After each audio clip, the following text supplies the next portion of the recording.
Hello, greetings everyone. How y'all doing on this Wednesday? It is I, Marshall Bowenmond, once again. Okay. We are going to be... Where the fuck is my stream music? Hold on. Oh, there it is. It's just being quiet. All right. But yeah, how y'all doing? I know we're supposed to be doing the watch along thing with the utterly awful take on the kaiju genre. That will be later. Don't get me wrong. I need to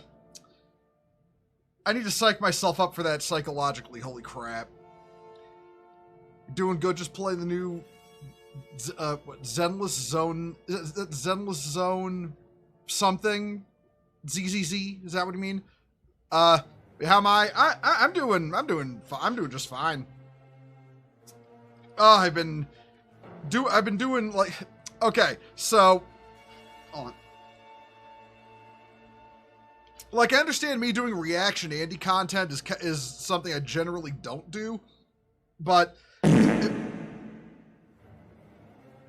I see that. How you doing? I figured if I'm gonna rip these people apart, though, I'm going to, at the very least, do research ahead of time, so I know, so I have information to look up. I found some funny stuff in relation to what these people have said, so that's gonna be great. As a longtime Kaiju fan, I'm offended. Hey, listen, same. I've relayed the story before. Hold on. Oh, hey, Megaman, you're binging Freerin? Nice. But, yeah, I want you all to understand something, I'm coming at this from the perspective of somebody who is a lifelong Kaiju fan. How long is lifelong? Okay, I'm 41.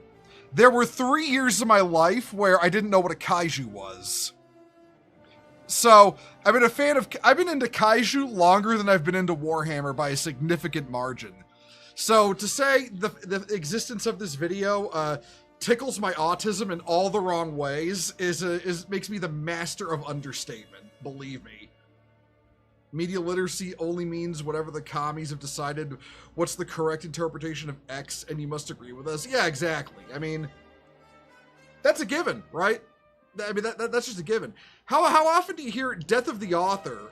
It can mean whatever we say it means, and then you interpret it in such a way that the commies don't like it, and immediately, they're like, oh, but your interpretation isn't valid. It's not a valid interpretation. It's like, well, what happened to death of the author? I thought all interpretations were valid.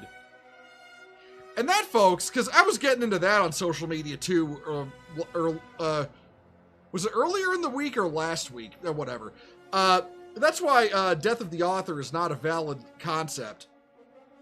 Because it's always only valid insofar as you're not the one making interpretations, You have no media literacy translates to you're wrong for not thinking the same thing I do. Yeah, basically. It was like when, hey, because remember when all these people liked Harry Potter? Remember that? When it was like the only thing they could relate life to and everyone was screaming, go read another book, etc., etc. Remember how they would always, interpret like Harry Potter's like, Harry Potter is anti-Trump, it's anti-fascist, bash the fash. And then you bring up, actually, no, Harry Potter is the most pro-Trump, pro-Second Amendment young adult novel series ever made. I mean, think about it. The core plot of overarching plot of Harry Potter is how the wizard deep state is evil and how basically, it's like, listen, everybody, every man, woman, and child needs to be armed with the wizard equivalent of a gun and taught how to use it in school, Like, the first thing you get when you start going to school is a wizard gun, which is basically just a wand. So, yeah, it's like, and every time you bring this up, suddenly you had to stop interpreting Harry Potter and you had to go with, the whole, the woke left interpretation. Death of the Author is fucking stupid and doesn't work. And, I've seen the people saying, well, you reinterpret Starship Troopers. It's like, no, I read what the text says. I read what the author wrote verbatim, via the movie. when the author says, this is what I said, but the text as written says something else, that's not acknowledging death of the author is valid. That's acknowledging that the author has what he meant, but screwed up trying to say it. You can't just disregard the text is what it boils down to. Hey, I made it in time. Just finished watching the video on the Gundam revival of Zeon. That was good. I'm so ready for the OSP cringe. Yeah, we'll get there. We'll get there in a little bit. Don't worry. I'm just getting yapping in. It's been a while since I had a good yap stream. You know, the Wizards of Harry Potter live under a dystopian hell that only benefits the powers that be of the Muggle world. I mean, listen, there's a lot of things you can say about Harry Potter's writing. A lot of that has to do with, J.K. Rowling. I got no beef with her personally. I will say, though, as someone who is a connoisseur of the written word and, wishes to be a writer himself, I will say the girl cannot world build to save her life. That is a big problem with Harry Potter. It's like, she has a lot of issues with world building, and she also doesn't know how Chekhov's gun works. You can't introduce a factor into the story at the 11th hour, 59th minute, 59th second as Dumbledore's explaining what happened and call that a Chekhov's gun. You have to establish that shit early and then pay it off. Make the reader feel good for noticing. That's writing 101. That's like how, people who defend the story, the campaign story of the Harebrained Schemes Battletech game. It's like, oh, but the Princess Kamehameha, it's like she was, at the beginning, it wasn't a spoiler, it was in media res, because it's like, okay, in media res as a concept is starting a story in the middle of things. You start the story in the middle of things with no context as what's going on, to hook the reader. The Battletech main campaign starts literally at the end with her being with the Kamehameha lady being coronated as queen, and she's literally saying, the story's over. We won. You succeeded. You did everything right in order to achieve victory. Now here's how it happened. That's not in media res, okay? That's a fucking spoiler. You just spoiled the ending. Like how the story ends. There's no point of enjoying the story at that point because you know how the story ends. And that's not in media. Yeah, that's not in media res. That's some basic writing crap right there. The purpose of art is to explore ideas. You can have different opinions on those ideas in the author, but that doesn't change the ideas present in the work. Yes, exactly. That is exactly the point. It's like, it doesn't, like, the idea that what the author said doesn't matter and what the text says is fluid is completely stupid. It's like if what the author meant means nothing, and if the text is written is this fluid, purely subjective thing that doesn't matter, then the story is pointless. Then there's no point in having the story at all. Like, you can discuss themes explored, but and here's the thing: what I really hate about Death of the Author is like the cope about why it's necessary. Because apparently the reason why it's necessary is that it's like, well, if we don't have Death of the Author, what will we discuss? How will we discuss stories if we can't discuss our differing interpretations? It's like, there is so much to discuss in a written story.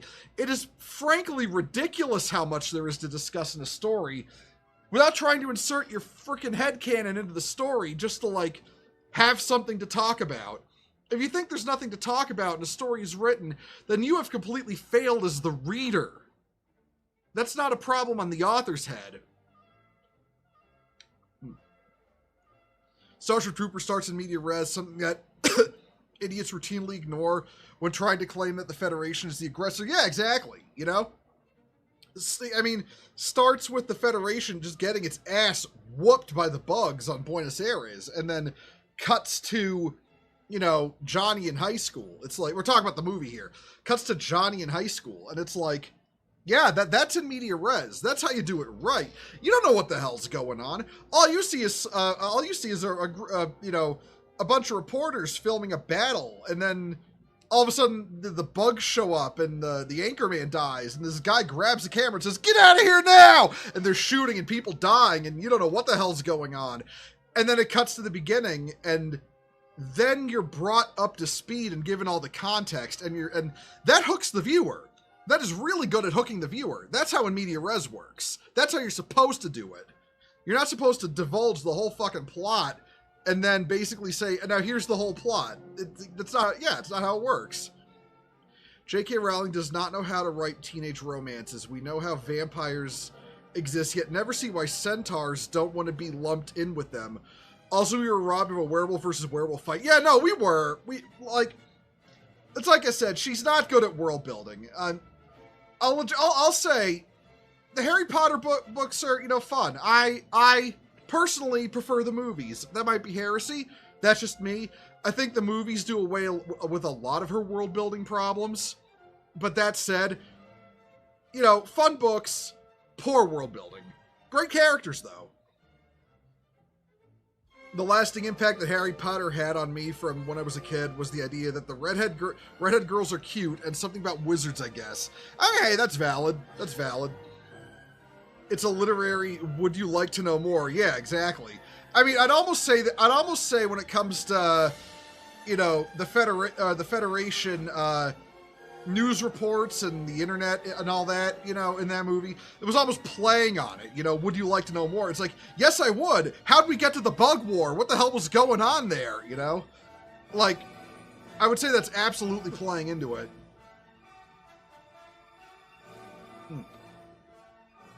I'm glad I opened a cold one before this. I'm gonna be talking my ass off, and it's gonna dry my throat out. Jesus. But what was it like? Another good example of in media res done right. What do you call it? The Western cut of the American cut of the original Gojira, actually, because we're doing a thing about Kaiju.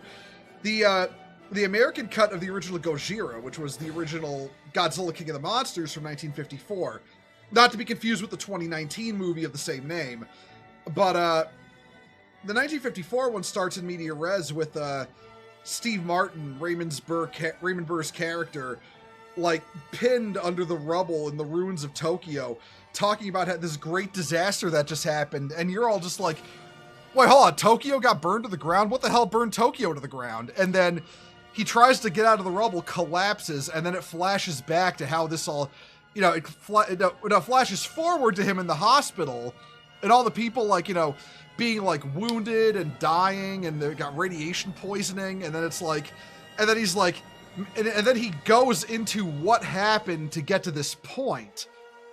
And again, that hooks the viewer. You want to see how we got to that point.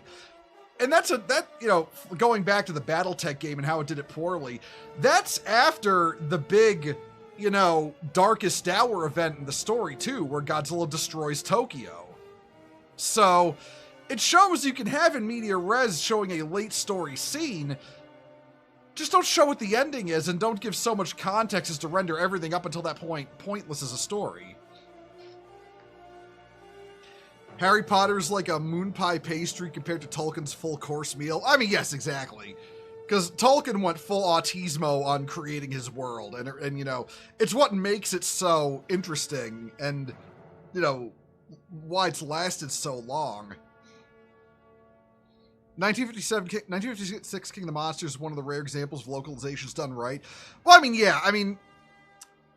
I think Red, the girl from Overly Sarcastic Productions in the video, goes into it, but like people have tried to use 56 King of the Monsters as an example of why we need localization, but there's an entire cultural context going on there where we were a mere 11 years removed from World War II when that came out, which is something I think a lot of people miss out on why they edited the original Gojira to include an American actor. It was really the only way to sell it to a post-war America that still had an extreme amount of xenophobia toward the Japanese, justified at that, over the war we just fought, and overall the deaths suffered by Americans at the hands of the Japanese, and their warlike expansionism. So, yeah, there's cultural context there that justifies a localization of King of the Monsters versus, say, Crunchyroll inserting, shit like Zoomer terminology and woke ideology into anime. Like, there's an entire world of, like, cultural and contextual difference between the two that does not justify localization as it currently exists. Opening of Lone Ranger 2013 is a good example. I have not seen that one, Alex, so I can't really comment on that one. It's also very insistent on art exploring ideas, not dictating them to the audience, something that tells you what they think art is, think isn't art, it's propaganda. Yeah, exactly. Art, if art is trying to tell you what to think rather than making you think, then it's just propaganda. And that's the problem with most Western art these days. It's not trying to jog your mind and make you contemplate things, ideas, and situations, and contexts, and, all kinds of speculative situations and things.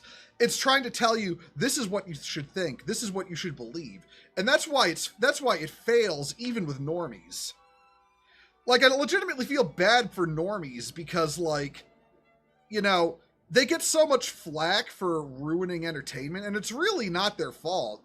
Like, most normal people don't like woke ideology, and I think more people should recognize that. They reject it as much as we do. I mean, if normies were, bought at hook, line, and sinker, nothing from Disney Star Wars would have failed. But it did. None of this woke crap in gaming would fail, but it does. So, you can't really make the argument that normies are pushing it because they're rejecting it like we are. Let's see. J.K. Rowling spent more time developing Quidditch in a vacuum, seriously, a game with an instant win just adds snitch mechanic, than she did developing its own magic system. I wanted more schoolroom content than broomstick content. Yeah, I fully grasp that.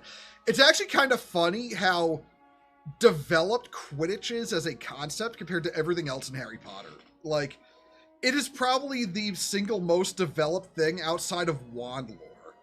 In fact, I'd say it's developed more than wand lore. Because we learn new things about wand lore as it goes on, but Quidditch remains entirely consistent throughout the story.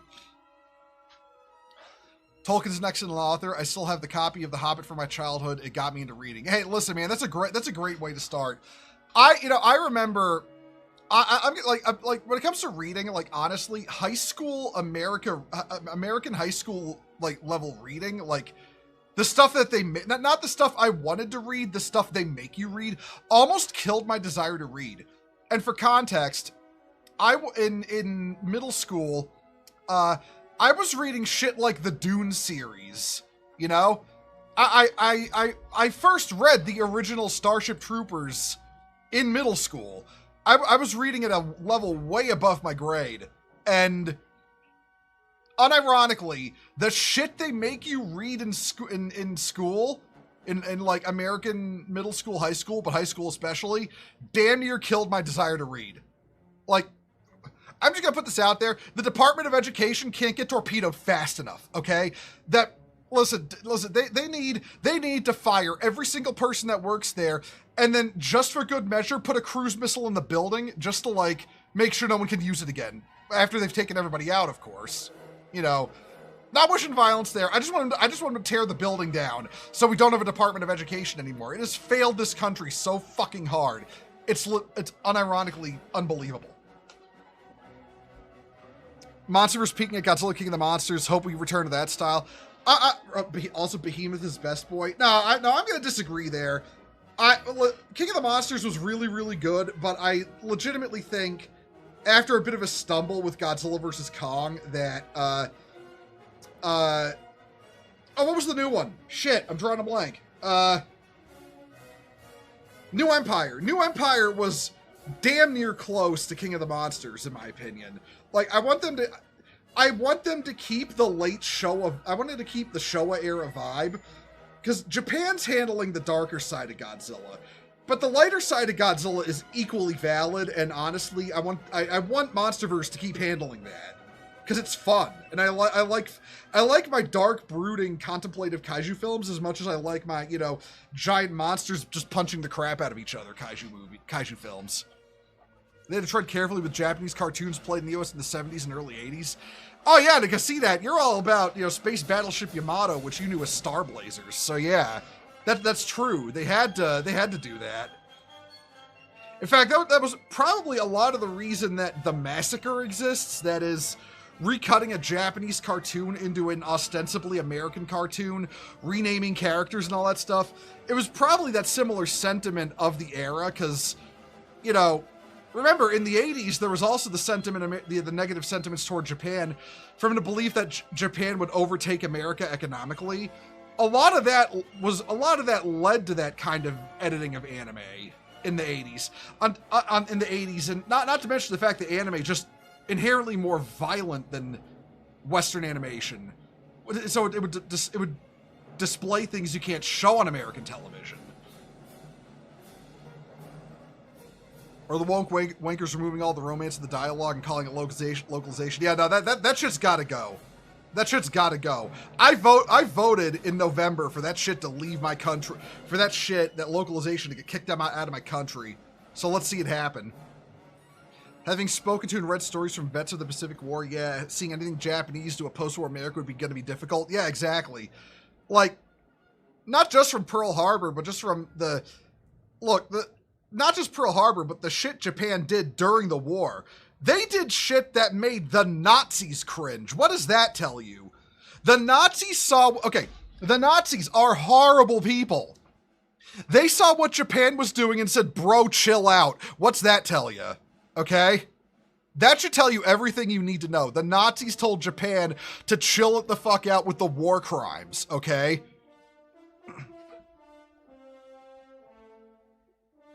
You learn honestly more about wand lore and side content.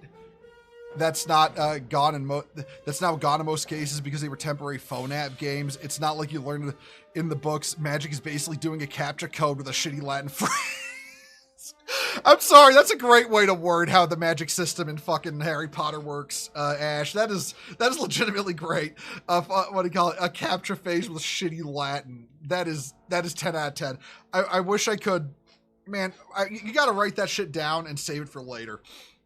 Shakespeare makes you lose your desire to read. No, not Shakespeare. Not Shakespeare. Shit like,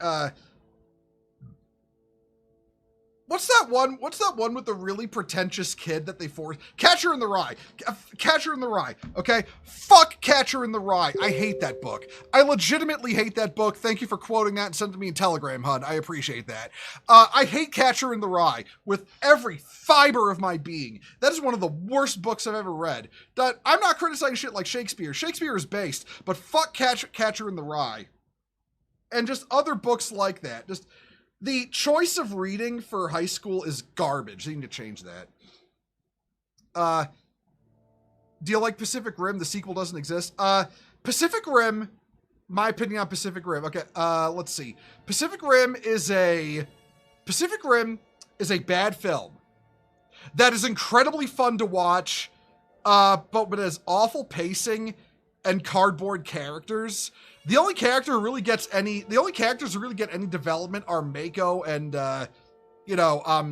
Mako and Stacker Pentecost. They're the only ones that get really any development, but unfortunately the story isn't hinging on them. It's hinging on Raleigh, who's basically not a character. So yeah, and fucking, is that tricky little Donnie? I forget his name in the fucking movie, is just, he's just kind of there to be a sight gag. He's not really much of a character. Like, again, he's more of a caricature than a character. But, cool caricature nonetheless. If you can, it's literally the epitome of fast forward to the monster fights. Because the context that leading up to the monster fights isn't really worth watching. But the monster fights are still fun as fuck to watch. I also think it kind of blows the entire final battle by setting it underwater. Never set a kaiju fight underwater. It throws off all the scale. And that's why you're there. You're there for the scale. Like, more than anything, you're there for that sense of scale of something so colossal fighting. Putting it underwater really kills that.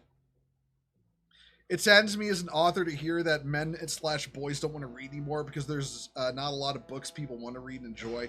That's why I wrote Shard of Woe, to have a book you can enjoy. That's a lot of why I'm coming up with my own story as well, I'll be honest. The entire publishing industry in America is longhoused. It's not for men anymore. It exists to criticize men, tell men they suck, tell men they're weak, tell men that, you know, they need to step aside for women, and then empowers women, but empowers women so stupidly that it makes women look, you know, bitchy and childish and immature, and that the universe just hands them everything. So it doesn't even appeal to women either. So, like, yeah. Harry Potter had to at least develop magic. Harry Potter has the least developed magic system, like the most basic thing of how are spells constructed, how do you invent new spells is completely absent. We know it's possible because Snape invents a spell, but there's all just zero writing from Rowling on something central to her own damn story. Yeah, like look, if you want an urban fantasy setting with a legitimately detailed and brilliant magic system, the Nasuverse, you know, where Tsukihime and Fate Stay Night comes from. Look up that shit on the Nasuverse wiki. It's fucking insane how detailed it is and how it covers everything you can possibly think of. Like, we don't even know what fuels magic in Harry Potter. Like what fuels it? What is the power source? You just pull it from nothing. Nobody is ever, you know, exhausted by use of magic, or if they are, there's no reason why they're exhausted. It makes no sense. Currently playing Neo 2 for the first time. It's nice playing conventionally attractive female character and not the congealed bag of non-binary potatoes I ended up with in Hogwarts Legacy. Nah, I get that, Ghost.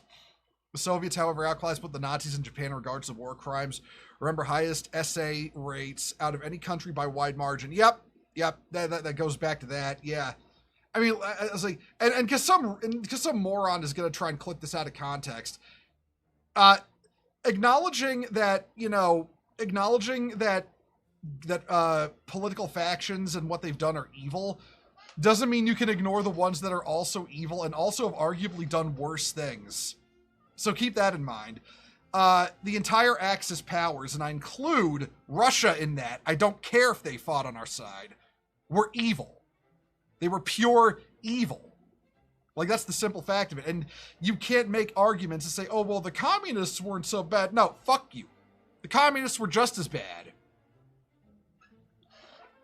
Ryan, there's a statue in China of the German ambassador to China who used his status to protect a hospital from Japanese soldiers. He's seen as a hero to this day.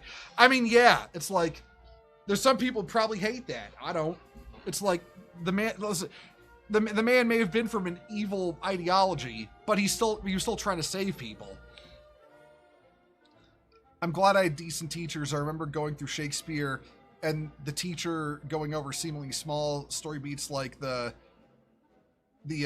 joke at the start of Romeo and Juliet and why it's there in the first place to establish early on how much the two houses hate each other, and also how Shakespeare writes for different socioeconomic classes in the same work. I mean, listen, people forget about Shakespeare. Shakespeare was the Michael Bay of his day.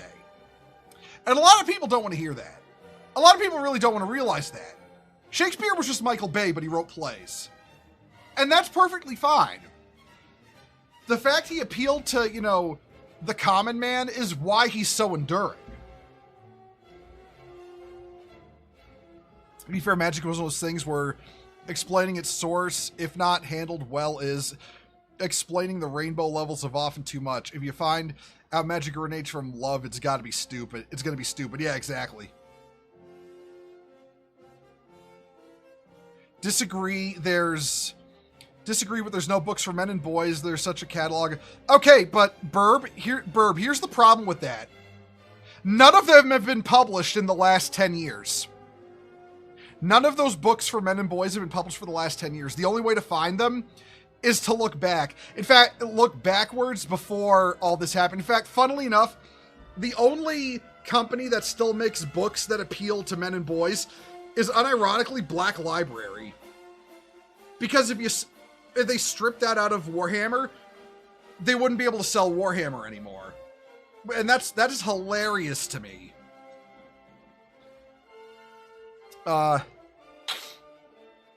Let's see, my magic system is music-inspired, where every element and object is a chord that a spellcaster can use to combine to do spells. Like, fire plus air plus command equals firestorm. That's cool. That's a cool system. I like that.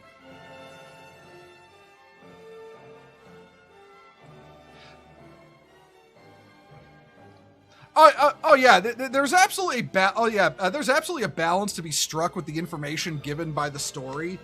Half the problem with a lot of, you know, modern writing is they almost go the opposite direction, that they explain too much. Nothing can be a mystery anymore. Everything has to have everything. There can be no mysteries. There can be no speculation. Everything needs to be explained, and that needs to stop just as much.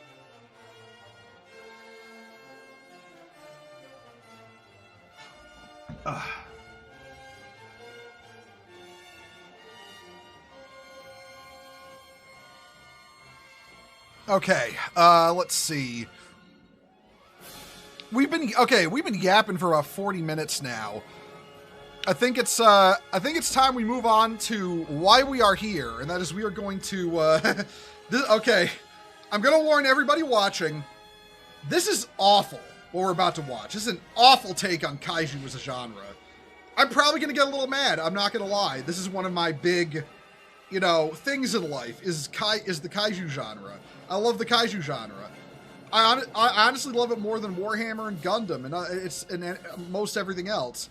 I just never fronted it really that much when I was getting involved in, like, you know, online and stuff. But yeah, let's deafen my stream music. And close that out. All right, let's move over to here. I've got everything lined up that I'm going to use for this. I just need to turn the media share on, so bear with. Let's see. It's not Streamlabs.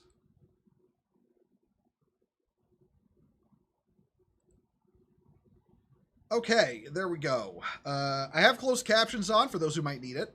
Oh boy.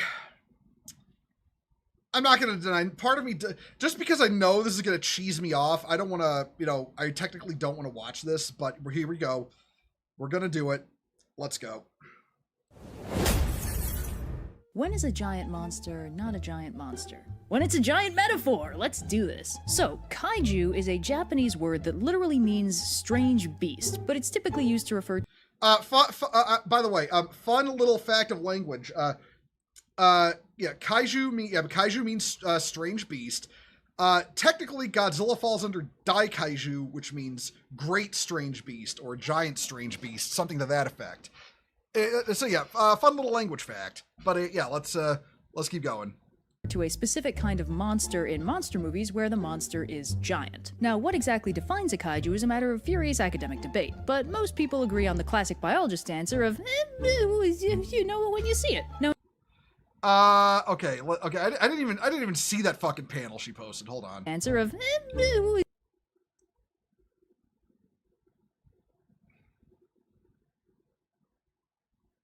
you know, you can tell we're off to a good start because listen. This isn't even a form radical meme. This isn't even a form radical meme. When you get right down to it, Clifford the Big Red Dog is a kaiju. It's like, he is a red dog that for some reason just gets bigger the more you love him, okay? That fits the definition of a strange beast. It's like, the idea there's some like non-committal, you know, you don't want to commit to the definition is just, yeah, Clifford is a kaiju, exactly. The idea you don't want to commit to the definition is just, you can see where we're going with this, right? Where we're going with this as we continue. But all right, let's continue. You know it when you see it. Now, in general, kaiju are big and destructive and typically enjoy pushing over buildings and screaming a lot. Let's not get too specific. That's how you attract philosophers. Now, kaiju movies are usually about two things: the kaiju itself and how people react to it. A lot of this is because kaiju make extremely convenient analogies for any kind of large-scale threat or fear an audience might be facing. Kaiju are typically huge, powerful, and impossible to control, persuade, or stop with conventional weapons. And notably, they're not really comparable to anything else. Like a horror monster, but bigger and less personal. Like a natural disaster, but with a lot more agency. How would people handle... That's actually fun fact. That's she makes a good she's making good points. I will admit that. Something actually, personal beef. Where was that first panel change? Yeah, no, it wasn't that one. Fuck. Yeah, it's like why I genuinely think that a good example of a failed kaiju is Gino from Godzilla 98. We know him today as Zilla. Because very specifically, he was not invincible. They just didn't hit him until the last possible minute of the movie. If he'd taken a single hit before that point, he'd have dropped over dead. Like, generally speaking, if you're gonna, kaiju are only killed through it takes unconventional means to kill a kaiju. Handle this is an interesting question because kaiju don't have easy real-world parallels. Kaiju ask the question, what would you do in the face of something so vast and powerful that you couldn't overpower it? And if a society has some big nebulous fear that they can't really deal with, as most societies do, you can take out the nebulous part and turn that fear into a monster, and then ask the question again. It turns speculative fiction into social commentary. Now, what exactly that big nebulous fear... I will say, while she's not wrong, here's the fact, though. Kaiju, while they are, while they are a lot of the time social commentary, I wouldn't even say a lot of the time. While their origins are in social commentary, that a kaiju has to be social commentary is honestly, that's not how it works.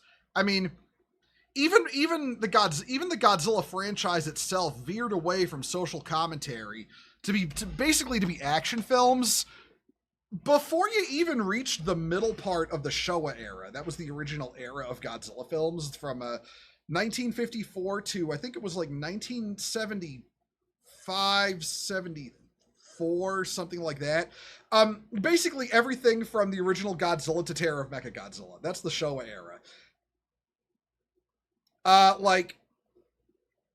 Because, here's the thing, and this is something, it might come up in this video, I don't quite remember. There's two major points she makes, and that's what I remember from this, but by the time you got to, what do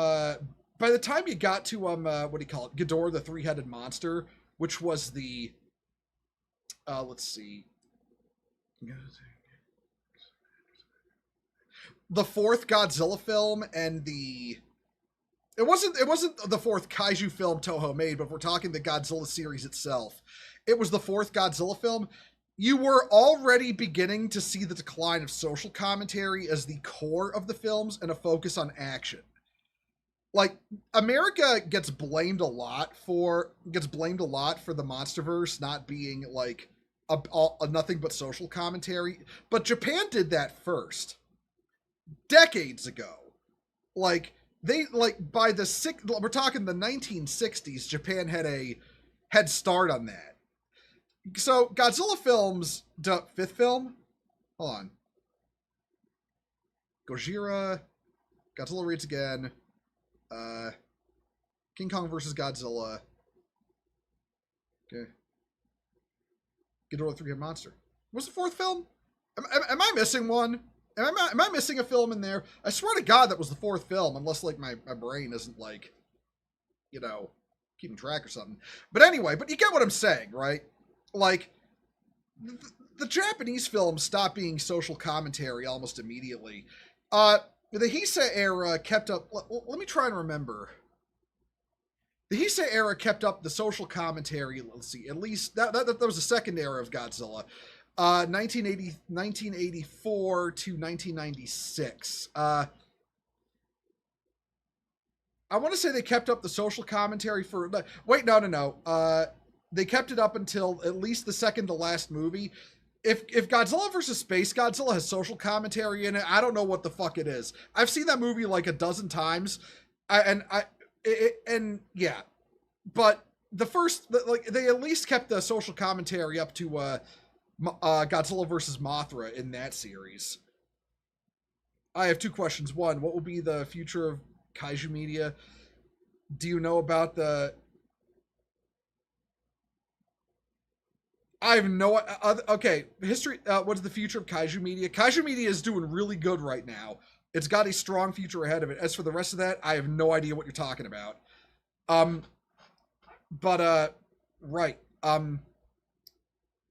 All right, okay, we're going to be here all day if I don't continue, but you see what I'm saying about Kaiju as social commentary. Kaiju is not necessarily social commentary. It can be just an action film, and that is true for Godzilla himself. Godzilla has commented on social things. Godzilla has also just been, let's see them monsters fight. And those are both perfectly valid. Yeah, let's continue. Fear can vary a lot. Godzilla, the archetypical kaiju, originated as the terror of the bomb, the post-World War II fear of the consequences of nuclear weaponry. More recent kaiju movies like Pacific Rim and even some of the Godzilla remakes cast the kaiju as more analogous to climate change, the current big nebulous threat. And with King Kong, who was a kaiju before kaiju were cool, he's a giant monstrous ape from a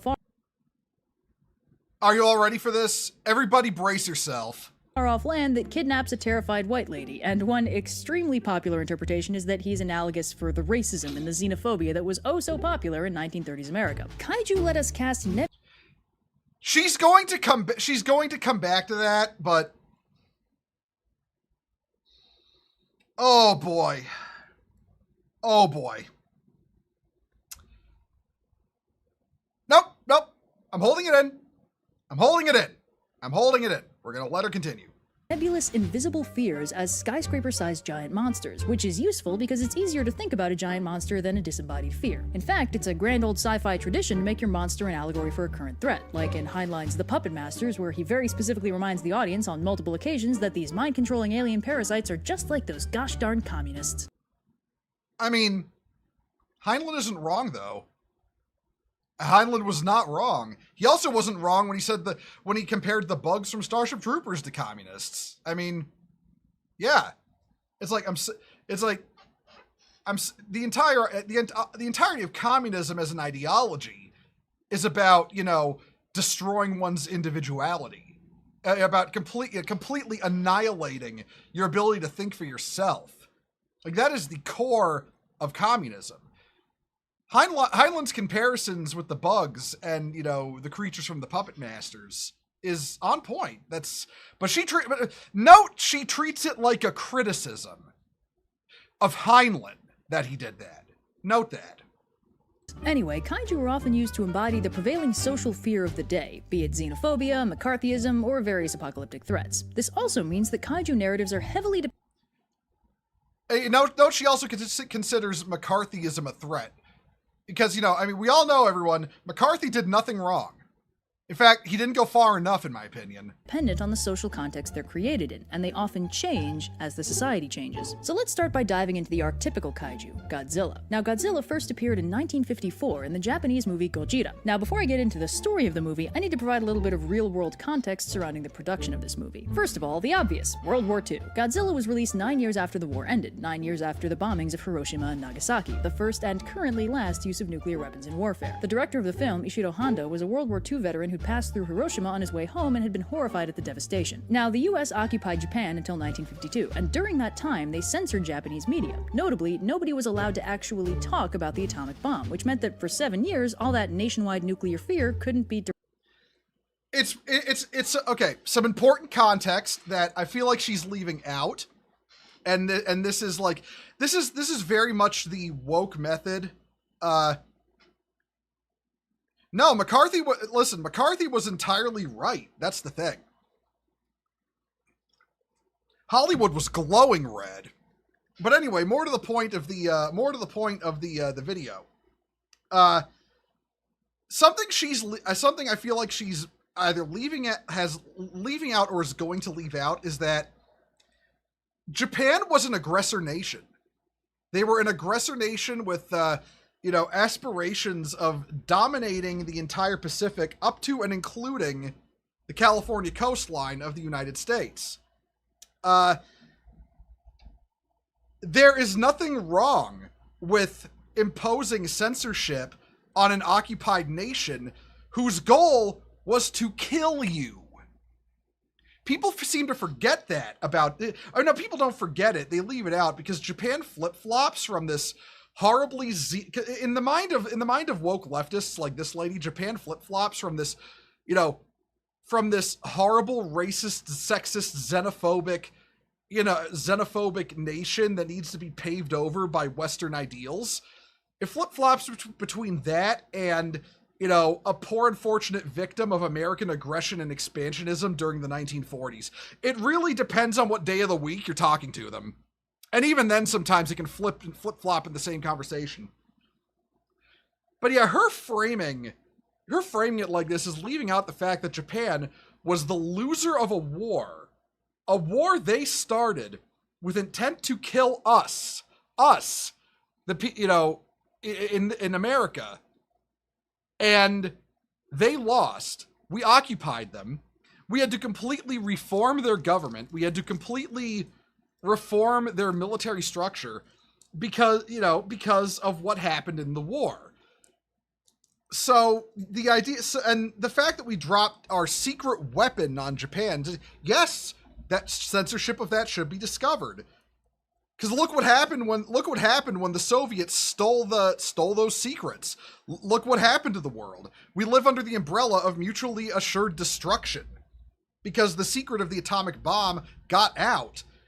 That is something you do not want people, a country who saw it, talking about it. Is that grim? Yes, it is grim. Is it unfortunate? Yes, it's unfortunate. Is it true? Is it true? Was it the correct choice? Also, yes. And maybe that's mean of me to say, but you know what? It's like, hey, maybe Japan shouldn't have started the war. Anyway. Directly addressed. After the US occupation ended, they decided to keep tickling the proverbial dragon's tail by restarting the Bikini Atoll nuclear tests, beginning with the Castle Bravo test, where the US detonated a high-yield thermonuclear bomb approximately 1,000 times more powerful than either of the atom bombs dropped on Japan 9 years earlier. Okay. Her framing of America as detonating atomic bombs for no good reason, like tickling the dragon's tail, she says it.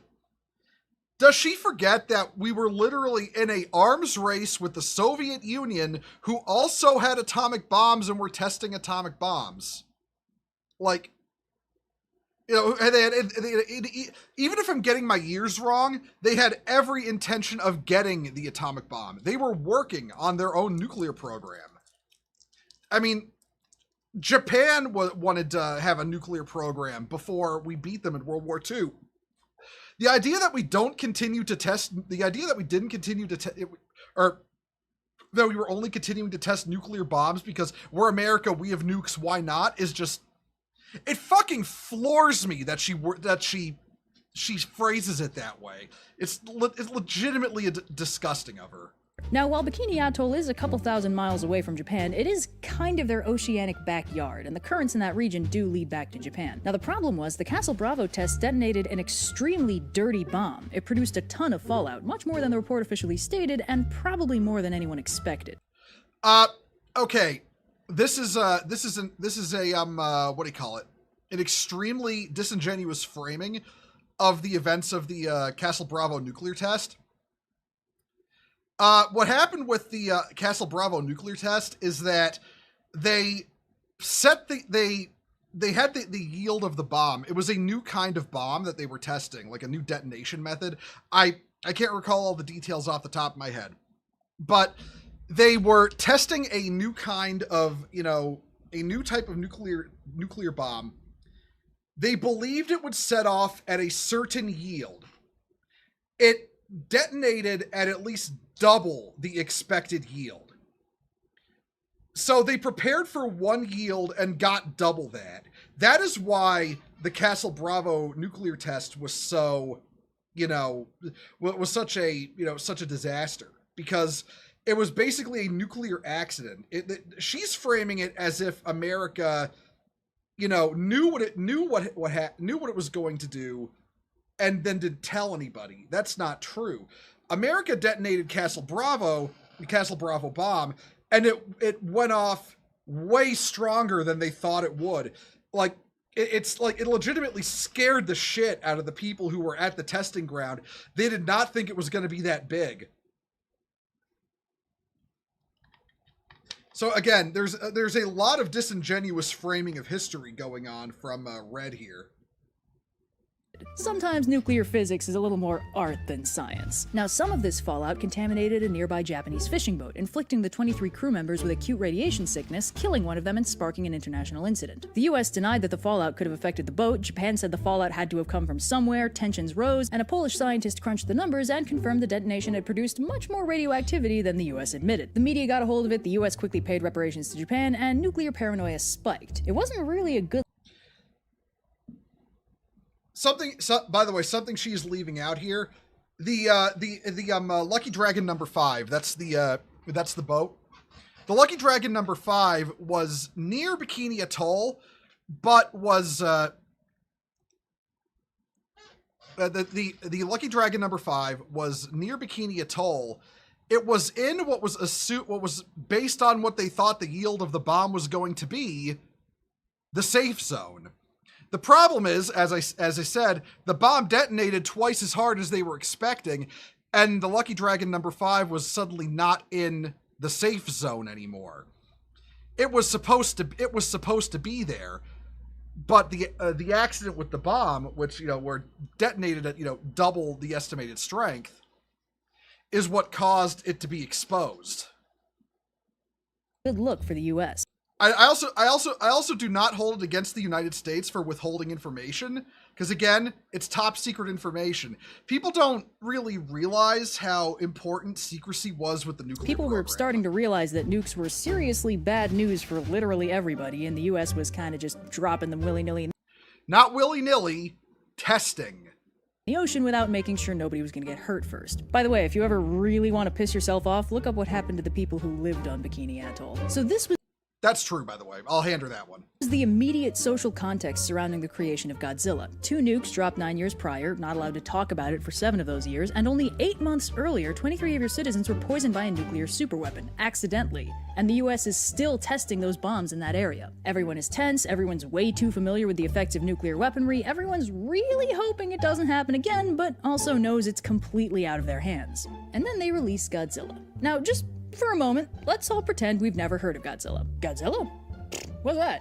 Some kind of soda, maybe? Well, the movie starts off strong with a Japanese fishing boat full of A little extra context. The Lucky Dragon number 5 incident was the direct inspiration for Godzilla, not Hiroshima and Nagasaki. That's something I feel like she left out. But yeah, the Lucky Dragon number 5 incident was the primary inspiration. dudes having a grand old time until the ship is destroyed and the crew is killed by some unseen force and a blinding flash of light. Uh-oh. That sounds a lot like that thing that just happened earlier that year, but worse. Huh. So they send a boat to investigate, and the boat is destroyed. They send a third boat, and the boat is destroyed. An island is devastated in the night, and 17 houses are crushed. It could have been an earthquake, it could have been a typhoon, but neither of those would explain the radiation, and they certainly wouldn't explain the footprints. So yeah, Godzilla 1954 is a horror movie, unlike literally any of its sequels. Godzilla's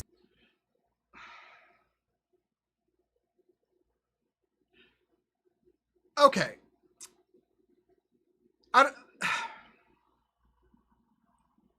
Unlike any of its sequels,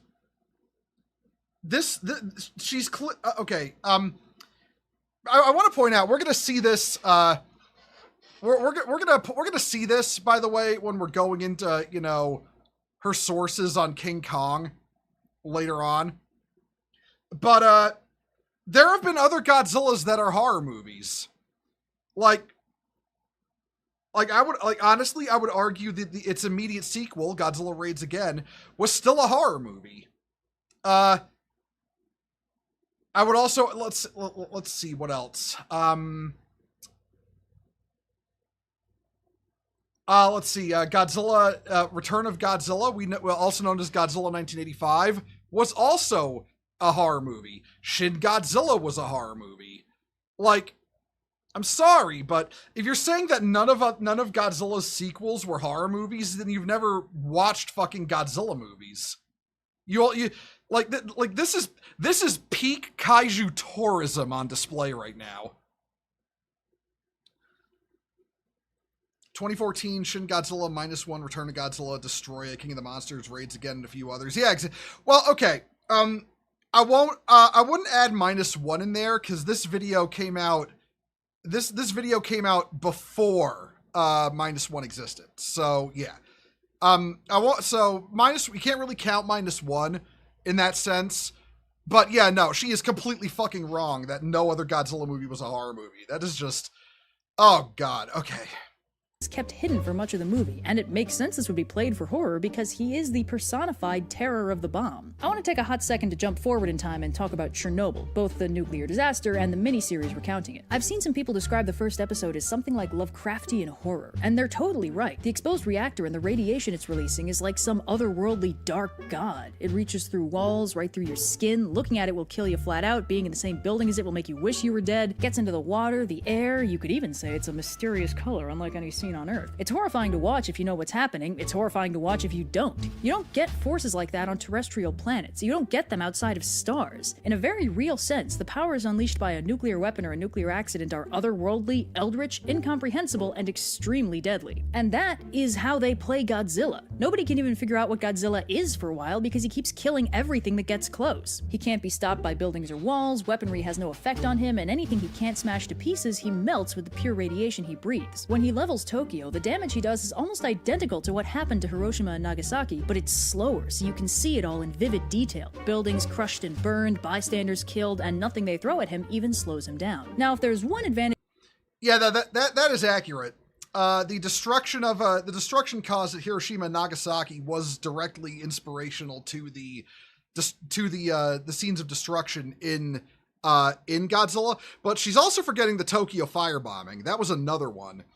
The Tokyo firebombing was actually deadlier than both atomic bombings combined. A lot of people seem to forget that when they laser focus on the nukes. Godzilla has over other allegorical narrative devices, it's that the characters in his movie are completely willing to acknowledge and talk about the thing he's an allegory for. Feels like every 5 minutes one of the characters goes, "Hey, remember the bomb? Sucked, right?" Characters outright draw the analogy between Godzilla and the bomb, and in the official lore of the movie, Godzilla is only a problem because of the bombs. Specifically, the nearby nuclear testing, like the Castle Bravo incident. The scientists in the movie explain that Godzilla's natural habitat under the ocean must have been destroyed by the H-bomb testing because the radioactive signature he's leaving behind is unique to H-bombs. Godzilla is only radioactive in the first place because of the bombs. So he's in this interesting place where in-universe he's a victim of reckless nuclear testing and attacks, but from a meta-narrative perspective, he's an embodiment of those attacks, both an allegory and a victim. And if you look at the way the narrative is framed, Godzilla is not representative of the bombing of Hiroshima and Nagasaki, as is often phrased. He's representative of the nearby nuclear tests and their implications. He's the... Okay. She said the thing I thought she wasn't going to say. So, yeah. Okay, so props to her. That's something a lot of people forget.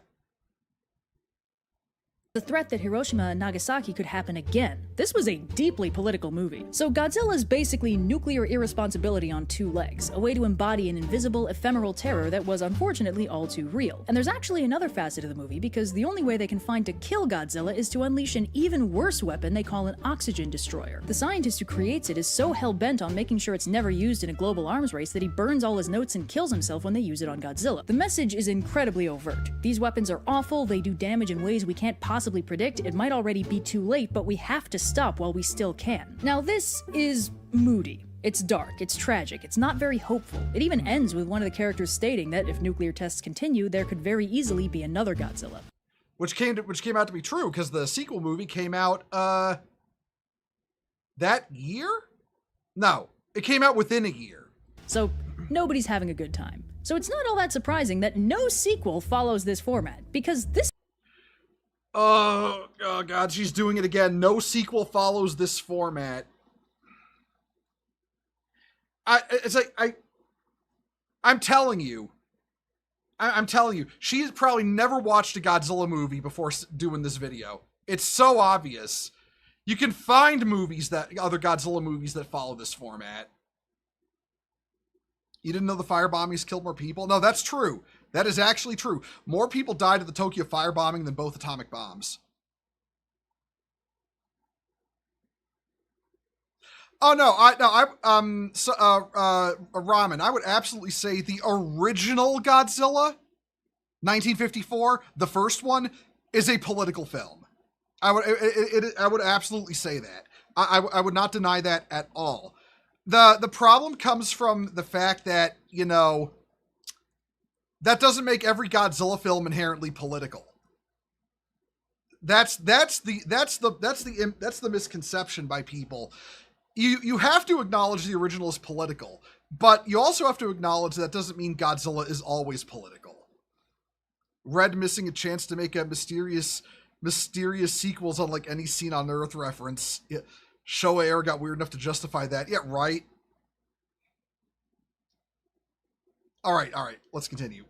This is heavy stuff, and sometimes you want a deeply tragic, terrifying movie to help you process your communal trauma and warn the rest of the world against hubristic self-destruction, and sometimes you just want to watch a giant nuclear dinosaur beat up a dragon from space. So after this trend-setting kaiju movie broke onto the scene, it was followed by a parade of sequels that were almost unilaterally structured as Godzilla becomes the lesser of two evils. Pit Godzilla against another giant monster, and we're probably going to root for Godzilla just on the grounds of familiarity. It's funny she's showing King Kong versus Godzilla because, Megaman, I owe you an apology. I forgot Mothra versus Godzilla. It was 5 movies. Okay. You were right. I was just being stupid and probably having early onset dementia. But anyway, it's funny she's saying, pit Godzilla against, it's funny she's showing footage from, just a lonely Cobalt. Thank you for the follow. Welcome to Crusade. It's funny she's showing King Kong versus Godzilla while saying this because in the first 3 sequels, Godzilla's still the bad guy. Like Kong is to fight Godzilla off. Kong is the protagonist kaiju of that movie. So is Mothra in Mothra versus Godzilla. Bro, I just wanted to see Final Wars and Zilla get mogged. I might show that clip before we switch over to gaming. But yeah, no, it's funny she's showing these scenes because again, Godzilla was still the bad guy. He didn't flip over to being a protagonist until the ending of the 5th film, which was Ghidorah the Three-Headed Monster, when he fought Ghidorah. And it took Mothra convincing him to fight on humanity's behalf to do that. There's actually some really interesting Godzilla himself as a character. Like Godzilla is not just a kaiju, he's a character. He goes through character development through those first 5 films. It's actually, when you really sit down and watch it, it's actually really interesting to watch. Like to watch Godzilla as a character evolve and decide to actually fight to defend the planet rather than just destroy things because he's angry. But calling it the original Godzilla film moody is a massive understatement. The scene with the mom telling her kids, "It's okay, honey, we'll be with your father very soon." Oh God, that scene fucks me up even to this day, man. Like shit. But all right, let's continue. Heck, his 3rd movie ever was Godzilla vs. King Kong, which is pure spectacle. On the subject of King Kong, there's Okay. Before we even, because she's about to get into the she hasn't made her dumbest point, but okay. Calling King Kong versus Godzilla pure spectacle is a comedy of errors and missing the point. King Kong versus Godzilla was in and of itself a social commentary film. The film was heavily commenting on the effects of television on Japanese culture in the 1960s. The entire point of King Kong versus Godzilla as a film, it was 2 things. It was a parody of the salaryman comedy, which was popular at the time in Japan. And the movie was written to be a comment, literally it was a commentary on the belief that television was making the Japanese people stupid. The entire underlying conflict for King Kong versus Godzilla as a film is that basically this guy, he runs a pharmaceutical company, like a pharmaceutical company. His a pharmaceutical company that does he does television and stuff like that. He runs a company that does television, and ratings are down, and then ratings get worse because Godzilla reappears. So he sends an expedition to Faroe Island, where King Kong lives, to find King Kong and bring him back to civilization to increase ratings. And then when Godzilla starts stealing the ratings again, he decides, hey, let's have Godzilla fight King Kong, because then that'll increase our ratings again. The whole thing is almost a parody of kaiju films in and of themselves. And again, it was a parody of the Salaryman comedy, which is what the main characters are. They're just trying to do their job in that movie. They're just trying to do their job for their boss and get paid. And the writers for the movie were trying to comment that it was that television was making the Japanese people stupid. That it was this quest they would go on this absolutely asinine quest to improve ratings and cause all this destruction because television is making people stupid. That was what the movie was commenting on. To say that the movie was pure spectacle is missing the point of what the writers were actually trying to say with King Kong vs. Godzilla.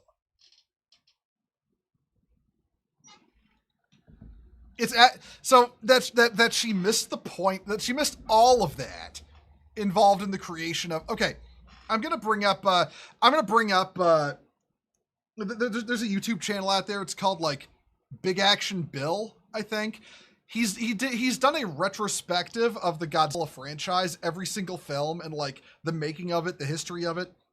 If you want information, on Godzilla films, go watch his channel. Ignore Overly Sarcastic Productions. Go watch Big Action Bill's retrospective of the entire franchise. It's legitimately fascinating. Like some really good shit, digging up the history and everything of the series.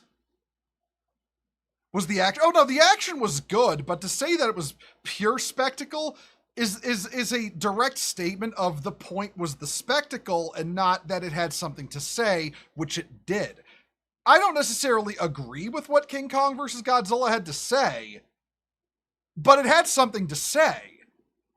You see what I'm saying here?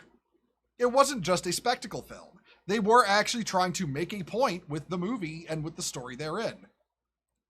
But all right, continuing. Pieces about various ways it can be interpreted, but I don't think it's exactly controversial to suggest that a movie made in the 30s about a giant savage ape who is captured by white men, transported across the ocean in chains, and then abducts a white woman could possibly have some racial coding involved. And for the sake of my comment section, please do not try to defend the political sensitivity of a movie made in 1933. Can we just accept that the giant ape is probably racist? What?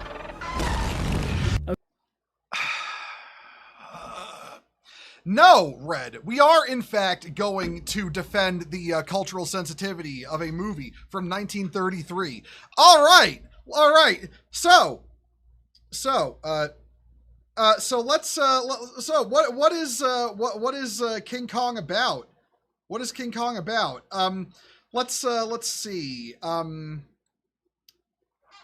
So here we have it, assembled from Wikipedia. So the fact a person can say that and not get a hint of what they are saying is racist is mind-boggling. Yes, agree. Okay, so let's take a look at, don't disagree with me, I'm a pompous media twat. I actually want to say she says something to the effect of, later on, of, I did the research so you can't disagree with me. But okay. This is from Wikipedia. I screenshotted parts of Wikipedia. Let's first of all, let's see, let's look at conception and creation of King Kong. Let's see. The book was, Martin C. Cooper became fascinated by gorillas at the age of 6. He was given a book by his uncle called Explorations and Adventures in Equatorial Africa. The book, written in 1861, included the chronicles of the adventures of a Paul du Chaillu, I'm probably pronouncing that wrong, in Africa and his various encounters with the natives and wildlife. Cooper became fascinated with the stories involving the gorillas. In particular, Dr. Chaillu's depiction of a particular gorilla known for its extraordinary size, what the natives described as invincible and the king of the African forest. When Duchalu, I'm saying Duchalu, and some natives encountered a gorilla later in the book, he described it as a hellish dream creature that was half man, half beast. So let's solidify this immediately. References to half man, half beast are in reference to the fact that is how gorillas are described. You know, as they are primates. They are related to us. They are, you know, they are a species of animal in the same family group as humans. So half man, half beast, apt description in reference to the animal itself, but not other people. As an adult, Cooper became involved in most of, okay, blah, blah, blah. That's just his history. While filming The Four Feathers in Africa, he came into contact with a family of baboons. This gave him the idea of making a picture about primates. RKO wanted to film Cooper wanted a terror gorilla picture. The story was fleshed out. Cooper decided to make his gorilla giant-sized. He stated the idea of Kong fighting warplanes at the top of a building came from seeing one flying over the New York Insurance Building, then the tallest building in the world. He came up with the idea. He came up with the ending before the rest of the story, as he stated, without any conscious effort. I thought immediately. I immediately saw in my mind's eye a giant gorilla on top of a building. Cooper was also influenced by Douglas Burden's accounts of the Komodo dragon and wanted to pit his terror gorilla against a dinosaur-sized version of these reptiles. Stating to Burden, I also had firmly in my mind to giganticize both the gorilla and your dragons to make them really huge. However, I always believed in personalizing and focusing attention on one main character, and from the very beginning, I intended to make it the giant gorilla, no matter what else I surrounded him with. Around this time, Cooper began to refer to his project as a giant terror gorilla picture featuring a giant semi-humanoid gorilla pitted against modern civilization. So, isn't King Kong supposed to be about environmental exploitation? Yes, actually. King Kong was a Viltrumite. Okay, well, I wouldn't go that far. The brain rot is real. I heard you say invincible and immediately thought of a gorilla wearing the character costume. Okay. When designing King Kong, Cooper wanted him to be a nightmarish gorilla monster. As he described Kong in a 1930 memo, his hands and feet have to be the size and strength of steam shovels. His girth is that of a steam boiler. This is a monster with the strength of 100 men. But more terrifying is the head. A nightmare head with bloodshot eyes and jagged teeth set under a thick mat of hair, a face half beast, half human. Willis O'Brien created an oil painting depicting the giant gorilla menacing a jungle heroine and hunter for Cooper. But when it came to the time for O'Brien and Marcel Delgado to sculpt the animation model, Cooper decided to backpedal on the half-human look of the creature and became adamant Kong be a gorilla. O'Brien, on the other hand, wanted to be almost human-like to gain audience empathy and told Delgado to make the ape almost human. Cooper laughed at the end result, saying it looked like a cross between a monkey and a man with very long hair. For the second model, O'Brien again asked Delgado to add human features but tone it down somewhat. The end result, which was rejected, was described as looking like a missing link. Disappointed, Cooper stated, I want Kong to be the fiercest, most brutal, monstrous damn thing that's ever been seen. On December 22nd, 1931, Cooper got the dimensions of a bull gorilla from the African Museum of Natural History, and told O'Brien, that's what I want.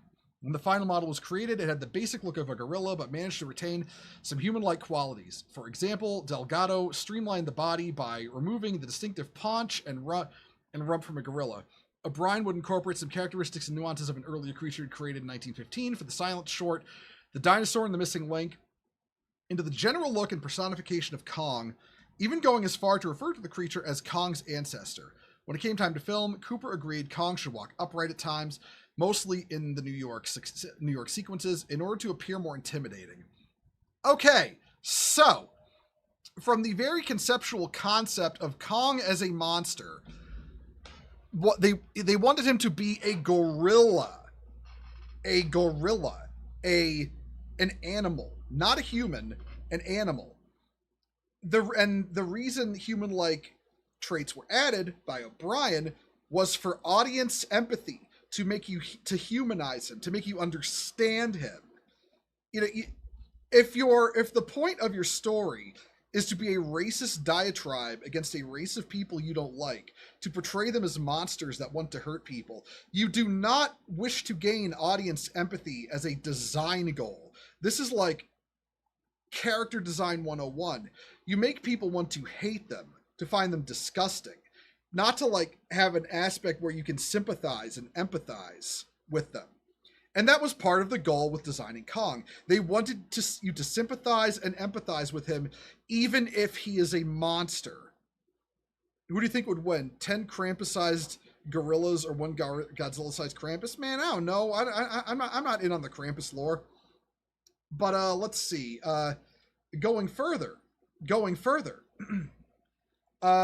a lot of is retreaded here. But this goes into the writing. Let's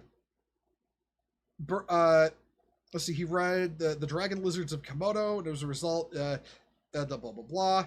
Cooper later stated that this was the most important influence on the final film. So let's understand this right here.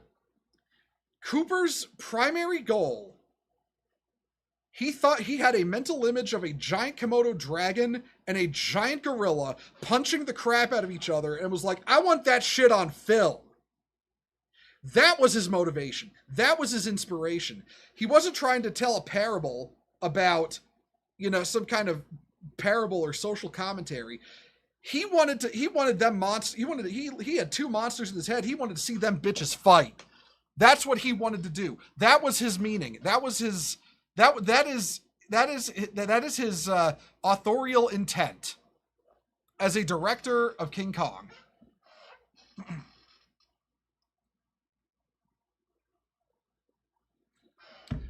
Let's see. By the time he joined RKO in 31, Cooper decided to incorporate a Beauty and the Beast theme into the plot. The Arabian proverb at the beginning of the film was created by Cooper. And lo, the beast looked upon the face of beauty, and it stayed his hand from killing. And from that day, it was as one dead. So that's the so again, there is the whole Beauty and the Beast thing. He wanted part of the story to be that, the presence of Anne, effectively calms him and destroys part of the monster in him. Again, authorial intent. Planned to film in Africa, risk of bankruptcy because of the Great Depression. Cooper requested a test reel. It was approved by Selznick.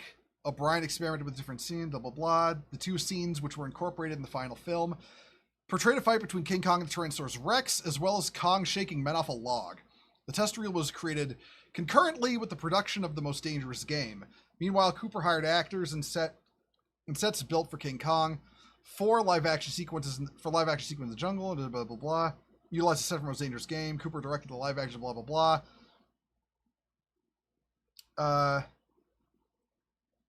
models did not have armatures after 3 months. Okay. O'Brien's ideas also helped with the story development. He suggested King Kong be seen by the characters as a sort of deity. So yeah, nothing in the authorial intent behind the creation of King Kong states this was supposed to be a racist diatribe against black people by portraying Kong as by portraying black people as a giant monkey and fucking, that's kidnapping a white woman because that's what they're going to do to you if you don't keep them in check. That's not what this fucking movie is about, Red. If you had taken like 5 minutes to look into the actual fucking, story as to what this movie is about, you'd see that. Fuck me. This actually makes me mad. If anything, Kong sounds like a bit of an autistic kid who has someone who calms him whenever he has a tantrum. Other folks don't understand or tolerate him, but no, it's not what the film is. Yeah, exactly. It's like, it's not what the film is about. It's not what they were trying to say. This was a film that came out at the height of the Great Depression. Cooper wanted to make an escapist action film for his people for the people who watched it to like escape from the depressing reality of the world around them. This is the classic media literate practice of trying to overanalyze simplistic escapist fantasy to look for things that aren't there. They are looking at the forest and missing the trees. That's what this all is. But okay. Let's get back to our local retard and what she has to say. Okay, moving on. Now the thing is, King Kong didn't shake his allegorical implications as easily as Godzilla did. While Godzilla got sequel. I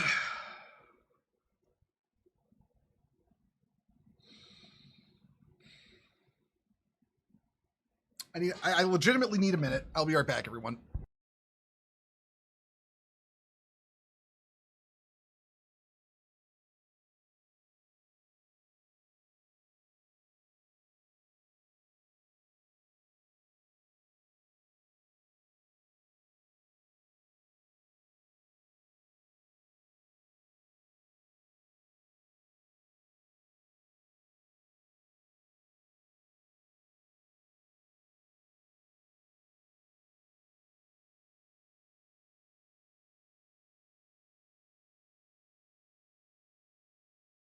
I'm back. Sorry.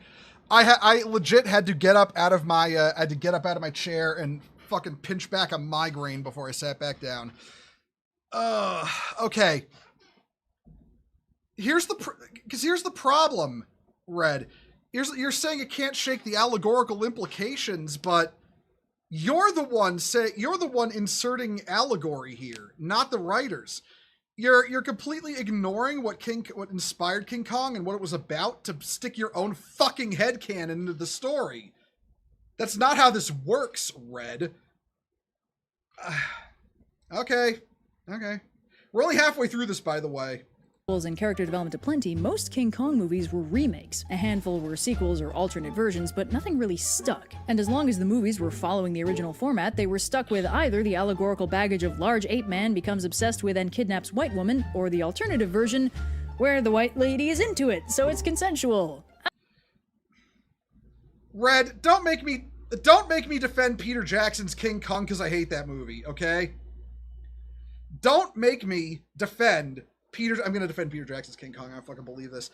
Oh my, she's completely missing the point that she's not consensual with the idea of being fucked by a giant monkey. She's accepting the fact that Kong isn't a complete monster, that there's a human aspect to him. She's learning the fact that Kong isn't this horrible creature, that he's an empathic, he's a creature with his own empathy and his own emotions just like her, and she accepts that. That's why she accepts Kong in the Peter Jackson version of the story. It's not like she's suddenly consenting to being fucked by the giant monkey, you dumbass.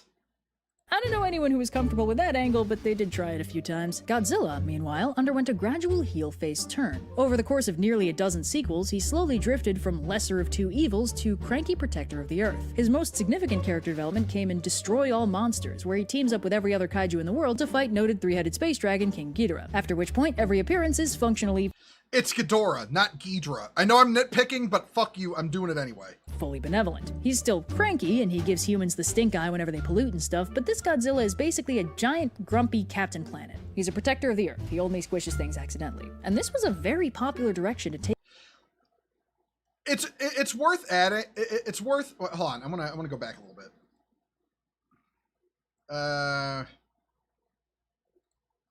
I like how she uses the term "this Godzilla," like this is like some kind of separate Godzilla from the original. When this is like literally, if we're talking like the Showa timeline in chronological order, this is the capstone of Godzilla's character development. Like, it's the last film chronologically, even if it didn't come out last chronologically. She's ignoring the fact that Godzilla developed into this. It's not a different character. He started as a destroyer and became a hero. It's like ignoring.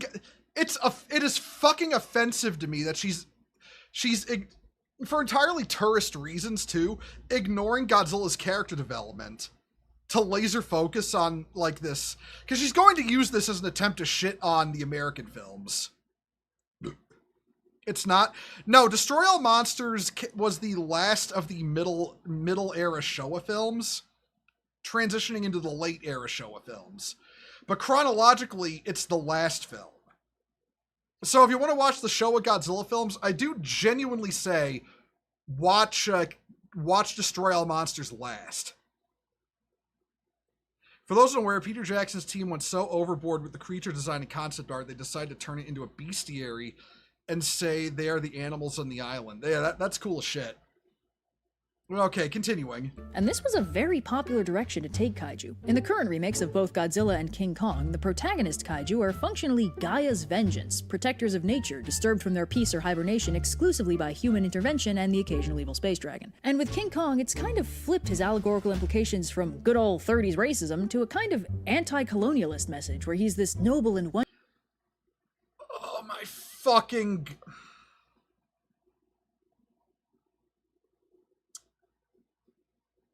When you walk into a 300-foot tall gorilla's home, it's going to fucking kill you. This is not an allegory for... This is not an anti-colonial message. That's fucking nature. Oh my god. How brain-rotted do you have to be to insert this shit into fucking everything? Wondrous being in his home habitat and shouldn't be taken away or harmed. Take only pictures. Leave only footprints. Visit scenic Skull Island today. Now this character drift is convenient because unlike the terror of the bomb allegory or, you know, good old 30s racism, this characterization gives the kaiju a moral compass and lets your protagonists be on their side, instead of hopeless and powerless in the face of unfeeling nuclear Armageddon. Or not white people. With this kind of you know, y'all can't see it. Y'all can't see it, but every time she inserts the racism thing, my eye twitches. It's so fucking stupid. Kaiju narrative, it's less existential horror and more, well, more Captain Planet. More good people versus bad people conflicts, only the good people have the power of Godzilla and anime on their side. Gee, I wonder why anyone would want to write something like that. Wish fulfillment? Never heard of it. So kaiju movies ask the question. You know, I think what's really telling about Red here is that she frames the desire for fun escapism as a negative. That's how she frames it with every word. It's just absolutely just fuck. Just fuck. What would humanity do in the face of something terrifyingly powerful, unthinkably enormous, and functionally unstoppable? Godzilla answered it with die a lot and then risk a global arms race to destroy it once and for all. The post-1954 sequels answered it with cheer from the sidelines while it beats up something worse. And the post-2014 remakes doubled down into leave the kaiju alone and they will solve all your problems, including global warming. And listen, I loved Okay, this is the other garbage point I think she's coming up with. Let me check the... Yep. Okay. But, see, here's the thing, though. Here's the problem. She's vastly oversimplifying what the kaiju in the Monsterverse is supposed to represent. Because the very idea of, hey, if you throw nature out of balance, it's going to cause damage. That's like half the fucking underlying message of the Monsterverse films. And she's completely ignoring that to try to make it like some kind of... I don't even fucking know what she's trying to say at this point. It feels like she's just, she's casting shade on it just because it's not her brand of, political commentary that she wants. King of the Monsters. I love spectacle fighting, but this character drift can have very weird, not very good consequences. I mean, the remakes take Godzilla, a character that was an embodiment of the terror of nuclear devastation, and without removing any of his nuclear power or radioactivity, makes his strongest advocate a middle-aged Japanese man who was personally affected by the very event Godzilla represents. Okay. You know what? I know exactly what she's quoting here. And I don't even need to look it up. It was an article by a guy named Steve Rifle, a Godzilla tourist who is a self-proclaimed superfan. And he wrote this article called it was called something like The Whitewashing of Godzilla. something to that effect. And in the article, he basically states that Godzilla 2014, the first of the Monsterverse films, was an awful film because it wasn't constantly bending over backwards to apologize for the atomic bombings of Hiroshima and Nagasaki. Like, that's it. The movie, the movie does not bend over backwards to be a heavy-handed nuclear allegory to make Americans feel bad, and because of that, he said it was a bad movie that was whitewashing Godzilla as a concept in order to make him a weapon of the United States military, which is an absolutely asinine view of Godzilla 2014 as a film by any critical metric. And she's basically quoting that. She is quoting that article, not verbatim, but she's very clearly read it to come to that conclusion. And, oh, by the way, it's about to get worse. Do not slander my boy Serizawa was an amazing character in those films, and go fuck yourself for saying this, Red. But okay, let's get back to it. The character of Serizawa exists in the remakes to metatextually remind the audience of Godzilla's Japanese roots, and very specifically his connection to the bombing. This is cute, I think. It's fan service, right up until Serizawa. There's nothing wrong with fan service. Because I get it, key jangling, over-reliance on that is bad. Over-reliance on member berries is bad. But there's nothing wrong with it, and there's nothing wrong with respecting that connection through Serizawa as a character. It's important to respect that connection. The creators of the Monsterverse recognize that. Okay. Having said that, here's where it goes off the rails. Dies by manually detonating a nuke to revive Godzilla, and this is treated as catharsis for his character because the nukes he hates and fears were used for good, but the good it did is reviving a giant monster who originally represented the very thing that scarred this character in the first place. But he doesn't represent that in this movie, but Serizawa's character is meant to remind us of a time when he did. So is this cool? Is this weirdly manipulative? What is this? Hold on. Is this America taking a Okay. Now, that's her second garbage take in this. This is, again, she is overreaching for symbolism to find symbolism and allegory where there is none. She's implying the movie is trying to say that, okay, hold on. I need to collect my thoughts. This bitch has left me unparalleledly frustrated with her bullshit. It's okay, John. It's okay. A lot of people know. I know you just heard my real name. 40% of the white men in the United States named John. I don't mind saying it out loud sometimes. It's okay. It's okay. It's almost over. We're past the halfway point. Okay. So here's the problem. Here's the problem with this. Serizawa, there is symbolism involved. She's somewhat on point at one point in this. The point she's right about is the idea that it's taking what was the mistake of the atomic bomb to heal Godzilla to correct another mistake, which is the awakening of King Ghidorah in the film, who is actively destroying the world. Okay? The problem is that she's not separating what Godzilla represents in the Monsterverse from what Godzilla represented in the original films. Because here's the thing. When Godzilla appears in different different iterations which spawn different series of their own, you need to take the context of the individual series to utilize as your baseline. You can't use 1954 Godzilla allegorical baseline for the Monsterverse. That's not how it works. You have to use the Monsterverse for your allegorical baseline. She's trying to imply that there's some kind of thinly veiled racism in Serizawa committing a self-sacrifice with a nuclear bomb in order to revive Godzilla. Because she can't stop looking at Godzilla through his 1954 metaphors and not his 2014 metaphors.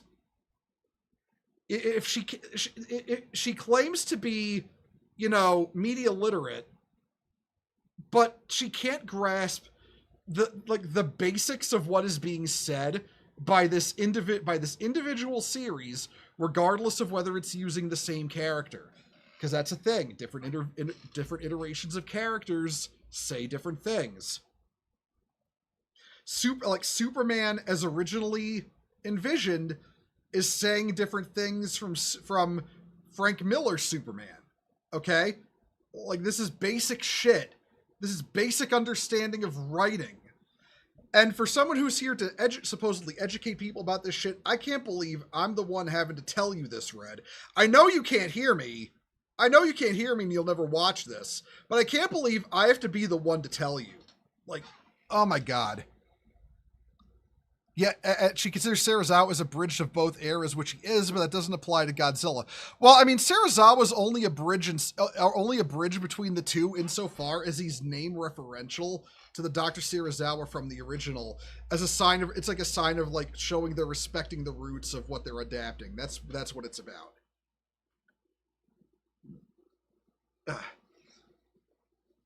But I'm right. Let's keep going. Japanese anti-nuclear weapons narrative and twisting it to be completely pro-nuclear weapons to forgive themselves for what they've done? What is happening here? The movie is not, it's not trying to say use nukes to solve your problems. You know what? Actually, we're going to stop talking about Red for a minute. We're going to go back to Steve Rifle and his article saying that they whitewashed Godzilla with the Monsterverse. You know what he said? He said the atomic bomb in 2014 was meant to represent atomic bombs as a problem solver and not a threat to mankind. He completely ignored the fact that the United States government, in their hubris, tried to use an atomic bomb to kill Godzilla in the Mudos. And then the Mudos carried the atomic bomb into the middle of San Francisco. The main character had to go in, find the bomb, get it onto a boat, get that boat out to sea before the bomb exploded. The bomb was the biggest threat of the latter quarter of Godzilla 2014. The bomb was the problem. It wasn't the problem solver. I swear to God, it's like I said, nothing proves you are illiterate about media like claiming you are media literate. Allegory's all twisted up on itself, and while it's a beautifully done scene, the more you think about it, the weirder it gets. Anyway, taking these terrifying giant monsters and making them benevolent is a very appealing way to answer the question of how would humanity handle this, because it changes the question right at the source. Well, these things, we don't need to handle them. They're not functionally unstoppable forces of malevolence, they're just misunderstood. And they don't kill innocent bystanders indiscriminately. At worst, it's an accident. And if there are monsters that are actively malevolent and kill people we like, there's always a good monster there to fight them. Godzilla isn't an embodiment of nuclear Armageddon. He's our friend. And also maybe nukes are a good thing. Godzilla likes us because we're the good guys. Because of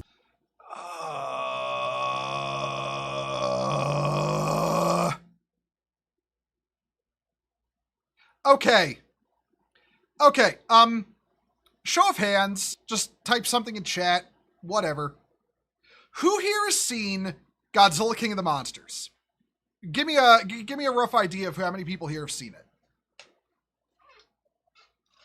Just type something in chat, a letter, something. I don't care. If you've seen Godzilla King of the Monsters, type something in chat. I'll give a minute or two.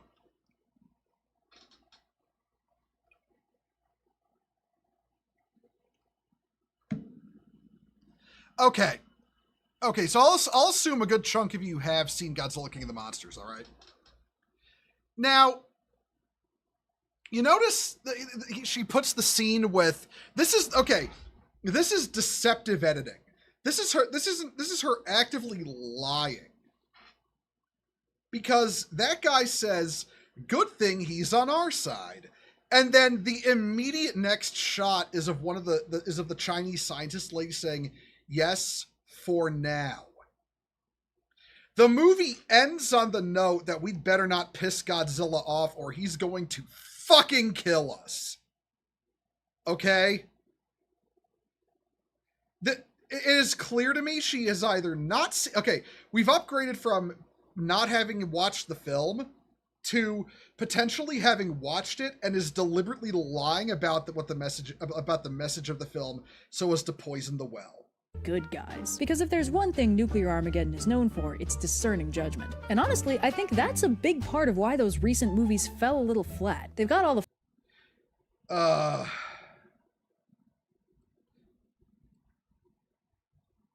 Why those... Okay, why those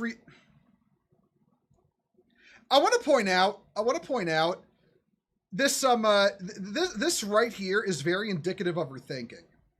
Why those recent movies fell a little flat, and she posts the critical, you know what she post. She's saying this in reference to the film getting a 41% on Rotten Tomatoes from air quotes professional critics when it had an 83% audience score. People people who actually like movies liked King of the Monsters. That's objective. That's not open for debate. Like, she's saying it fell flat, but to her, the opinions of the audience don't matter because as far as she's concerned, the audiences aren't people. Only the critics can determine if a movie is good or if a movie is well liked. So, yeah. Recent movies fell a little flat. They've got all the flair and much better graphics, but none of the weight. These kaiju don't mean anything. Instead of embodying... they don't mean anything. But note she said earlier that they have something they mean, something they represent, something that they too are an allegory in their own right. You know, remember, she said that about these movies, the American films. She said that, and now she goes back on it. I gotta... Oh, excuse me. Give that a 7 out of 10. I could do better. Some primal terror that'll resonate uncomfortably well with the audience. They're just saying, hey guys, wouldn't it be rad if a giant monster came and fixed global warming for us? And yes, that would be rad. But it's very unlikely. But one man dared to stand against the tide of meaningless, empty spectacle, to raise a fist skyward in solitary defiance and say, if humanity were faced with an onslaught of malevolent, unstoppable giant monsters, humanity would make giant robots to punch those giant monsters in the face. Okay. She's gonna start glazing Pacific Rim now. Because Pacific Rim is an entirely shallow film. Like, we were over this before. It is a shallow film with cardboard characters that is... Pacific Rim is pure spectacle. It doesn't mean anything. So now she's gonna glaze about how Pacific Rim is some deep, meaningful commentary or some shit. But how much you want to bet? So let's talk about Pacific Rim. Guillermo del Toro is a man who understands monsters. He understands the complex interplay between humanity and inhumanity, and he knows that sometimes a person is a monster, sometimes a monster is a person, and sometimes a monster is a monster. You got Hellboy in The Shape of Water and Blade 2, apparently, where he explores inhuman, monstrous protagonists that are fundamentally people on the inside. Yeah, no, Guillermo del Toro made Blade 2. It's a really good movie. Emotional, compassionate, lonely. I haven't watched Blade 2. The point is, sometimes his monsters are people. Now, see, that should tell you all you need to know. She wants to comment, but she didn't watch Blade 2. And sometimes they're monsters. And when they're monsters, they're usually allegorical. Del Toro went on record stating that the Pale Man, a child-eating antagonist in Pan's Labyrinth, represents institutional evil feeding on the helpless, and outright says it's no coincidence that it's a pale man.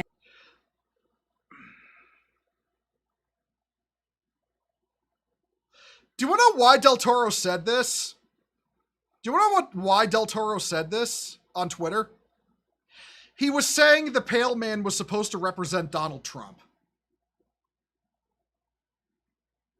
That's why he said that.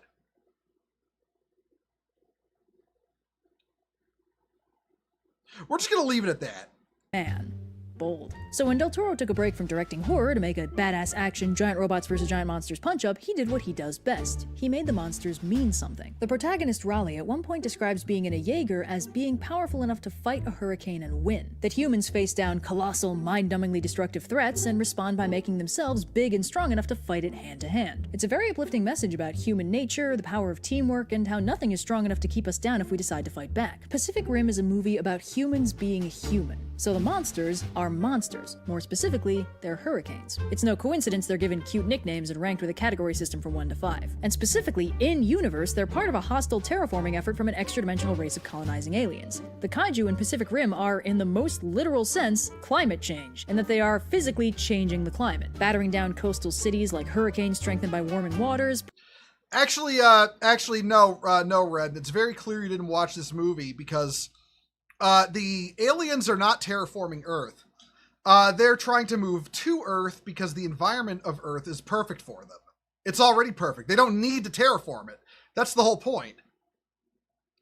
Like there is something with the one scientist guy basically says, we basically, made the planet perfect through them via our pollution. But it's such a fucking one-off line. It's very clear the writers were not thinking that far ahead. I will say, though, it is weird to see her praising a humanity fuck yeah story, because Pacific Rim is humanity fuck yeah at the end of the day. It's weird to see her praising that.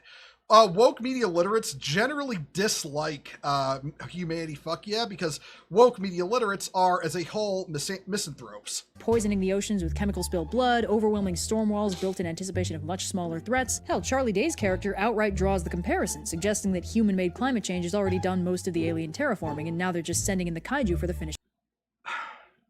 It's so telling that I'm able to call out how she gets wrong, what she's getting wrong, as she contradicts herself. Touch. Essentially, humans accelerated the process of the aliens changing the climate. Do you get it? Okay. Pacific Rim very specifically harkens back to Godzilla's origins as a global existential threat personified, raising the stakes by making the threat lots of kaiju instead of just one, and makes the danger they represent immediate and extremely relevant. It sends the message that yes, we made this happen, and yes, things are very bad and getting worse. But it also says that yes, we can fight back. If we put aside our differences, ignore all our useless political squabbling, focus on the only thing that really matters, and then confront the apocalypse head on, we will be able to punch it into submission. And also drop a nuke on it. Kaiju movies can never agree if nukes are good or bad. Anyway, the point is, kaiju movies frequently make statements about hey, Red, it's almost like the use of a nuclear bomb is contextual based on the individual movie, and you trying to apply a blanket allegorical statement to the genre is completely stupid, and you don't understand the genre at all. The world, the things that scare us, and what we can do about them, and as a result are often extremely political when you look at them. Sometimes they say we can't do anything about them. Sometimes they say the problems are our fault. Sometimes they bounce back to wish fulfillment and imagine a world where the giant unstoppable force is a good thing that'll fix our giant unfixable problems. And sometimes they say it's up to us to work together and face the problem head on, to admit that things are bad and to fight to the very end to make them better again. And also, sometimes it's just fun to watch two incomprehensibly giant monsters kick the crap out of each other. I'm gonna be honest. Her throwing that in at the end is no. It does not absolve you, Red, of overanalyzing shit you didn't need to and finding meaning that didn't exist. Oh hell yeah! So yeah.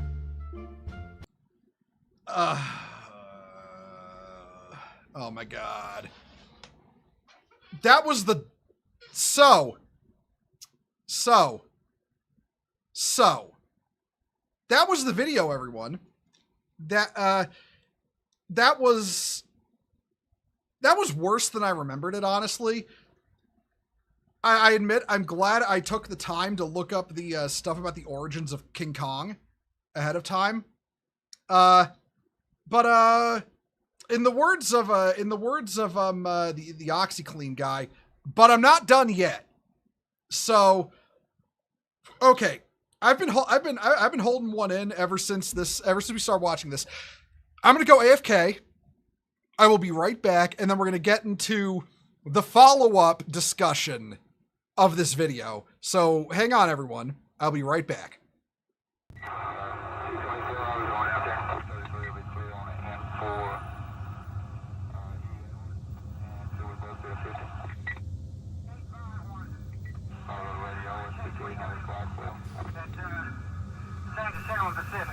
Out there, yes, clear.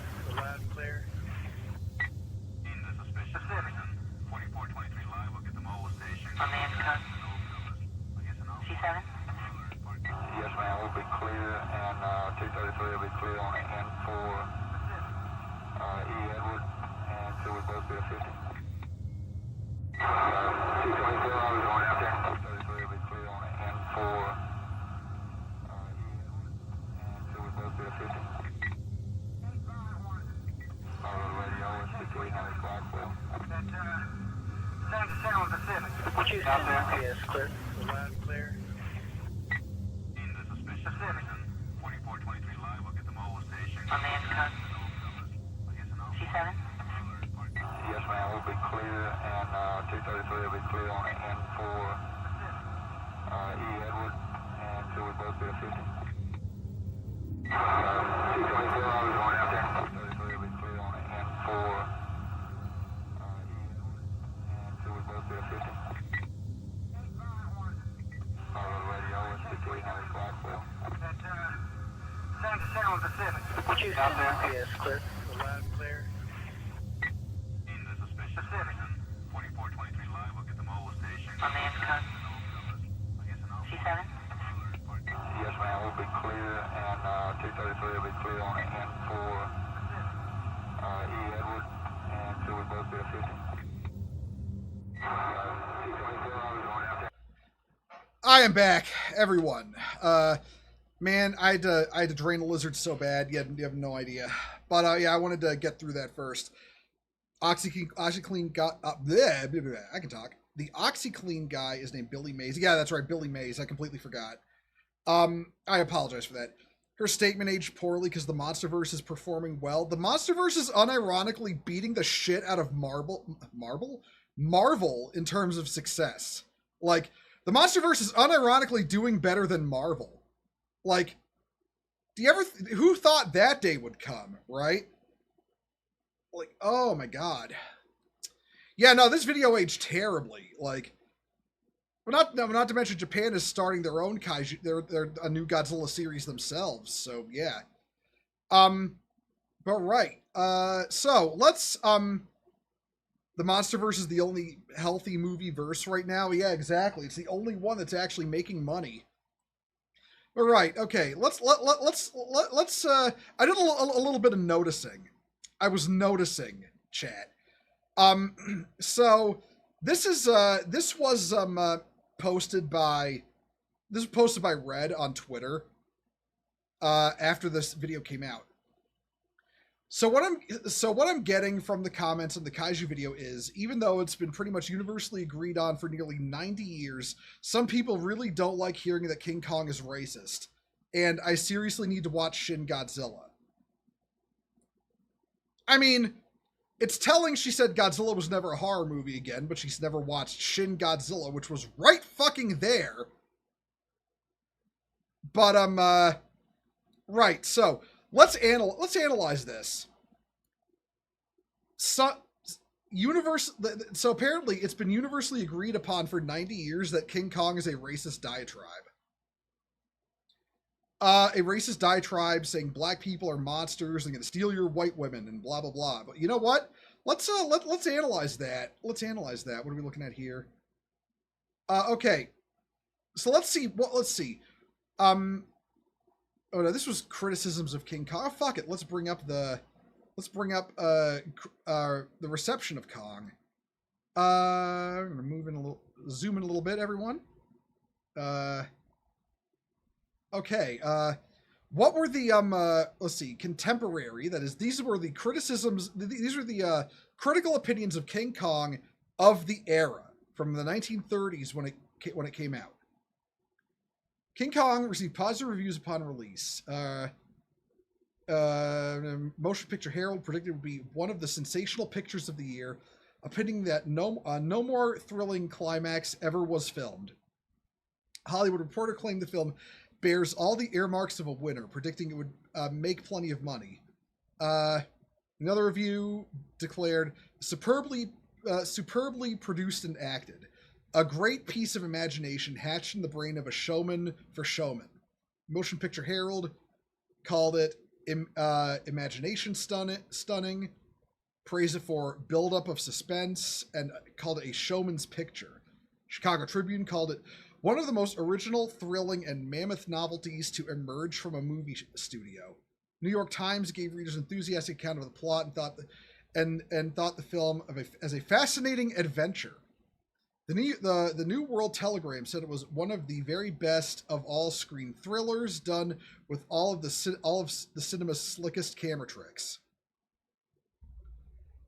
The Film Daily said the picture has plenty of shocker stuff, and the terror is heightened by Fay Wray screaming, while the film's musical score adds its blare to keep the audience in a state of turmoil.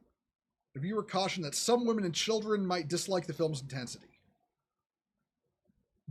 John Mosher of New Yorker called it ridiculous, but wrote that there were many scenes in this picture that are they're certainly diverting.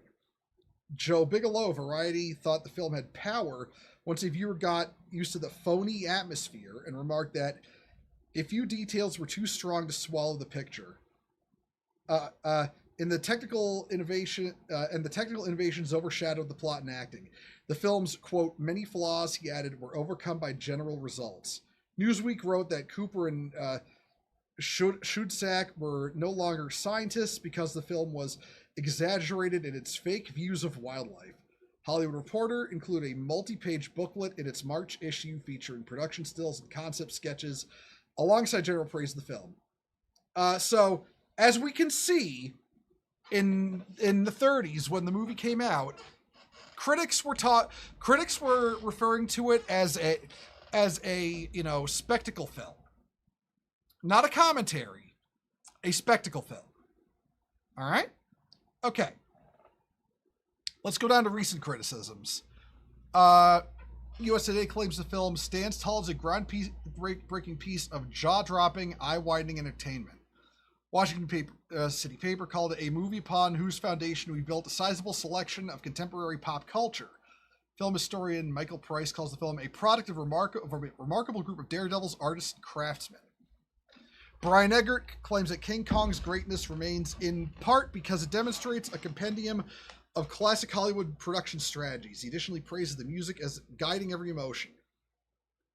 Almar Haffeldison of BBC praises the fantastic atmosphere of the score and richest of Kong's characters. He adds that the animation is technically brilliant and highly imaginative in terms of cinematic action. Roger Ebert included King Kong in his great movies list, writing that in the very artificiality of some of the special effects, there's a creepiness that isn't there in today's slick, flawless, computer-animated images. Even allowing for its slow start, wooden acting, and wall-to-wall screaming, there is something ageless and primeval at King Kong that still somehow works. I will say I'm not a fan of how Roger Ebert will try to criticize a film outside the era it was made. The era in which a film is made is an important context for providing critique of that film. If you ever want to get pissed off, look up Roger Ebert's review of the, it was like literally one of the last reviews he did before dying of the original 1954 Godzilla. Like, look it up. It is patently offensive, the things he says about that film. James Bernardellini wrote that advances in technology and acting have dated aspects of the production. He also adds that the acting is weak and that he feels some sense of awe and consideration of the special effects. The Guardian pointed out that Kong's perceptible size changes are marked on that compared to the film's filming techniques. King Kong has ceased to be the thriller and has become one of the best comedies seen in years. In its review, Time wrote that Kong sometimes doubled in size. TIFF? The fuck is TIFF? I've never heard of them. Toronto International Film Festival, okay, wrote that it is reductive in its portrayal of humans and especially of indigenous people. Now, okay, that is the first time racism has been brought up in the critical discussion of King Kong. When was that written? 2025. On Rotten Tomatoes, the film holds an approval rating of 97% based on 161 views, blah, blah, blah. So yeah, favorable on Rotten Tomatoes. Now, okay. we're not going to go over what the people saying the film is full of. I mean, look, I will concede this much, that there is a bit of insensitivity toward the depiction of Native Islanders in the film. This is largely a matter of casting, though. And again, I'm not going to hold that against the film because it is a product of its time. I'm going to judge the film based on based not on my own modern views, but what they were working at the time. But now that said, this is where all the critical analysis of racism comes from. Of the film is a racist portrayal of black people through Kong himself comes from. Now, I'm not going to read it out loud. You can go to the Wikipedia page if you want to. This is all just brain rot. But we're going to check some receipts. Let's see. 2025. 2011. 1996. 2008. 1983. Let's see what else. 2021. 1996. 1996. 2013. 2009. 1996. 2009. 2008. Let's see.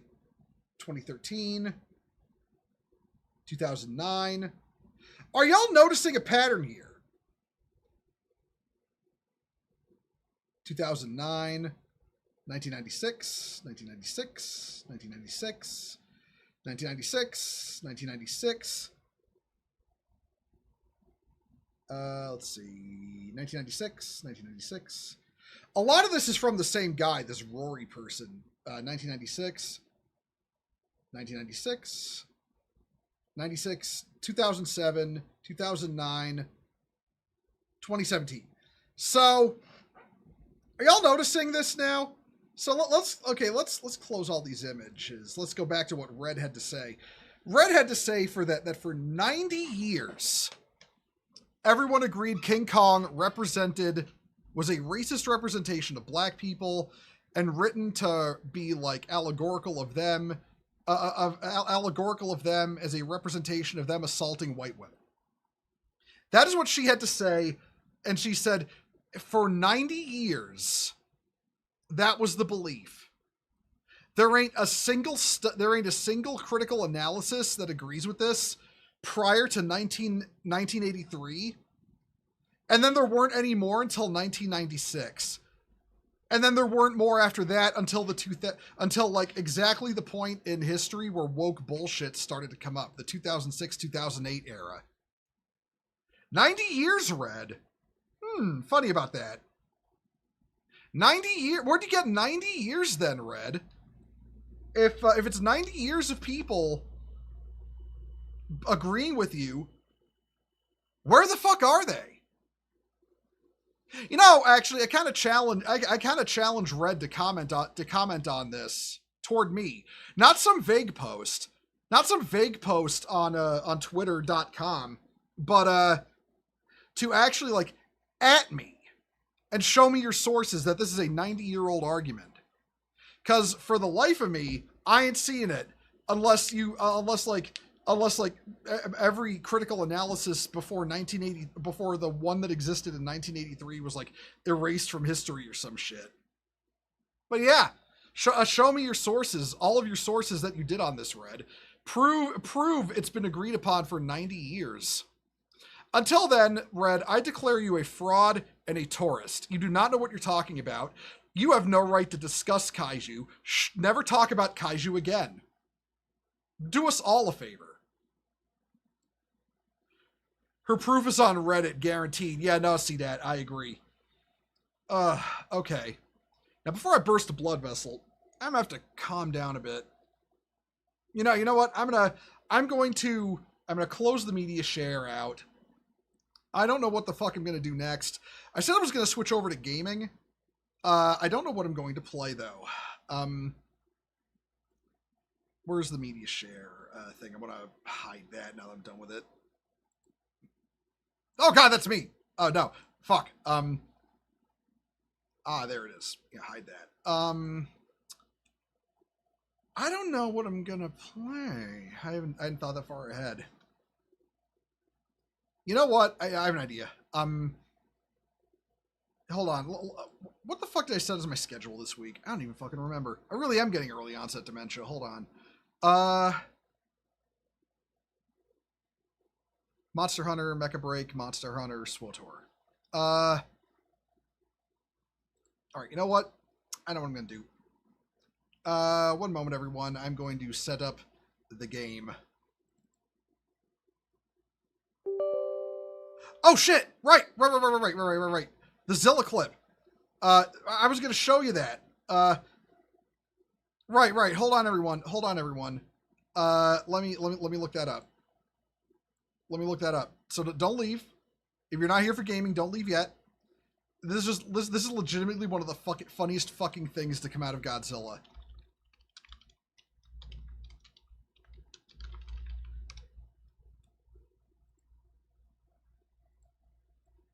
Okay, let me bring the media share back up.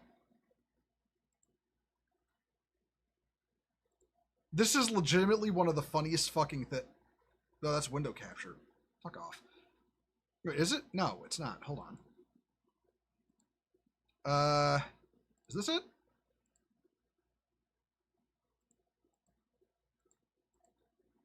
Why are you not? Okay, now it doesn't want to open. Hold on.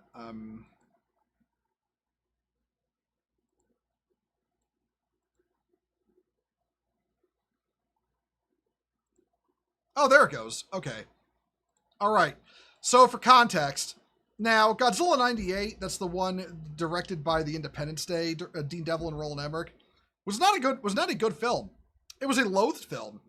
America hated it. Japan especially hated it. I remember infamously during the premiere, oh fuck. Why am I forgetting his name right now? Hold on, everyone.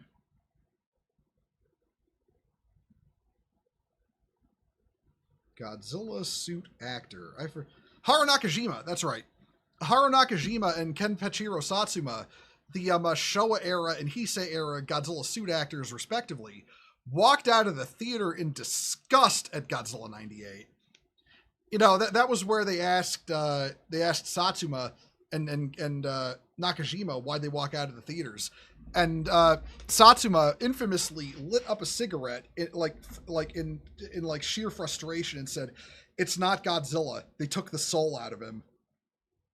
So when the rights for Godzilla transferred back to Toho, what transferred with them was the rights to the American Godzilla. So TriStar lost the rights and Toho gained them. So when they were doing Godzilla Final Wars, which Toho legitimately thought would be the last Godzilla movie ever made, they decided to have this fight take place. I'm going to just show you this with no context for the rest of the film. That is the best part of Godzilla Final Wars. Like, holy shit. It's the best part of the film, where Godzilla kills his American counterpart. Your volume is max. It's like you're whispering. Is anybody else having audio problems?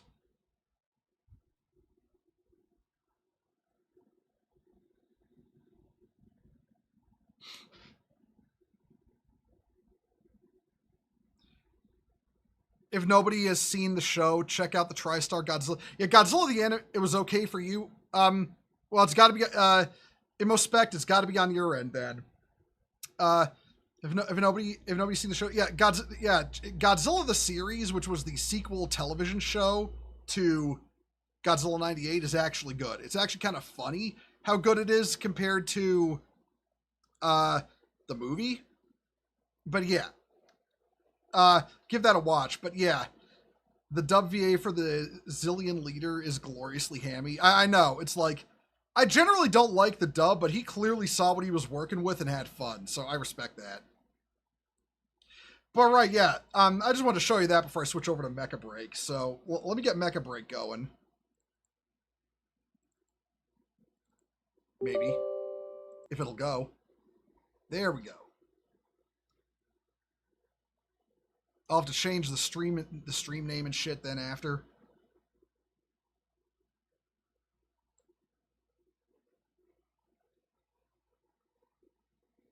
That was weird. The game had Japanese text for a second.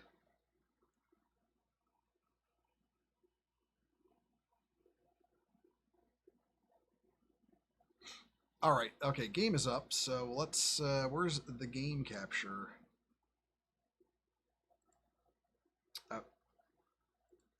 Okay. Oh, it's already. Oh, it's already set to Mecha Break. That's convenient. All right. Now I gotta change. I gotta change this now. Hold on.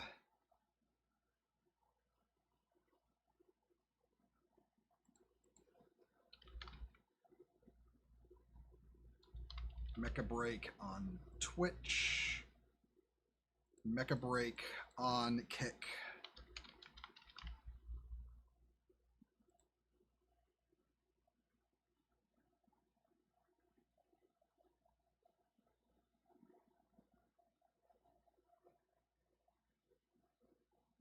All right, update that. I hope it didn't just fuck my settings on YouTube. I'm gonna have to check that real quick. But we have updated what the stream is about. Just finished leg day while listening and watching. One step closer to being a custode without buying some peptides or some shit. Right, man, fuck Major Kill. All my homies hate Major Kill. All right, let's check the stream on YouTube's end. Is the title still right? Yes, it is. Alrighty. But yeah, no, fuck Major Kill. Seriously, he's legitimately selling fucking drugs that fuck with your brain and your body. Like, God, what a...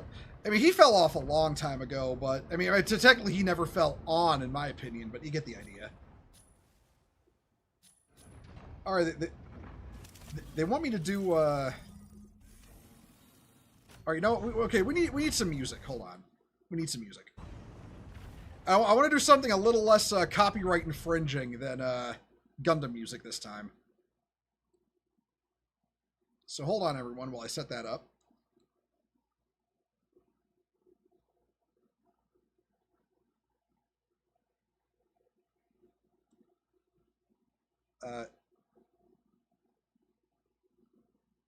Why is there we go. Okay.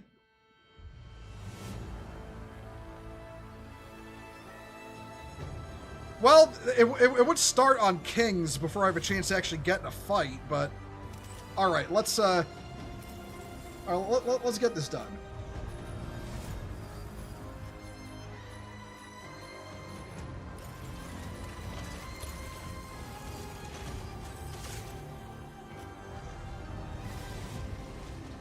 Armor Core music. Now, I want to use Ace Combat and fucking what do you call it? Ace Combat and Project Wingman music instead.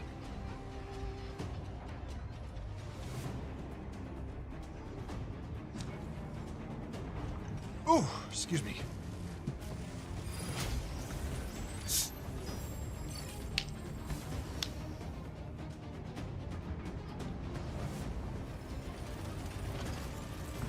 Oh, okay.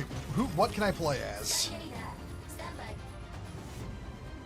Wait, why did it boot me out of the mech I wanted to... Okay.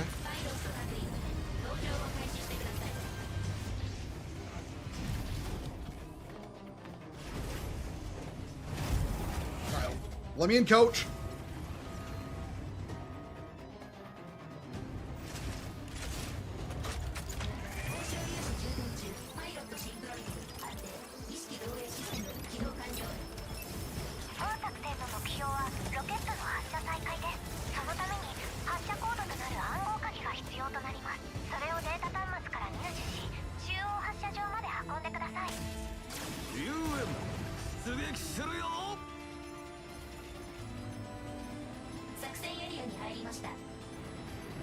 My opinion on channels like Poor Hammer and A Starters Anonymous. I haven't. You know, I kind of like A Starters Anonymous. I haven't watched Poor Hammer.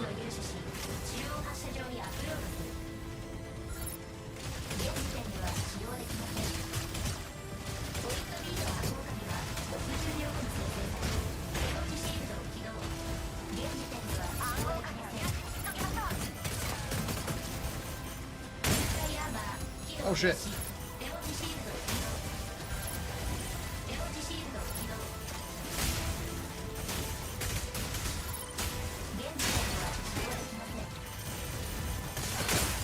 Shit.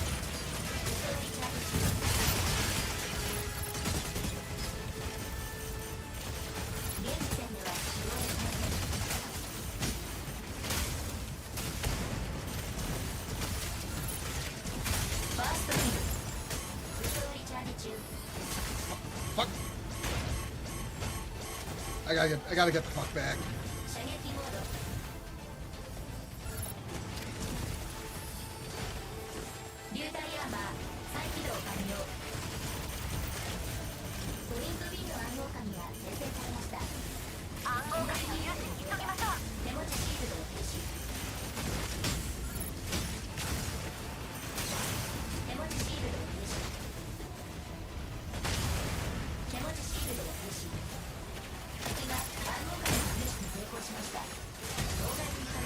Oh, I'm in too deep. I'm in too deep. Got no energy. Okay.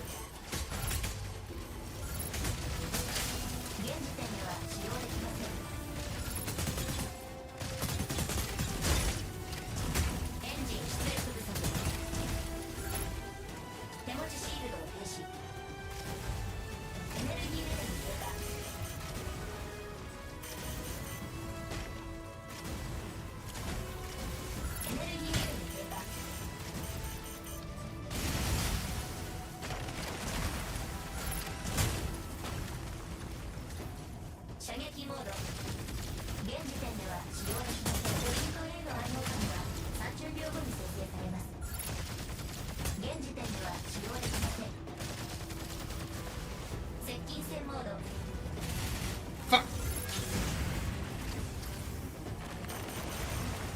Okay, suiting up.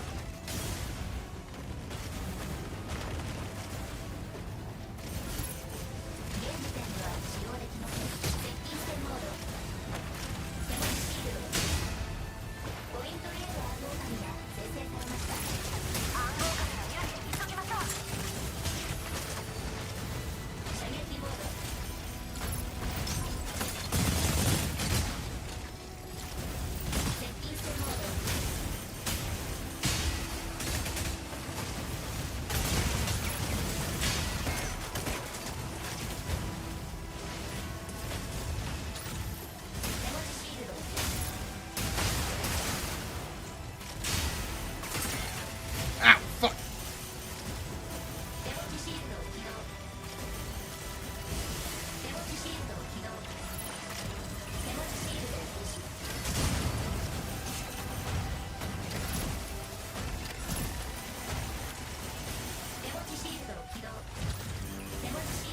Where are you?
Could somebody kill this fucking...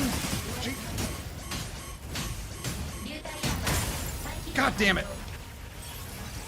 We literally couldn't grab the objective because nobody was trying to kill that guy.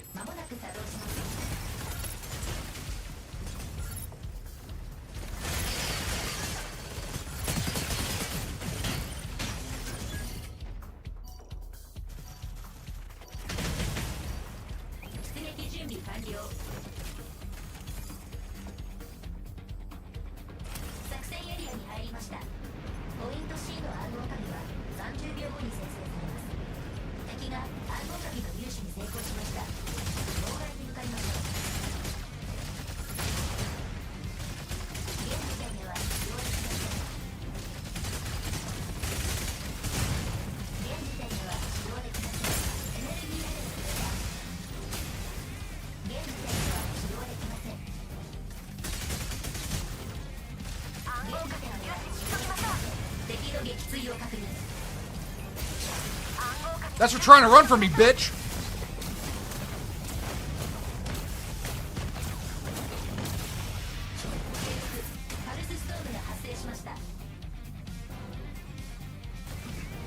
I'm going to C.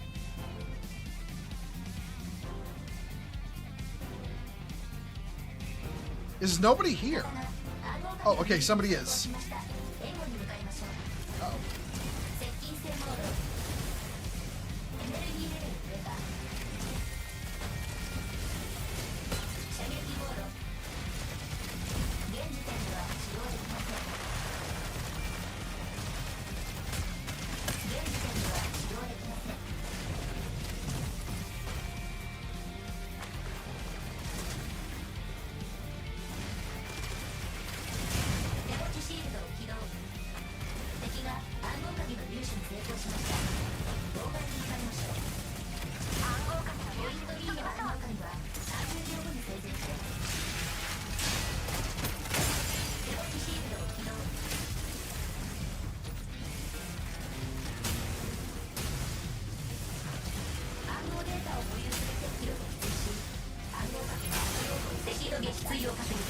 Yeah, you too.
I will finish every single one of you.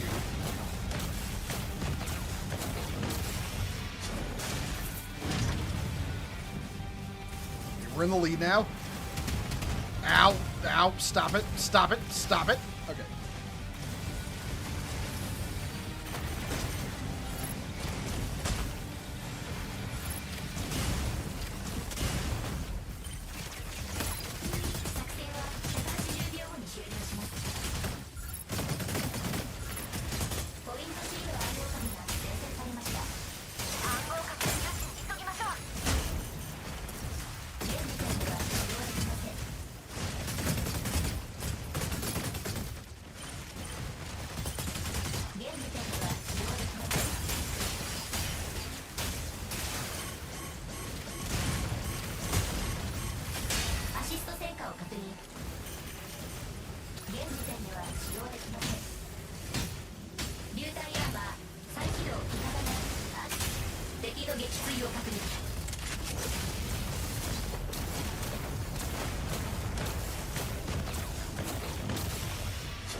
Where's the... Oh, there's the objective. Oh, yeah, we...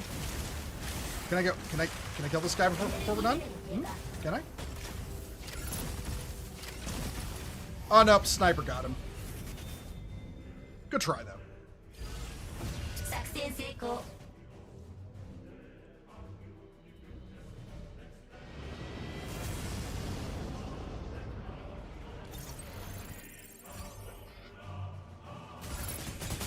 Yeah, 5 kills, 1 death, 3 assists. Pretty good.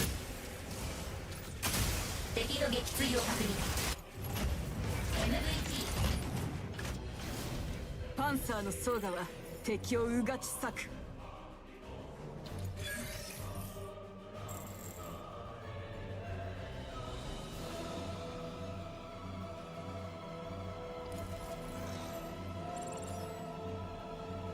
Because I need assists. Okay, see, 10 assists total.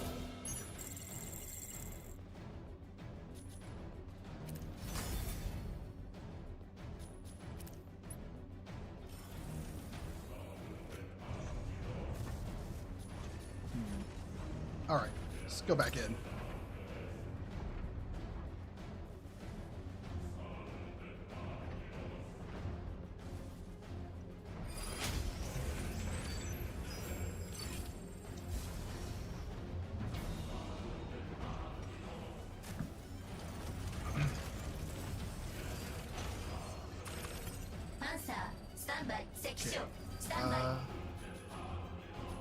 Oh.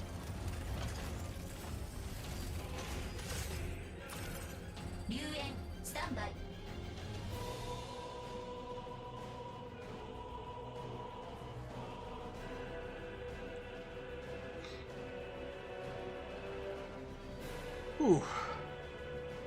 I feel like the buzz of anger from watching that stupid fucking video is going away finally. Like, man, that shit legit so fucking stupid. I can't even, like, begin to come up with, like, you know, witty things to say.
Ow!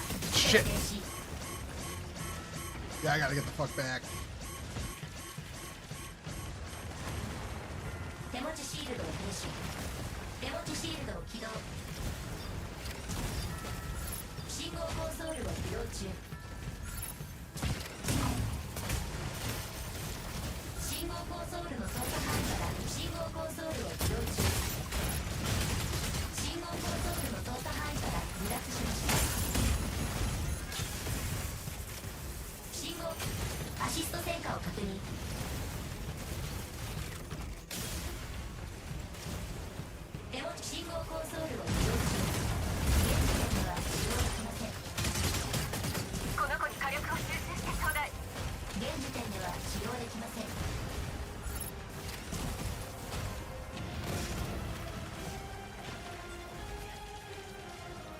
Show yourself. 現時点では信号コンソールが起動され味方の輸送車が高速進行中です。 I'm gonna stick with the. I'm gonna stick ア with シスト the. 戦火を確認輸送車を護送中。 We don't have anybody standing on our thing, so I こ might の as 子に well. 火力を集中してちょうだい。遊園誰か手貸してくれないかい。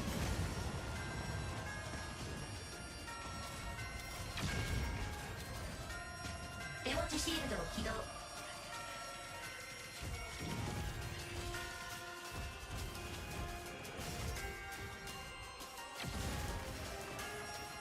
I mean, look, if they all want to fight down there while we win the match, I'm cool with that.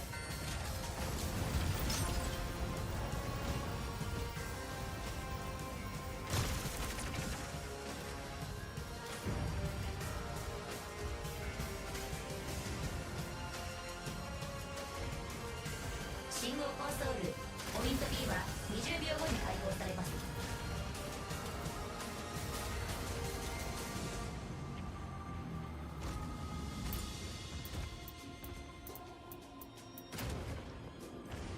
では信号コンソールの近くに待機しとこうね。信号コンソールを起動中。この子に火力を集中してちょうだい。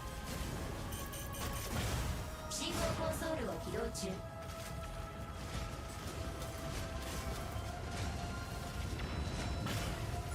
射撃モード。現時点では使用できません。信号コンソールが起動され味方の輸送車が高速進行中。輸送車を護送中。輸送車を護送中。 I don't care if I don't care if I'm doing a thankless job. I just want to win. 手持ちシールドを起動。手持ちシールドを停止。いやー諸君、輸送車の護衛を優先するよ。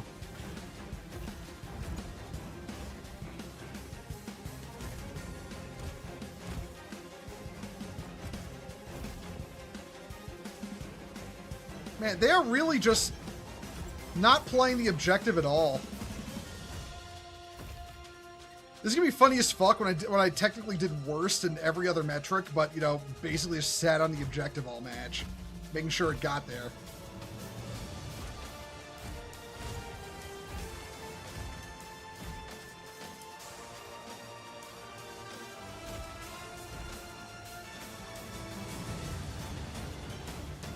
You made your pilot look like oh, no, you mean full frontal. You made him look like full frontal.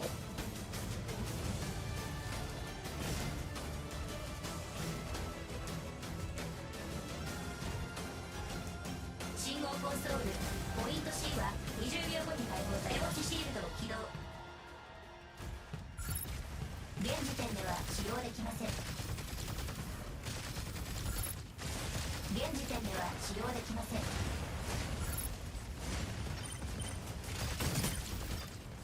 信号コンソールを起動中。現時点では使用できません。現時点では使用できません。信号コンソールが起動され味方の輸送車が高速進行中です。手持ちシールドを停止。 Where's our transport? 手持ちシールドを停止。輸送車を護送中。 Uh-oh, uh-oh.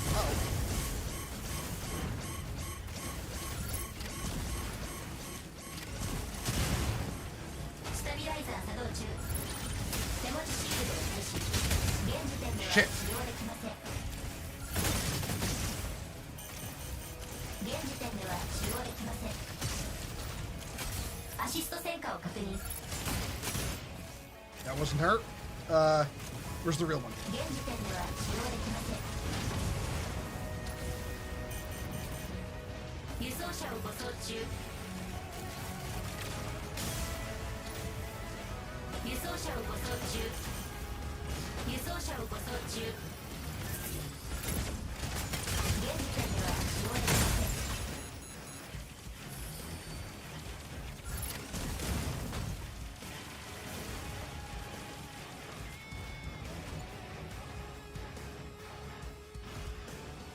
流体アーマー再起動開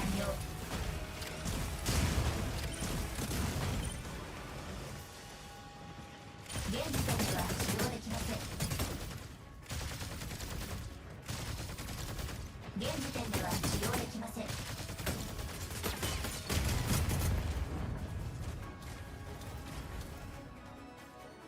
Where'd he go? I saw that little shit flying around. Oh, now the enemy team converges on me when it's altogether too late. 手持ちシステム起動。 Stun it on them hoes. 作戦成功。 Oh, excuse me.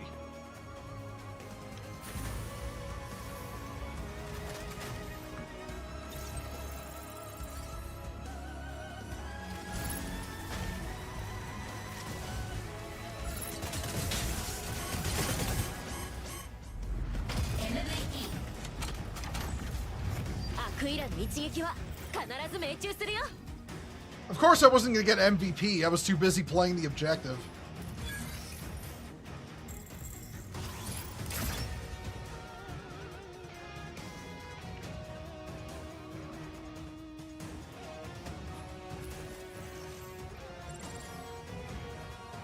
Need 4 more assists.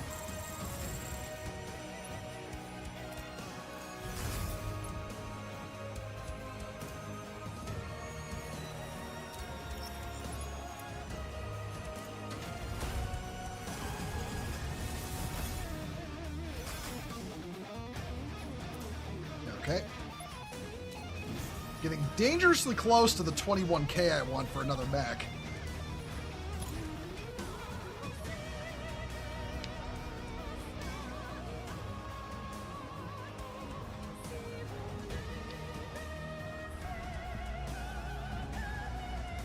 Just wait for the next match. Doom scroll a bit until then, I guess. Won't take too long.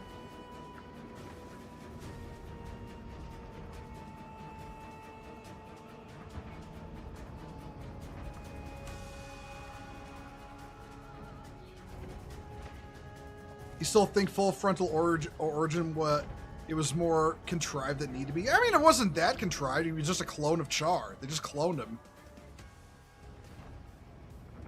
You need to grind this game. You're too busy painting your Aquilons. Yeah, that's understandable.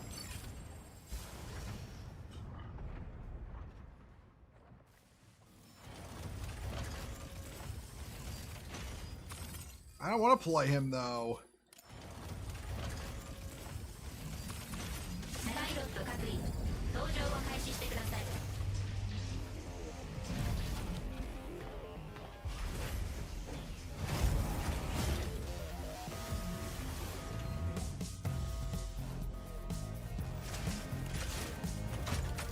交渉粒子充填中、パイロットシンクロ率安定、意識同影システム起動完了。本作戦の目標は天空都市に潜入した敵機の排除です。彼らは EIC ダストを使った破壊工作を計画しています。一刻も早く全員を撃墜し、その企みを阻止してください。 UN 出撃するよ。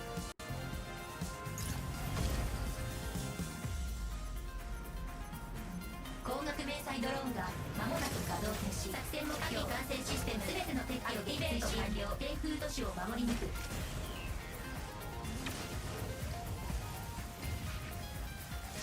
現時点では使用できません。現時点では使用できません。現時点では使用できません。現時点では使用できません。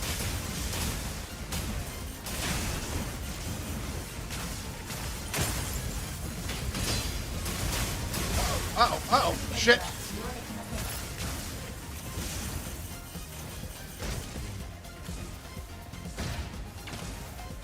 現時点では使用できません。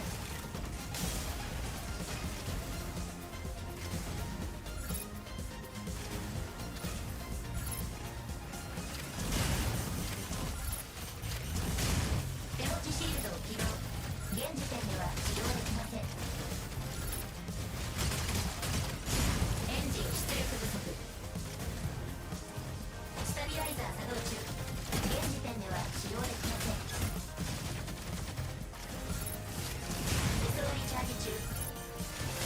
Oh, shit. Nope.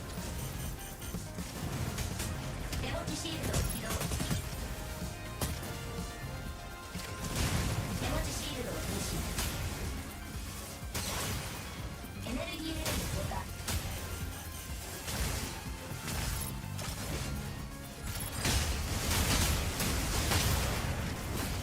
手持ちシールド起動。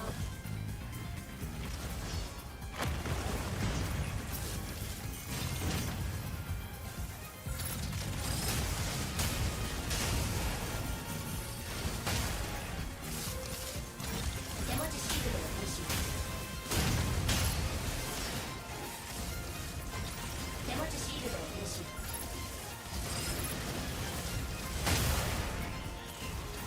射撃モード。手持ちシールドを停止。現時点では使用できません。アシスト変化を確認。接近戦モード。現時点では使用できません。エンジン出力不足。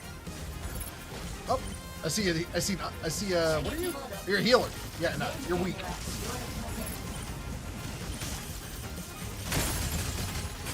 アシスト戦果を確認。手持ちシールドを起動。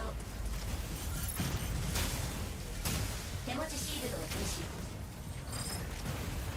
I think we won. Yeah, we won.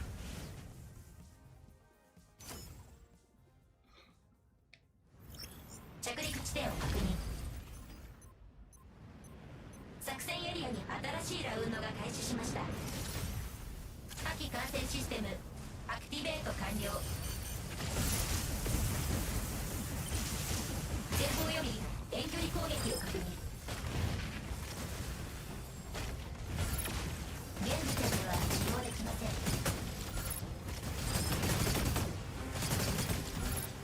現時点では使用できません。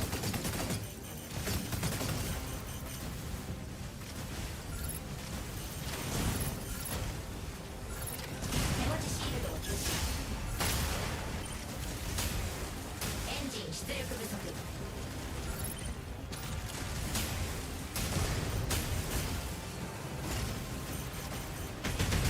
Oh, shit. 手持ちシールドを停止。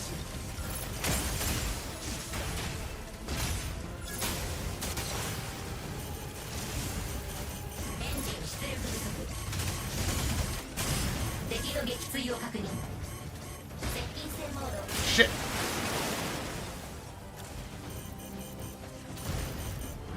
現時点では使用できません。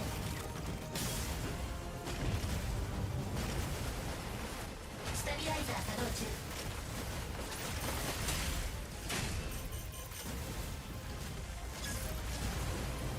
現時点では使用できません。接近戦モード。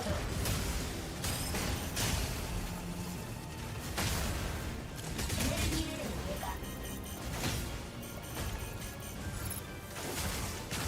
Oh, god, you got double teamed. Oh, fuck. Oh, fuck. Oh, damn it. Oh, damn it. Oh, damn it. Oh, damn it. Oh, damn it. Nope, you can't catch me. You can't catch me. I am speed. Maybe they can catch me. Oh, shit. Whew. 現時点では使用できません。現時点では使用できません。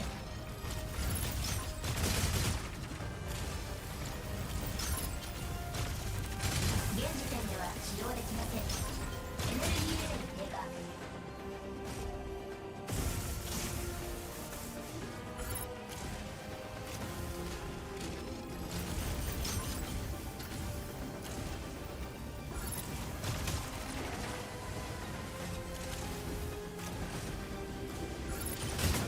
現時点では使用できません。アシスト戦果を確認。エンジン出力不足。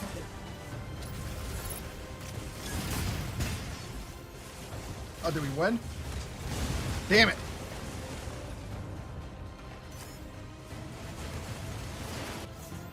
着陸地地点を確認。作戦エリアに新しいラウンドが開始しました。火器感染システムアクティベート完了。手持ちシー Where ル the ド fuck are they?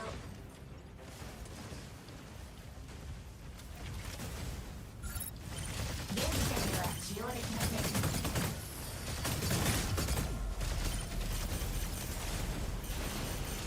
現時点では使用できません。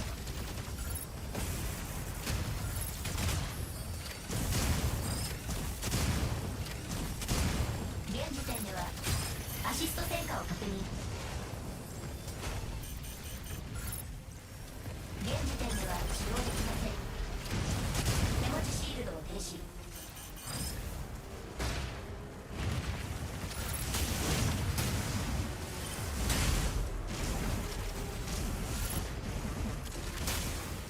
入隊アーマー機能停止。手持ちシールドを起動。現時点では使用できません。エン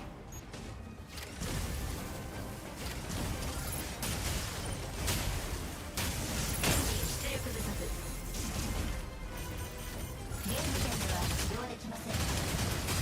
アシスト戦果を確認。Okay. 流体アーマー再起動完了。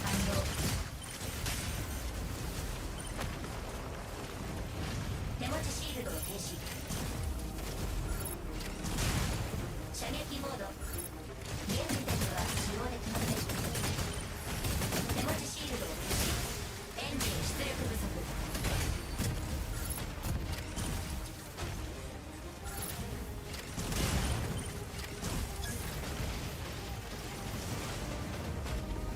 現時点では使用できません。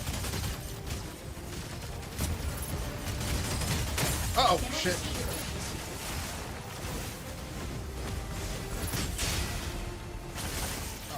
Oh.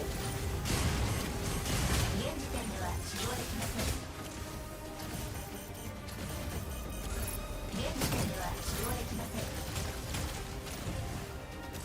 エネルギーレベル低下。警告。作戦エリア。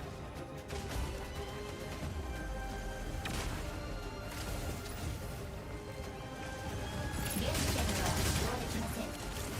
Where'd he go? 現時点では使用できません。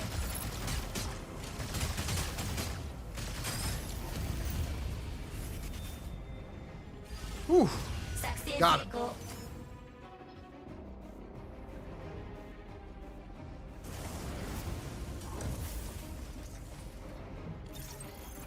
Ooh. MVP Yeah, not at all surprised at the sniper getting MVP. It's almost too easy to play as the snipers.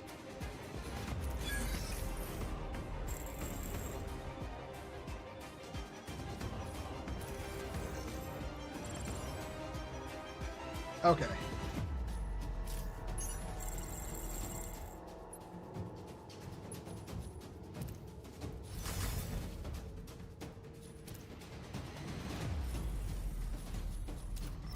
Inventory.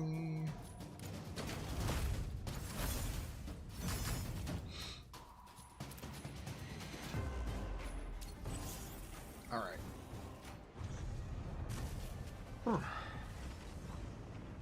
Okay. One moment, everyone. I will be right back.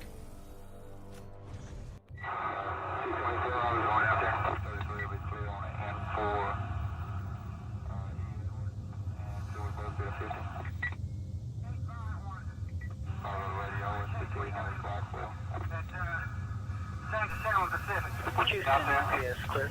Loud, clear. In the suspicious citizen. 4423 live. We'll get them all to station. On the cut. C7? Yes, ma'am. We'll be clear, and 233 will be clear on the N4 E Edward, and so we both be a 50. 224, I was going out there. 233 will be clear on the N4 E Edward, and so we both be a 50. Radio is between Blackwell. San Pacific. Out there, yes, clear. Loud, clear.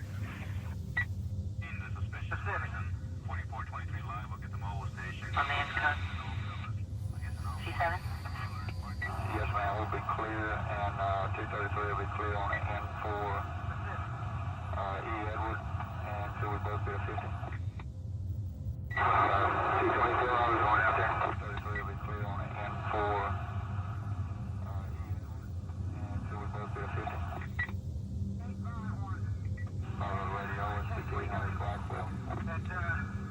That's 7 with the 7. What you out there? Yes, clear. The line's clear. The 7. 4423 live, we'll get them all station. On the cut. C7?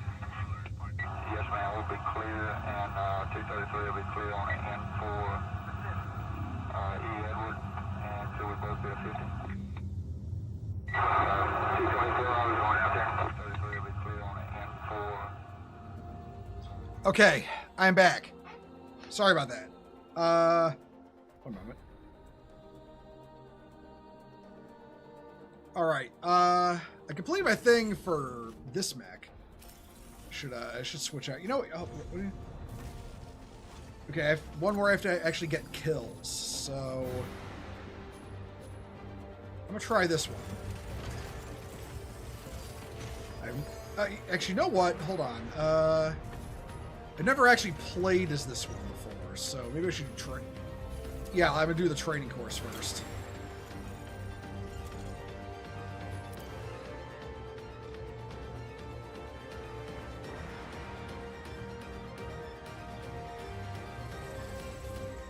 All right, what are we looking at here?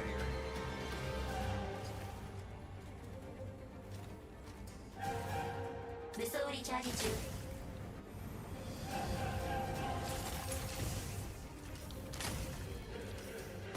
Okay, so grapple hook. ドローンを放出ドローンを放出ドローンを放出 Drones, I can deploy 2 at a time.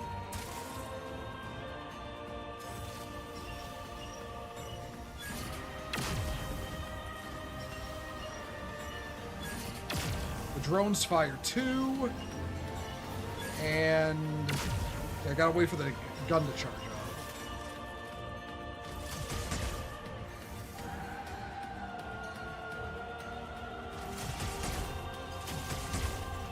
Okay, and I can fire regular as well. All right. Okay, I pick it up what they're putting down.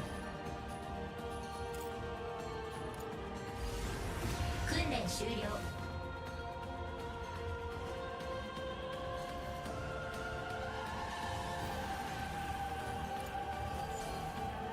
All right, now if they'll actually let me play as it, that'd be nice too.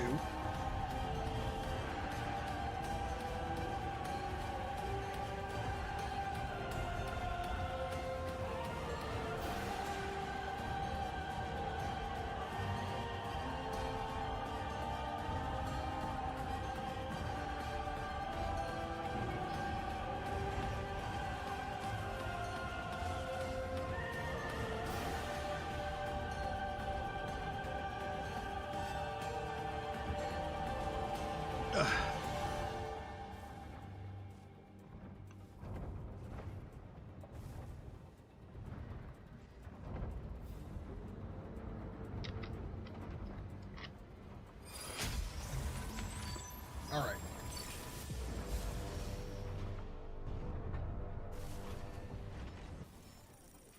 Okay. 鳴神スタンバイ They'll let me play as the sniper. スタンバイ Good. 関所スタンバイ Maybe I can actually complete this before the week is out. 開始してください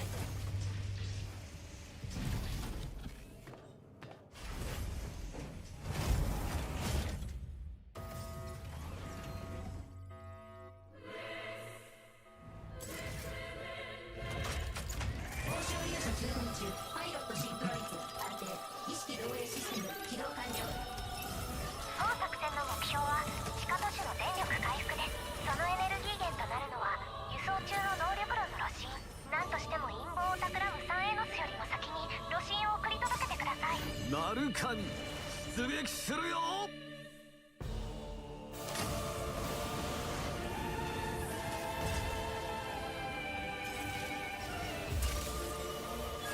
ドローンを放出作戦目標信号交換を起動し相手よりも早く輸送車両中央3号機に到着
墜を確認。武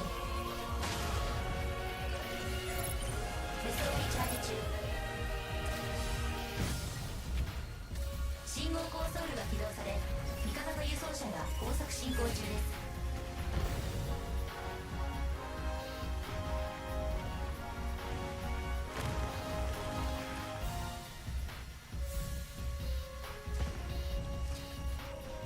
光学迷彩が停止されました。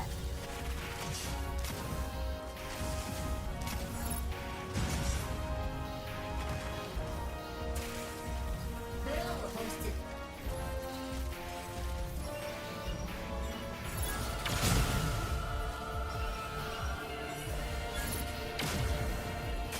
アシスト成果を確認。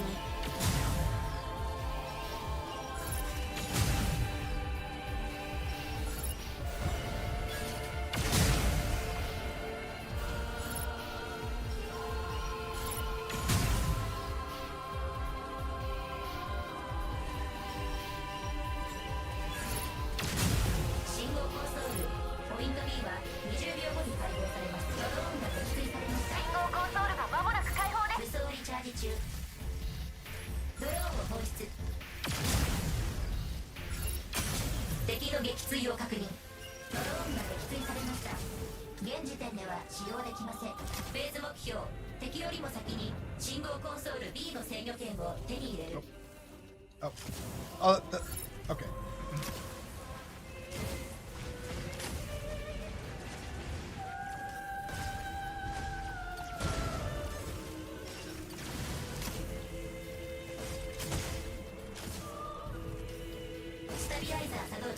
Need to find some sight lines.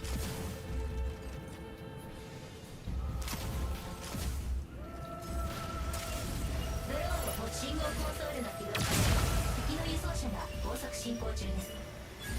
現時点では使用できません。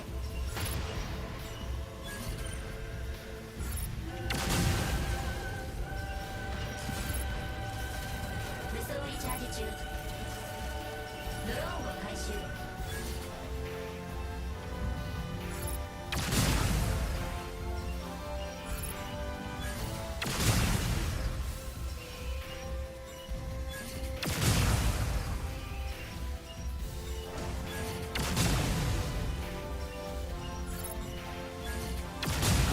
武装リチャージ中。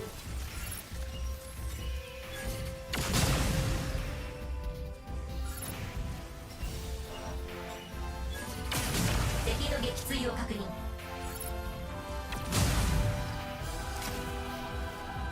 光学迷彩が停止されました。ドローンを回収。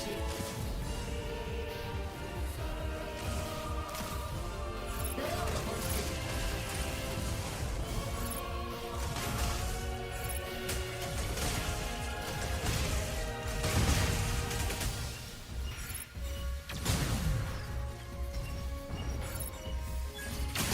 敵の撃墜を確認。輸送車を護送中。 Uh-oh. Nope. Nope.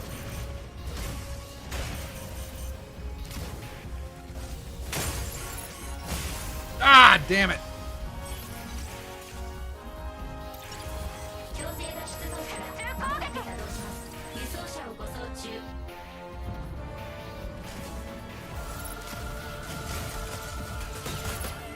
Oh, no wonder it was another sniper. 敵の撃墜を確認。信号コンソールが間もなく開放です。作戦エリアに入りました。光学迷彩ドローンが間もなくフェーズ目標、敵よりも先に信号コンソール C の制御権を手に入れる。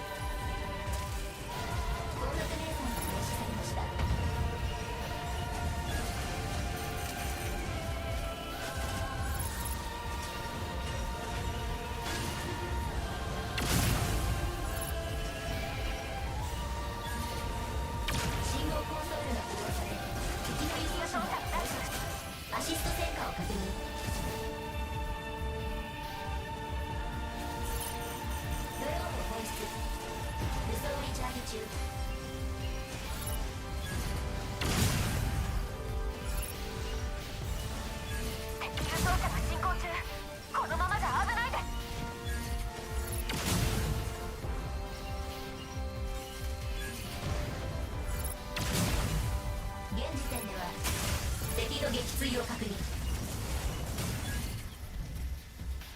for it.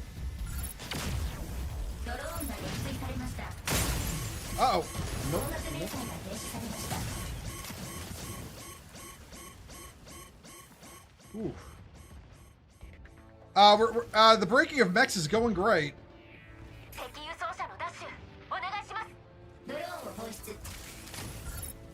現時点では使用できません。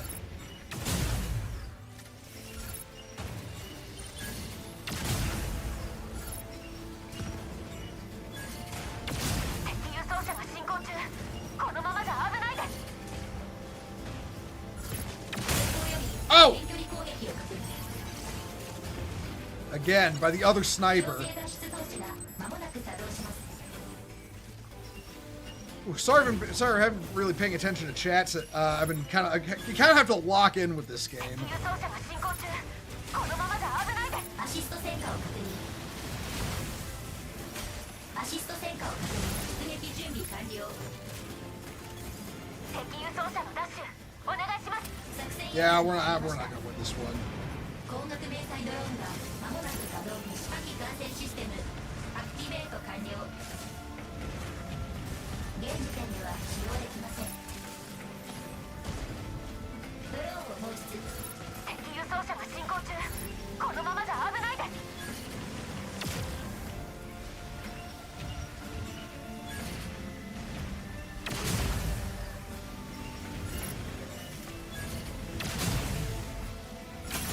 敵の撃墜輸送を確認。車が進行中。このままじゃ危ないです。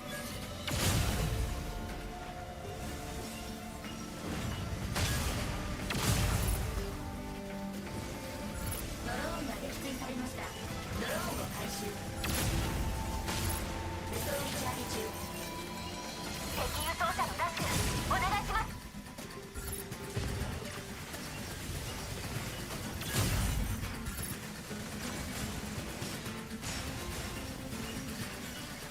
作戦は180秒に終了します。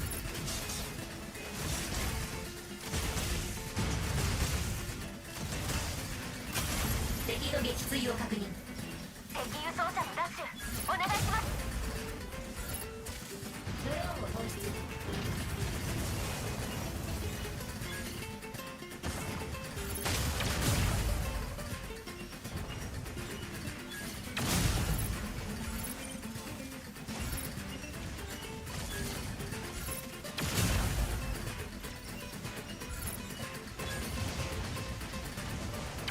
敵輸送車のダッシュお願いします。 敵の撃墜を Gotcha, bitch.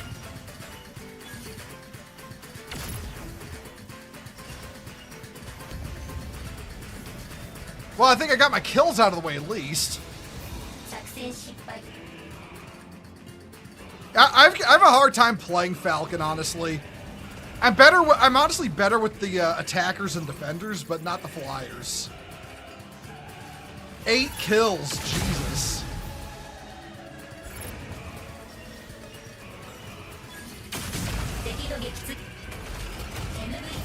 Yeah, I knew I wasn't getting MVP. 帝語の真髄は火力と射程だ。 Why does that motherfucker look like a JoJo character?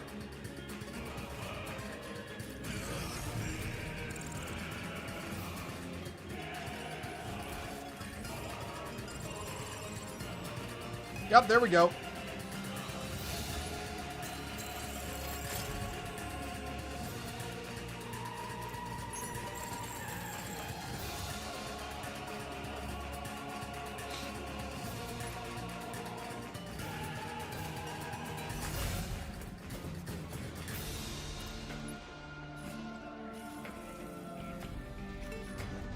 Alright, where is, there it is.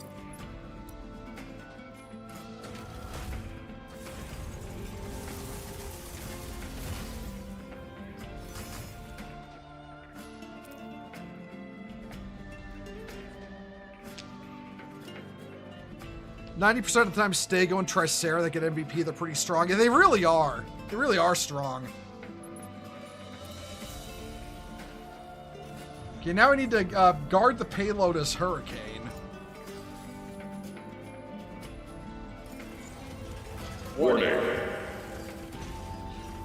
Hey, GJB, thank you for the follow. Welcome to Crusade.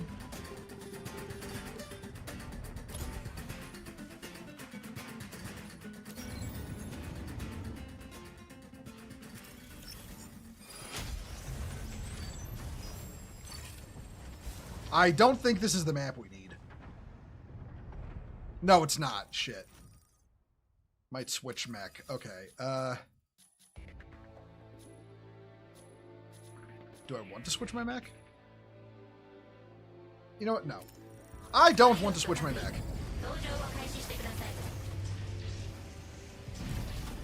Oh, this is the keys. Okay.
Ah, shit.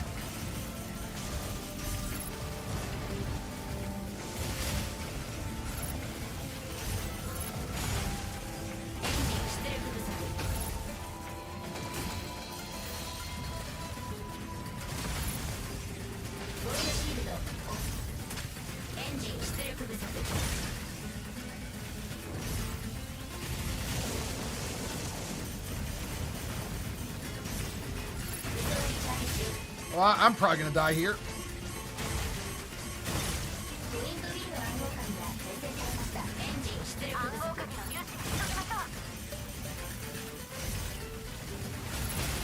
Shit.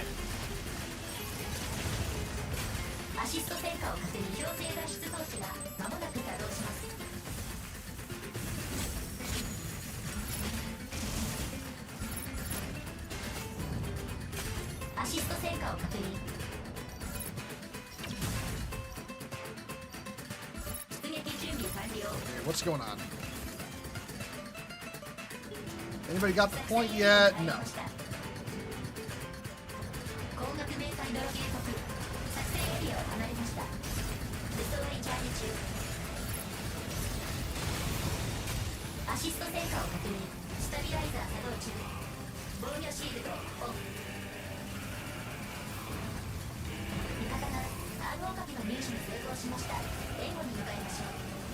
Hey, Kashua, how you doing?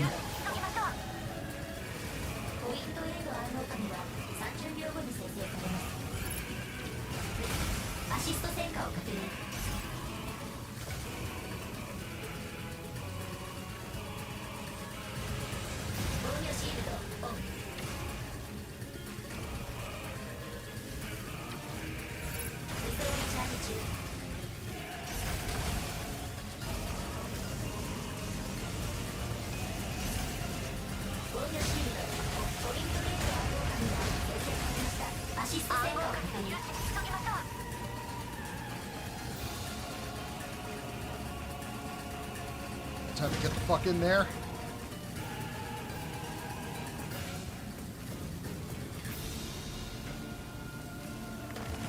Doing good, just chilling. That's good to hear. Uh oh, they got it. Okay.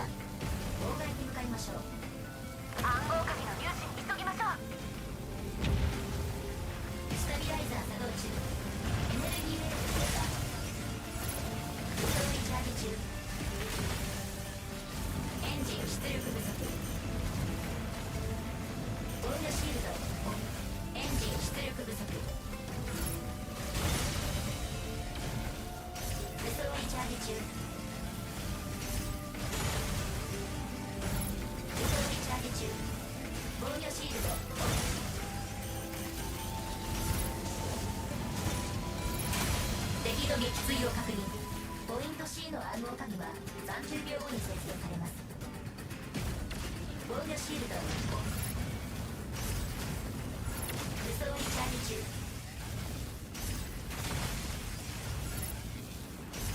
武装リチャージ中。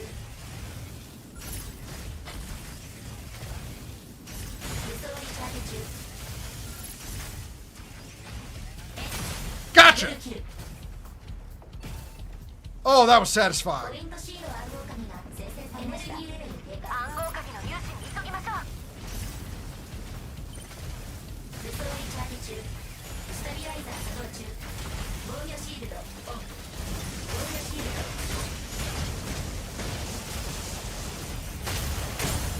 Oh, shit, shit, shit, shit. I'm in too deep. I'm in too deep. Help. Fuck. 強制脱出装置が間もなく作動します。 Damn it. I got killed by an unarmored Elizabeth. That's like the worst thing that can happen to you. That's embarrassing. 作戦エリアを離れました。警告。作戦エリアを離れ暗ました。号鍵の入手に急ぎましょう。着陸地点を確認。 I'm still impressed by that kill I got. ました。高額迷彩ドローンが暗号データを保有する鉄器を撃墜し、暗号鍵のアップロードを阻止できました。 Did we get the guy who had the... I think we got the guy who had the objective already. 武装リチャージ中。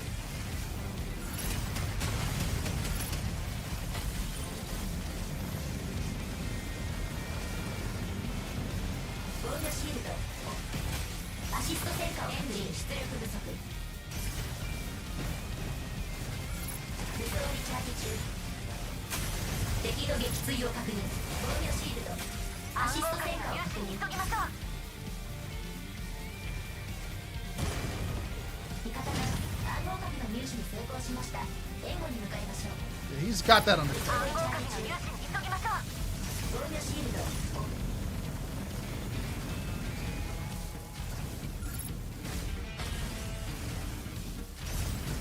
武装リチャージ中。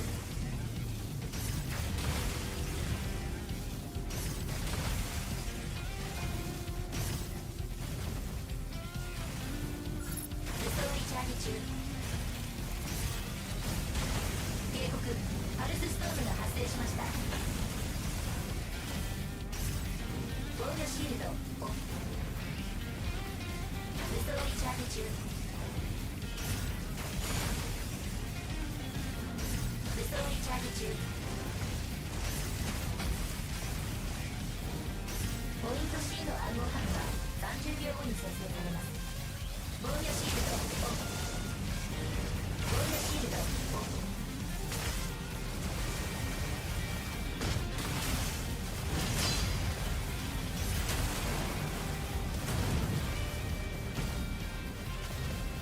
エネルギーレベル低下。アシスト戦果を確認。武装リチャージ中。エンジン出力不足。ポイント C の暗号鍵が設定されました。暗号鍵の入手に急ぎましょう。エネルギーレベル低下。現時点では使用できません。エンジン出力不足。敵が暗号鍵の入手に成功しました。妨害に向かいましょう。ミサイルアーマー Ah! 機能停止。 Damn it. 強制脱出装置がダストノードが正常値に回復。パルスストームが消えました。暗号鍵の入手に急ぎましょう。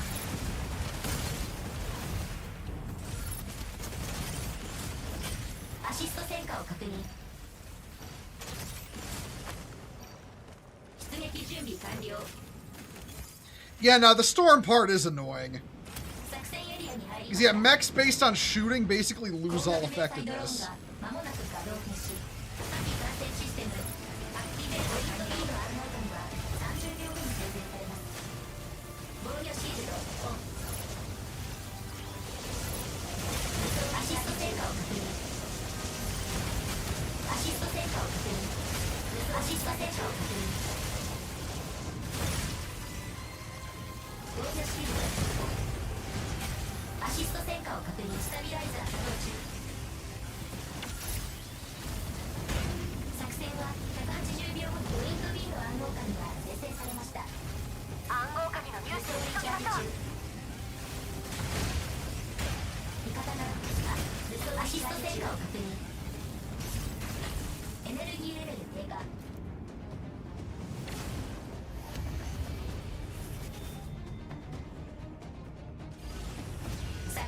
行。 Honestly, they should probably just get rid of the storm. I don't see what it adds. I think it's the only environmental effect in a map. Like, the only, like, one that persistently happens. Goddamn, 13 assists and 3 kills. Jesus. MVP バルカミの先行が勝利への道を照らすわ。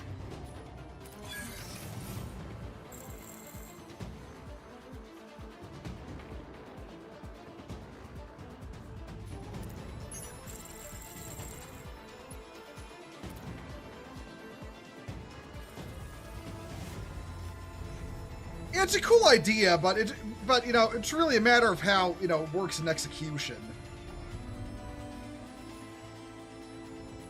Actually, hold up. I have to guard the payload. Can I specific queue into a map?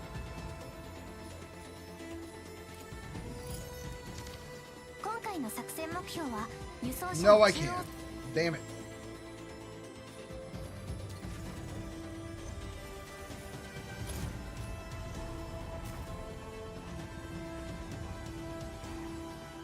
Yeah, if you're playing something that can't shoot without a lock, it's just obnoxious.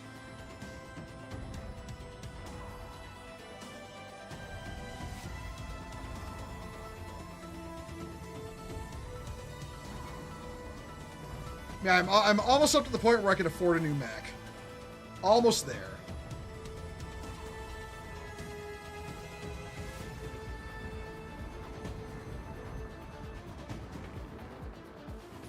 You know what? Hold on. While we're looking.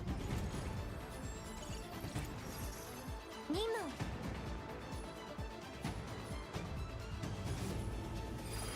Ah, it doesn't matter now. Oh, it's the one I want. Nice. Oh, they better let me play as Hurricane, though. Okay, they are. ハリケーンスタンバイスタンバイナルカミスタンバイスカイライダースタンバイトライセラスタンバイ Yep, and I have to sit on the payload. 搭乗を開始してください。 So very specifically, I have to help move it.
Oh, fuck. 戦闘よりも信号コンソールのダッシュが優先事項です。アシスト戦果を確認。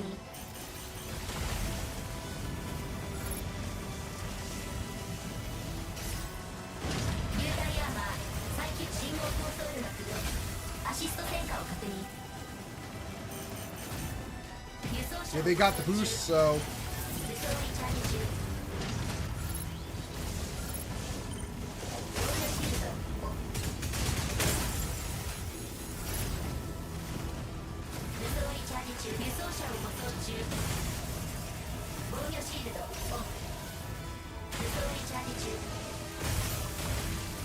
輸チャージ中。敵の撃墜を確認。武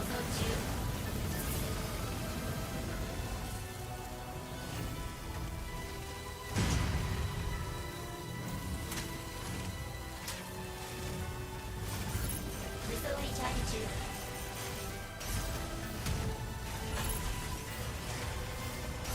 武装リチャージ中。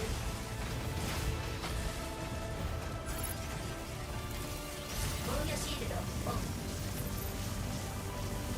武装リチャージ中。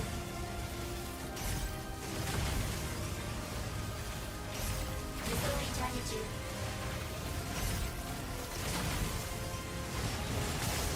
武装リチャージ中。敵の撃墜を確認。輸送車を護送中。アシスト戦果を確認。信号コンソールポイント B は輸送車を護送中。信号コンソールが間もなく開放です。防御シールドオン。アシスト戦果を確認。武装リチャージ中。防御シールドオン。信号アシスト戦果を確認。武装リチャージ中。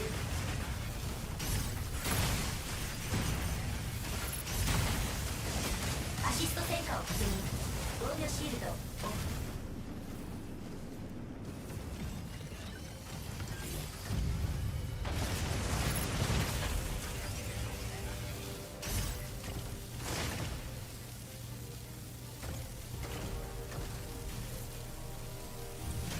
現時点では使用できません。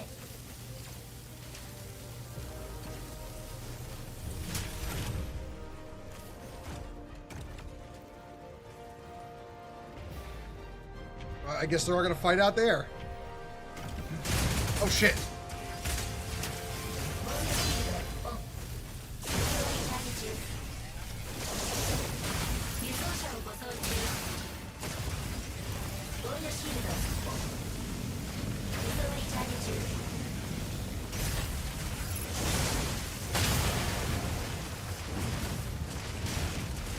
輸送車を護送中。輸送リチャージ中。輸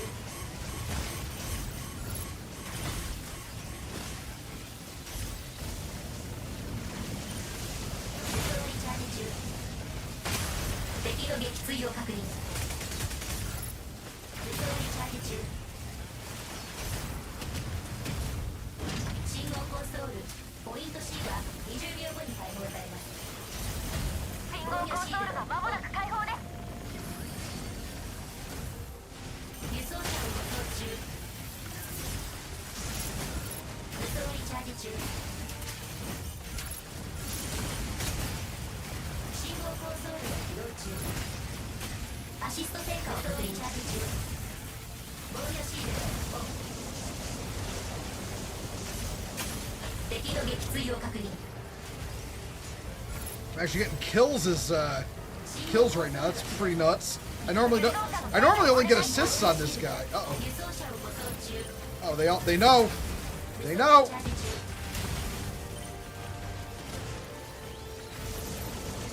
防御シールドオン。味方輸送車の護衛に向かいましょう。武装リチャージ中。防御シールドオン。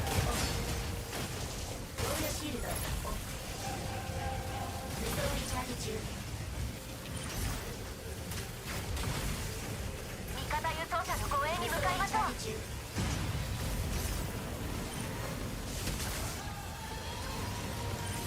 装リチャージ中。武装リチャージ中。輸送車を護送中。 Damn it. They really are out of fire. They really are. まもなく作動します。アシスト戦果を確認。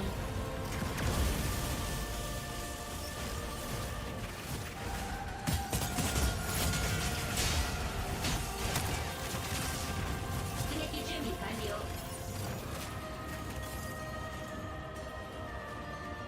作戦エリアに入りました。輸送車の制御をお願いします。光学迷彩ドローンがまもなく稼働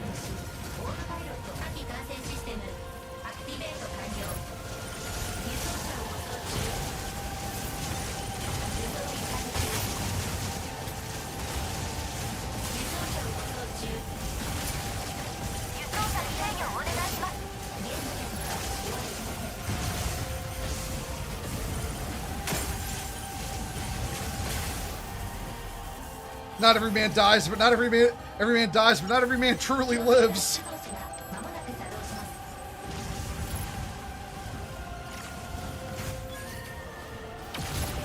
輸送車の制御をお願いします。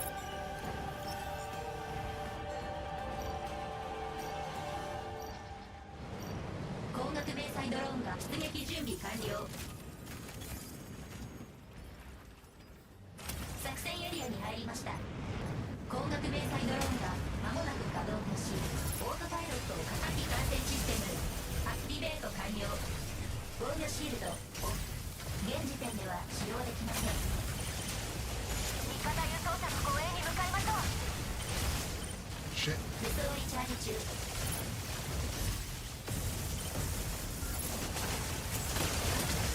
装リチャージ中。防御シールドオフ。アシスト戦果を確認。武装リチャージ中。敵の撃墜輸送を確認。車の制御をお願いします。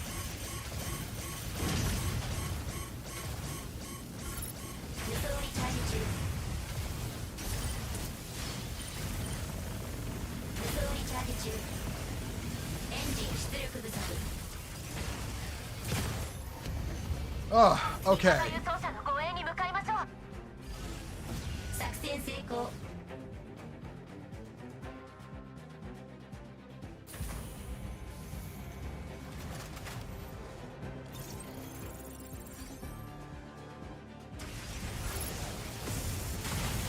I'm probably gonna need to do that one again. Oh, wait.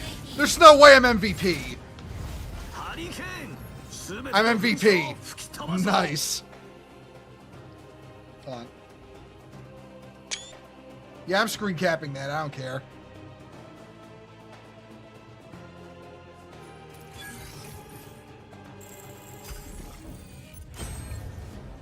Man, I'm just too good. I am the Red Comet.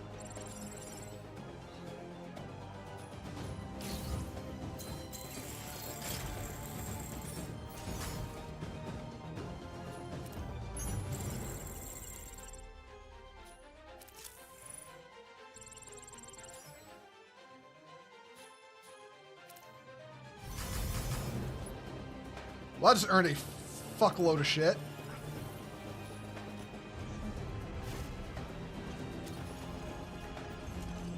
Yeah, well, I don't want to hone my piloting skills. I know what I'm doing. More like Nightmare of Solomon. Okay, well, that's not true. Okay, that's not accurate either, because my Hurricane is the color pattern is based on the Z Gundam from Hathaway. Welkin is based on Physalis from 0083.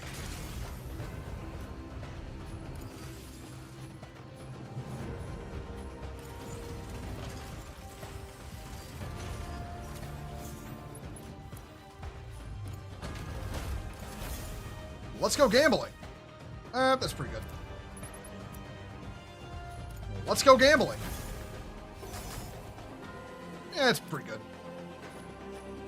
Okay, I have money now that I did not have before. It is time.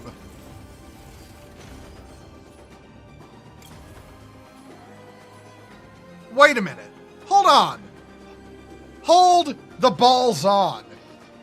I don't need to spend both of those to unlock them? That's what I was under the impression of this whole fucking... I don't fucking believe that. Well, I've got the fucking money. I might as well.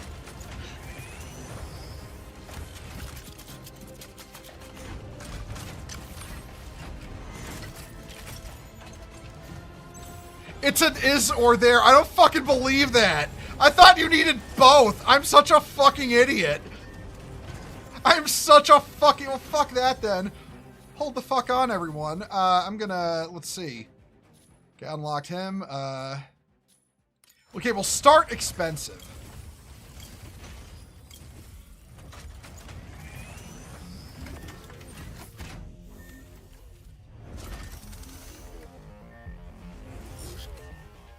This guy here is literally just the Zeta Gundam.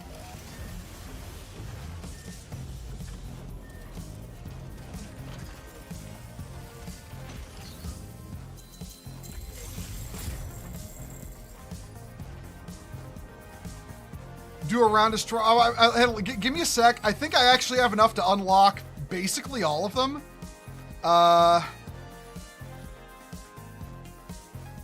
Okay, I'll get Stego and Panther next. If the support one is still available, I'll do that. I'll unlock him last.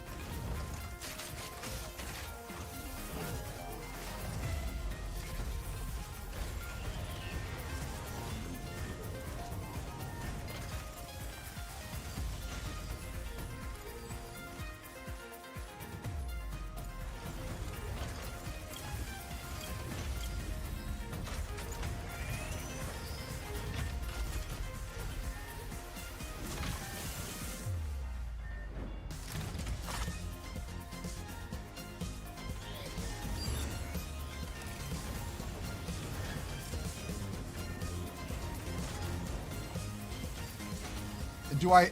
Oh shit! I don't have enough left for Panaka, but I'll be able to get that soon enough. All right, okay. So let's see, Tricera or Stego? Okay, you know, I'm gonna go with Stego. I need a Gundam to pattern the coloring off of. I think I've got an idea too. Hang on, everyone.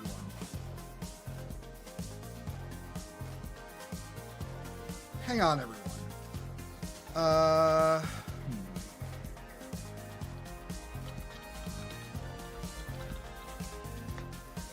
Nope, I've already got Heavy Arms. Heavy Arms is Tricera, because Gatling guns.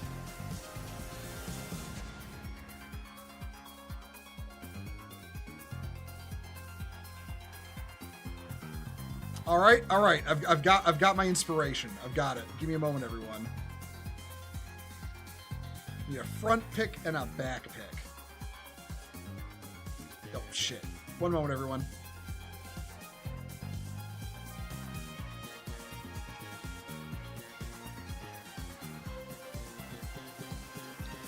Okay. I've got my coloring inspiration. I'll post what it is when I'm done. Okay.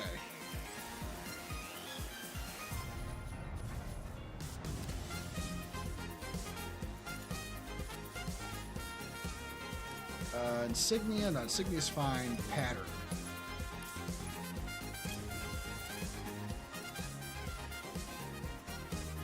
All right.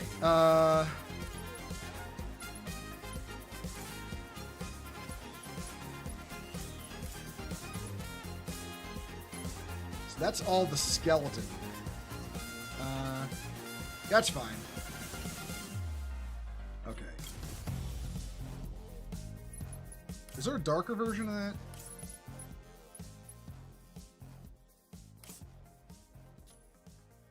Yeah, Signal Black. We'll go with that.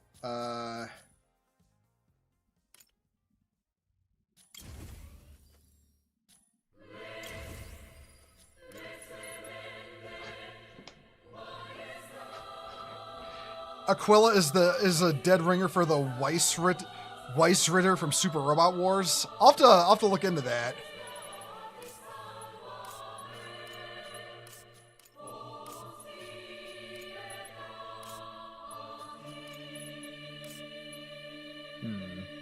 Actually, no, this one doesn't have a...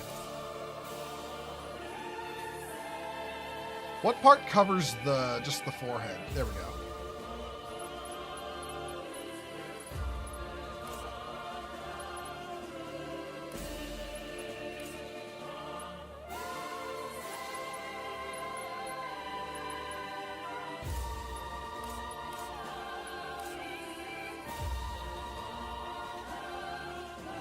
And the chin.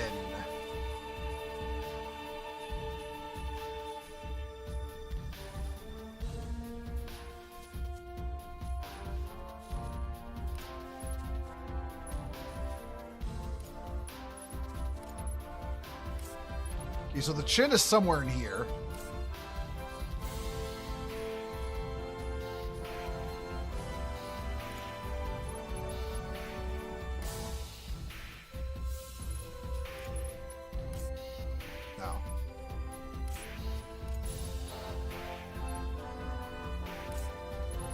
now. Oh, so which one is it? It's the dusky gray. That's what I want. No.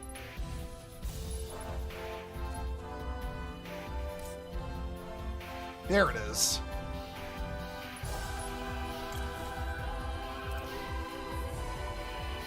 All right, the body.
Let's let's look at the legs.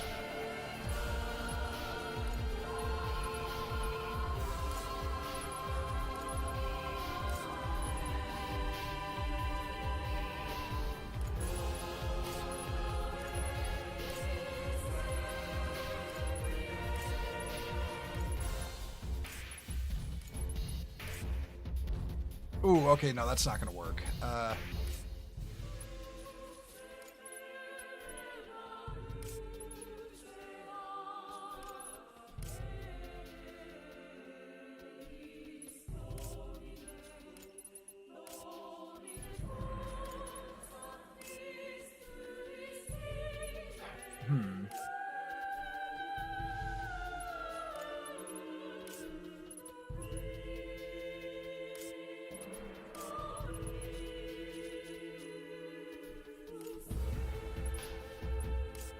Kind of sucks those are both the same color. But I'll keep it. Alright. Next is body, legs, back. Backside picture, go. So a lot of this is white.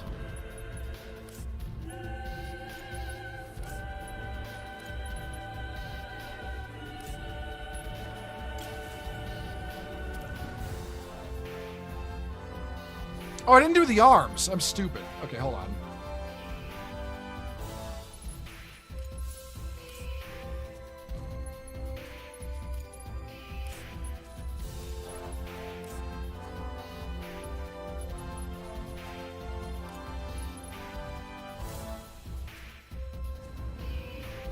Alright, that actually looks pretty good, but I need to make it the upper arms completely white.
Okay.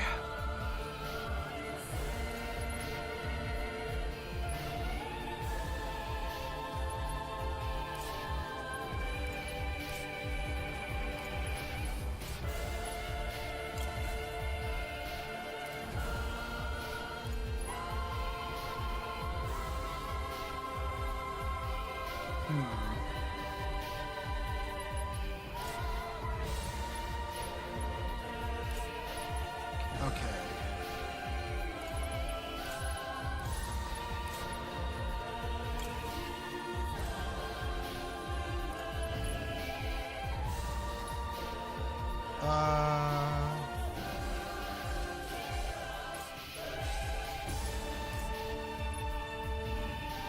Was something other changed there?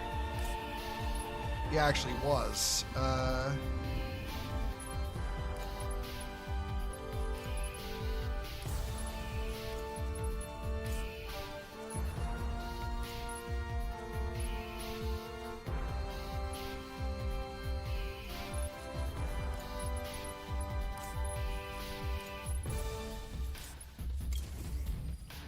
Okay, let's spin it around real quick.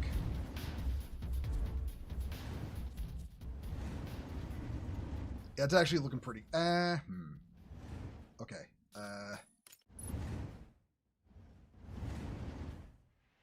Wish I could zoom out.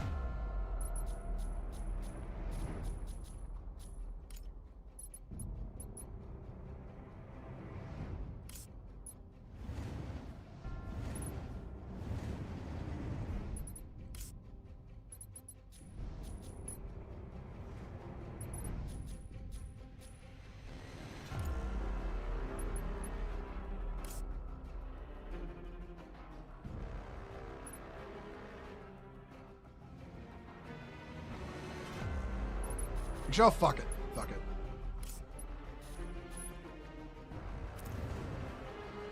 And lastly...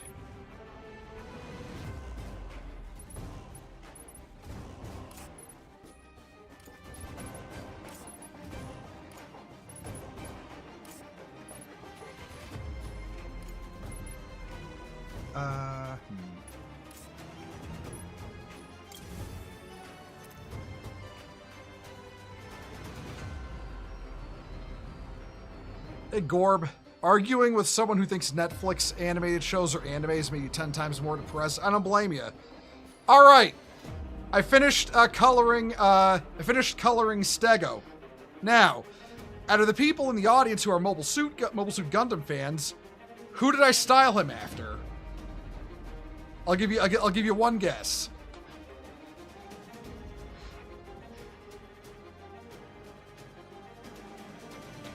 Gary, there's no Gundam named Gary.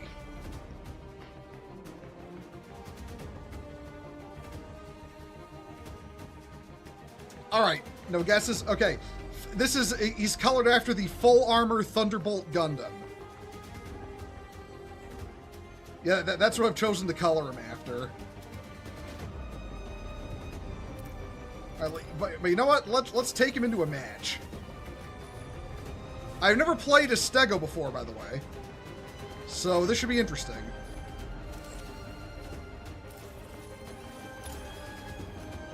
I hope they let me play as him, because he seems like a pretty popular pick.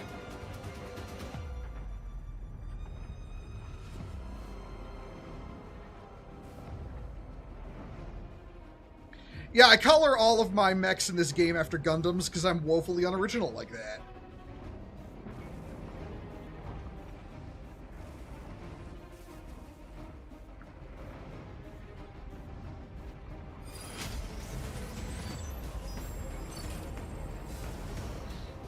Okay, are they going to let me play a Stego? Hopefully.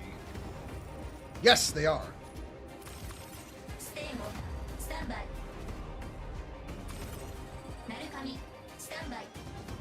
You only know a little bit about Gundam, like Camphor being the sexiest of them all. Listen, the Camphor is a sexy mech. It didn't have a whole lot of screen time in 0080, but holy shit, its screen time was legendary.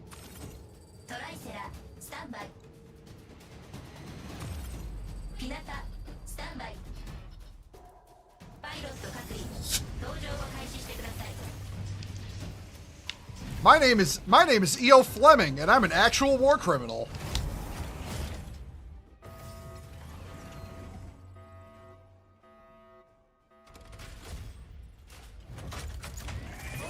The Goof Custom is also cool. Yeah, that one is too. Absolutely bodying the shit out of the entire what do you call it, 8th MS team.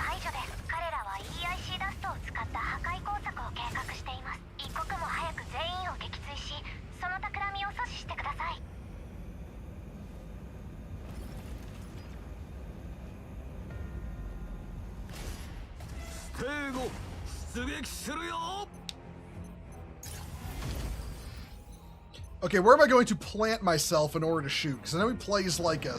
I know he plays like a little bit like Tricera.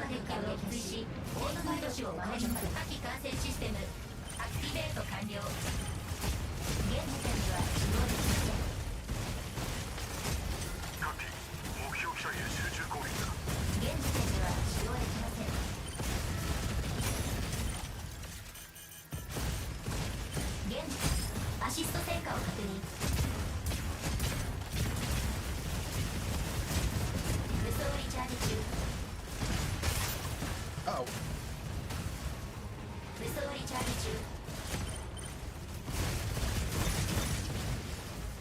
Uh-oh.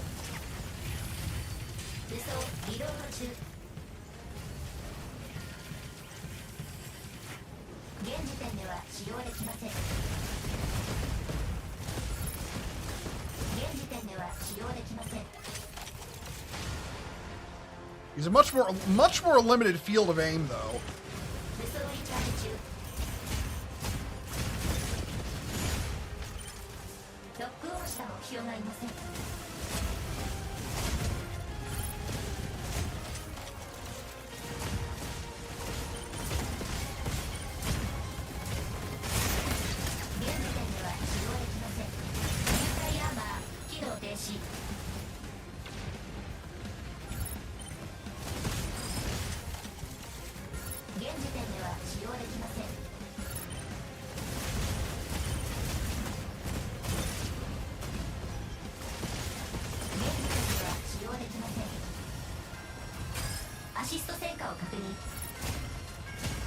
Nope.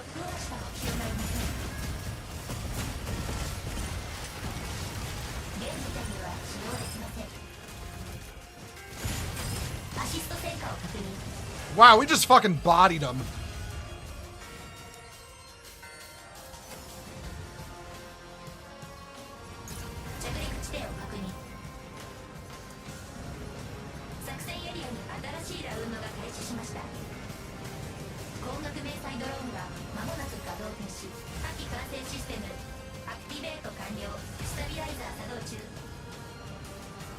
Downside, I'm slow as shit.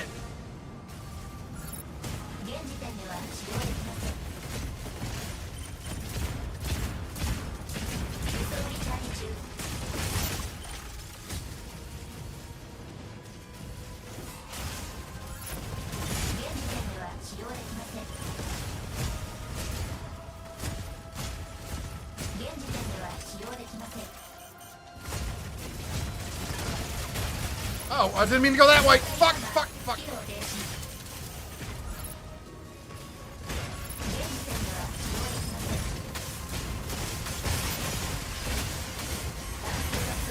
Shit. That was suboptimal.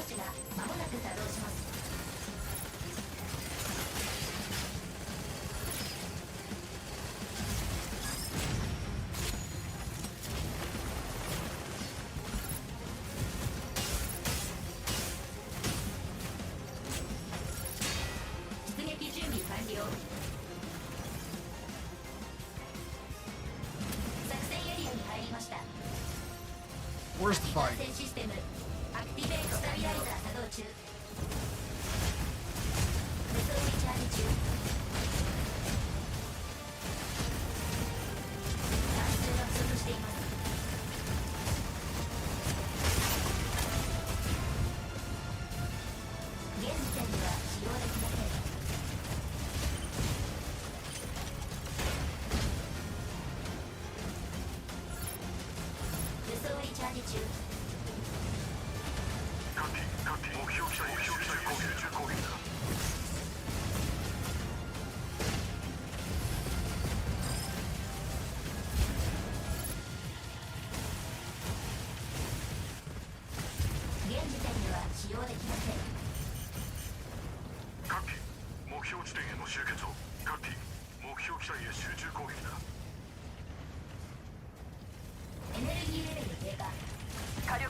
Enemy Stego spotted.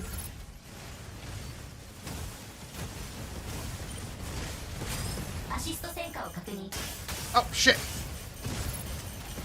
Bad touch. Bad touch. 敵の撃墜を確認。 Got him. エンジン出力不足。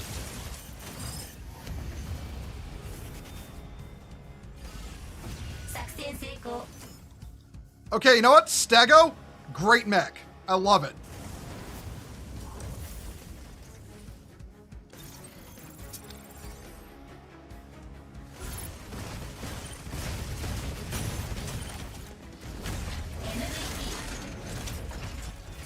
MVP トライセラ、味方一同を守る盾となろう。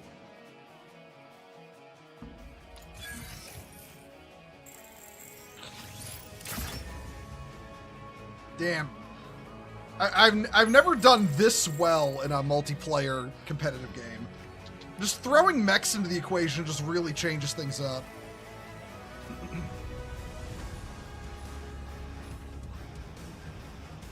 All right. Let's see. Let's see.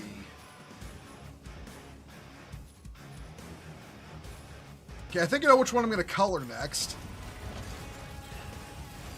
All right. Everyone, hold up. I have inspiration here. I know what I'm looking for. All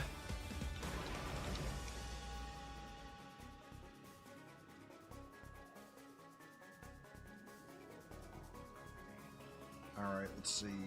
Front shot and... Oh wait, no, that's not it. Hold on. Fuck. I screwed up.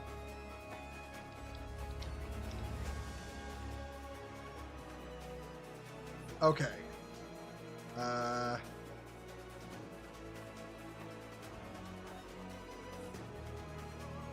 Okay, that's... Wait. Damn it.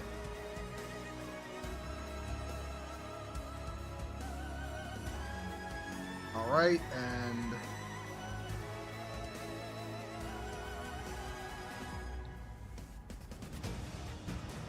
All right. We got our inspiration pick. Let's get... Nope. I have an idea. You'll just have to wait and see.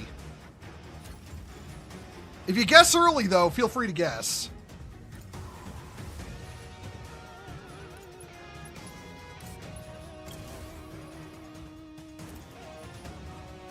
Okay.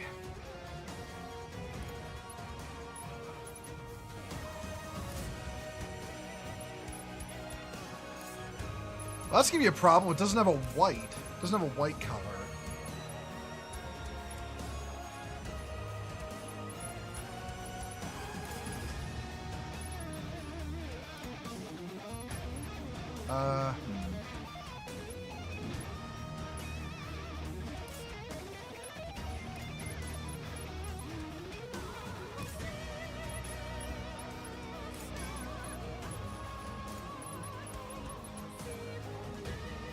What was the one I chose for this? Umbra Dark Gray 1. Okay.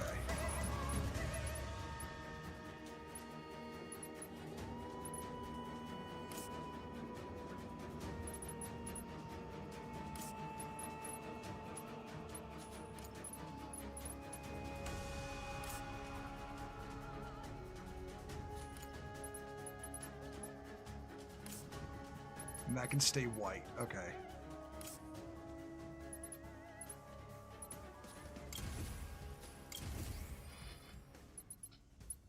All right.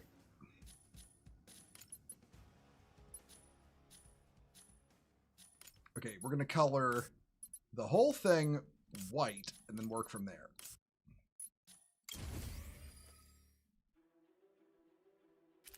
Okay.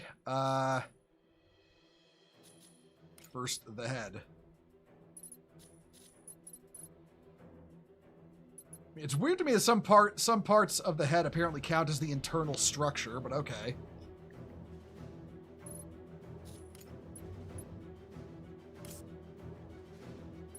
Okay, that stays that color. All right.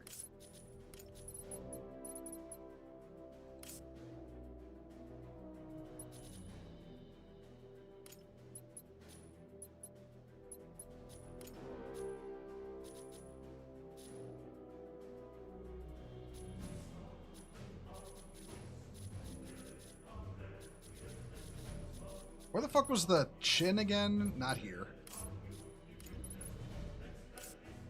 Nope. Nope. Oh no, that'd be Reef Gold. Like, yeah.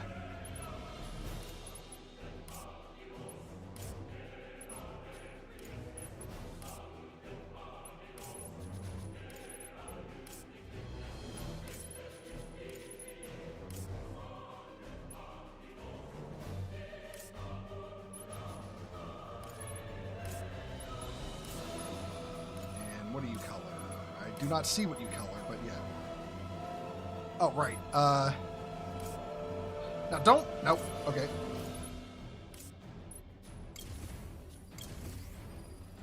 Okay.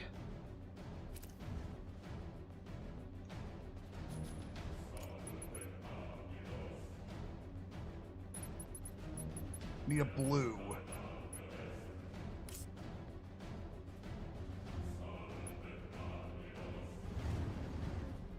It's mostly good.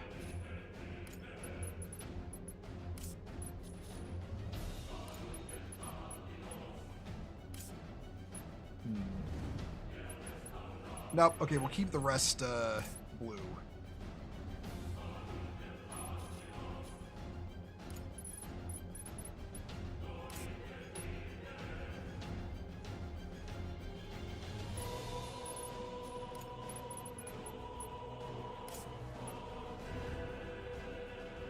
That's mostly the upper arms.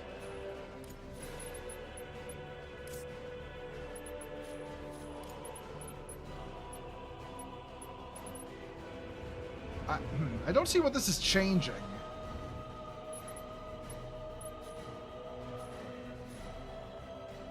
Oh, it's changing that little bit. Okay.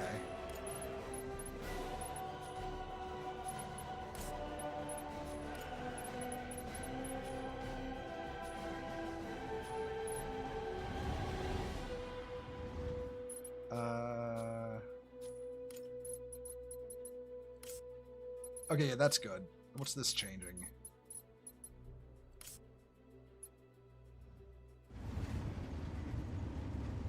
All right, we'll go with that. I hope I have enough money left to color this one. Jesus. Wait, what the fuck? Wait, what the fuck blue color did I use back there on the arms? That was deep blue-gray. Okay.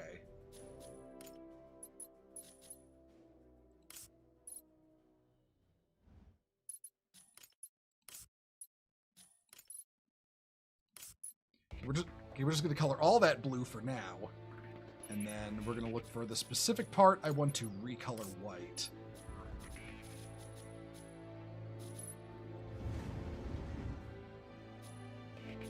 Yeah, it's good.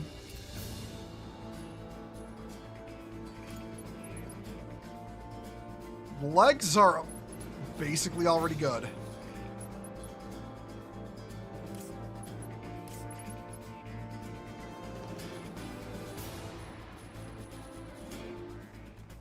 Okay, legs can oh wait, hold on. The feet.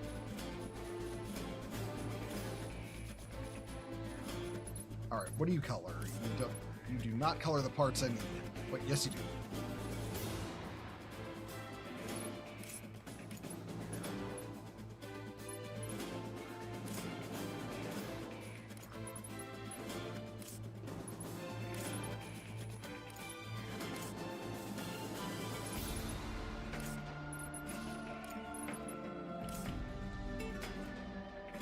Nope.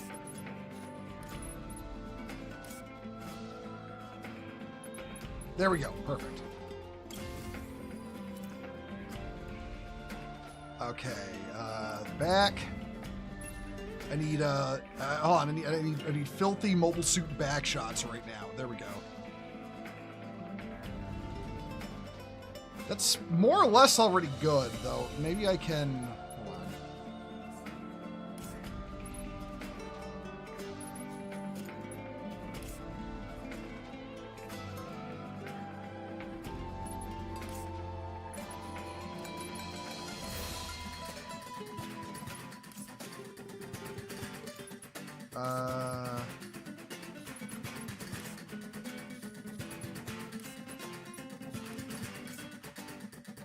keep that blue. Keep that white. Keep that white. What about here? Actually, I'm gonna need a green.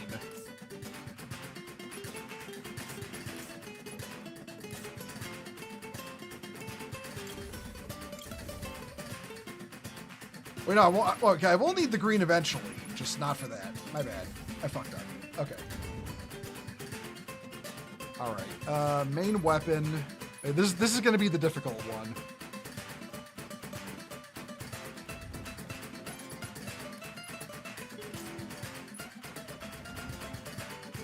That's a little too much of everything.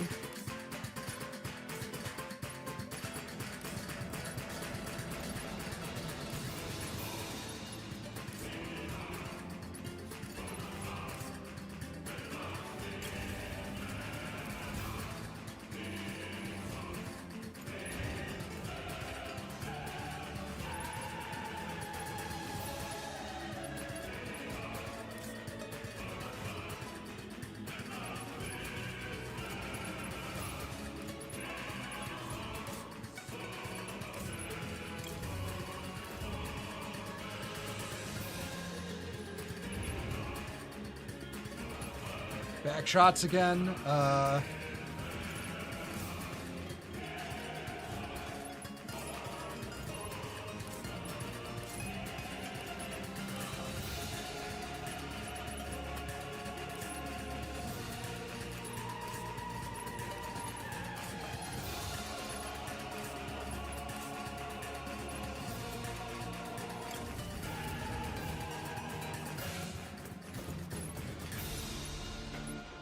All right, let's look.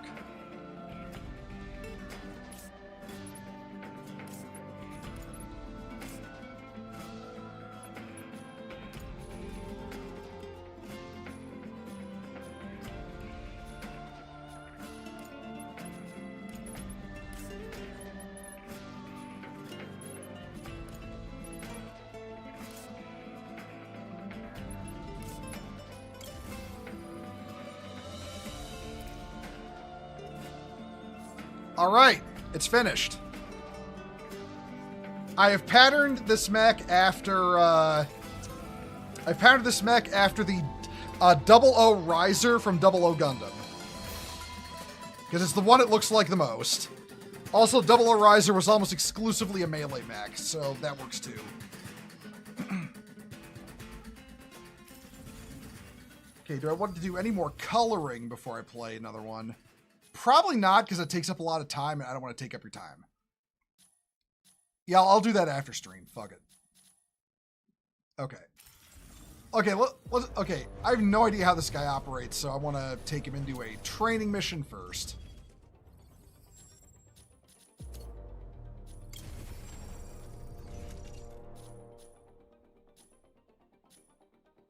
Actually, wait. No, I don't have to. You know what? No, fuck it. Cancel. Hanger. Let's just read what my weapons do. Okay. Big ass spear.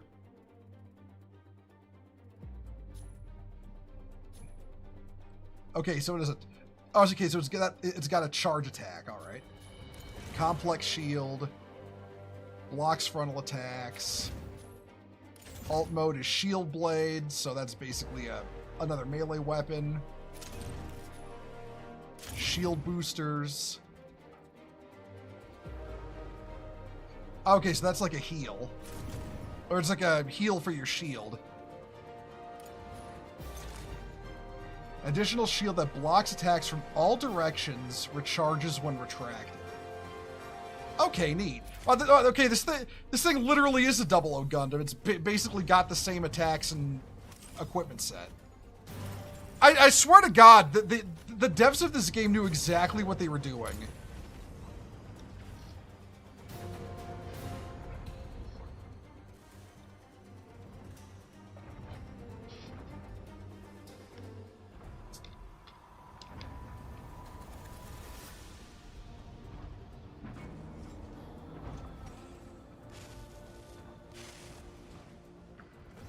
Like, they knew what the hell mechs they were copying from other games in order to make the mechs in this game.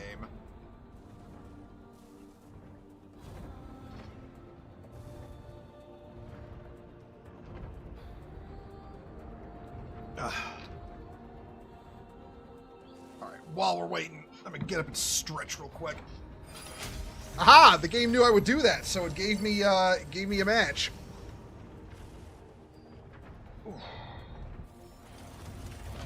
Oh, damn it! Why are you kicking me out of the mech I wanted? Bitch. Damn it. I wanted to place him. Can I play Stego? Nope.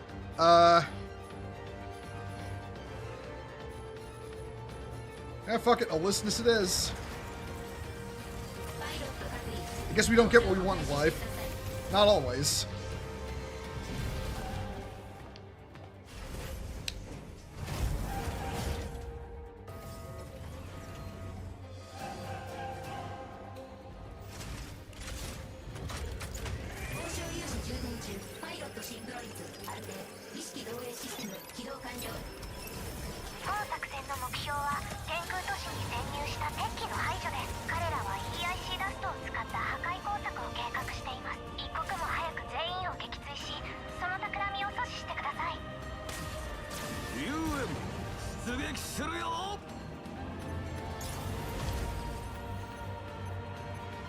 And the music synced up perfectly. I love it.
Nope. No. I'm not running. I'm not running from you.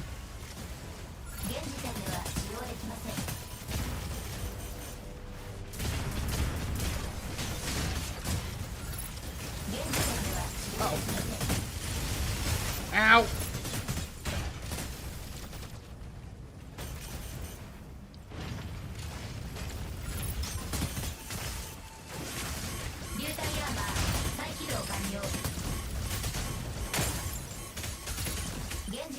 Shit.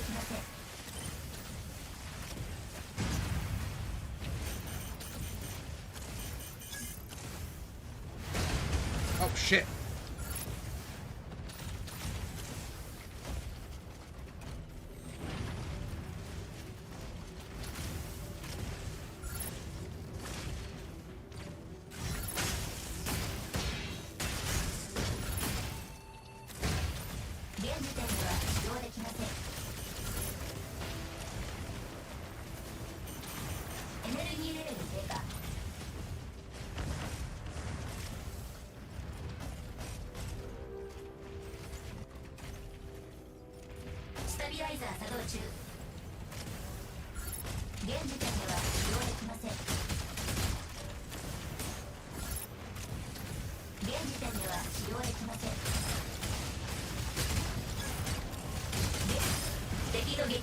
Gotcha, bitch. Oh, no.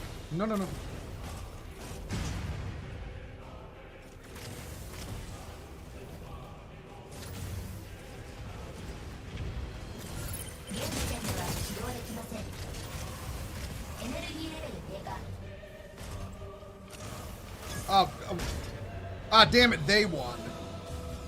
Fug. XD. 着陸地点を確認。作戦エリアに新しいラウンドが開始しました。火器管制システムアクティベート完了。スタビライザー作動中。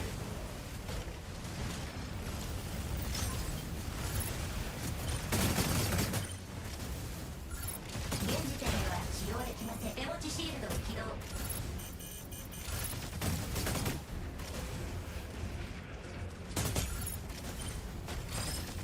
現時点では使用できません。手持ちシールドを停止。接近戦モード。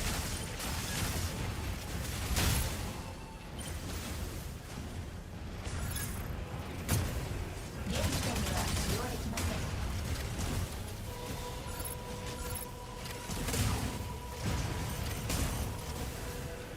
武装リチャージ中。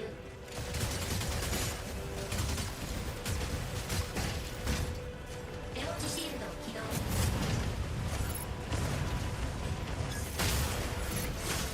Ow, fuck! 手持ちシールドを起動。手持ちシールドを停止。エネルギーレベル低下。後方より遠距離攻撃を確認。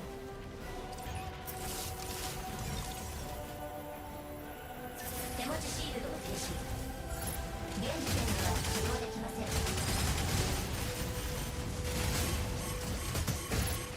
前方より遠距離攻撃を確認。現時点では使用できません。 I'm suiting up again. Fuck that. 現時点では使用できません。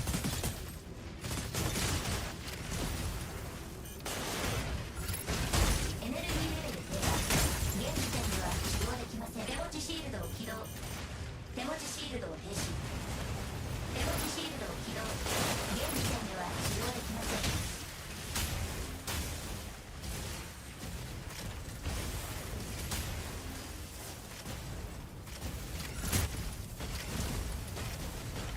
手持ちシールドを停止。 Nope. アシスト戦果を確認。 Did we win? We won. Okay.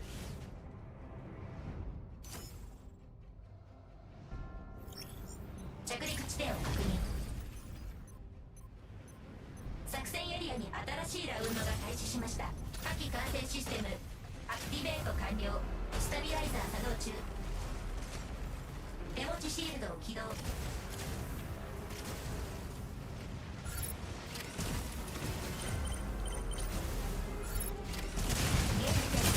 敵の撃墜を確認。 Gotcha, bitch!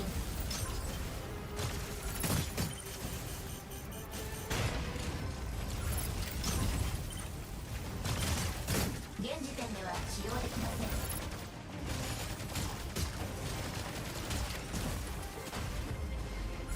現時点では使用できません。 Oh, you're in deep. You're in deep, boy. 現時点では使用できません。現時点では使用できません。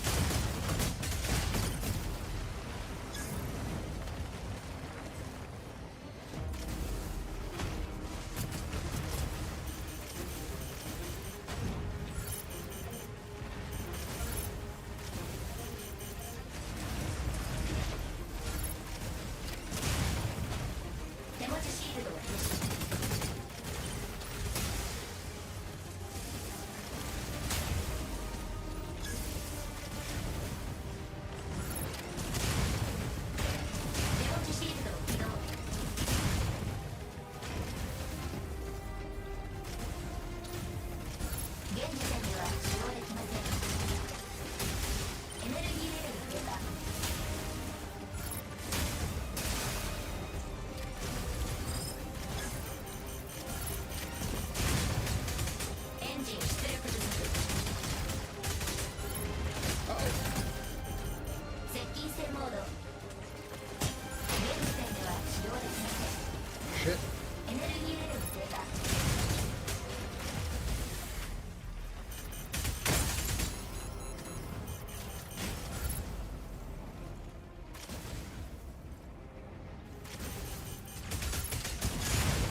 シールドを起動。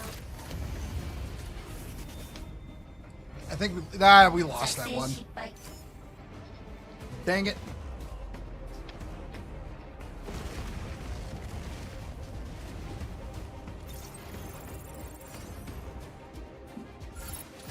Well, I got 3 kills, so not bad.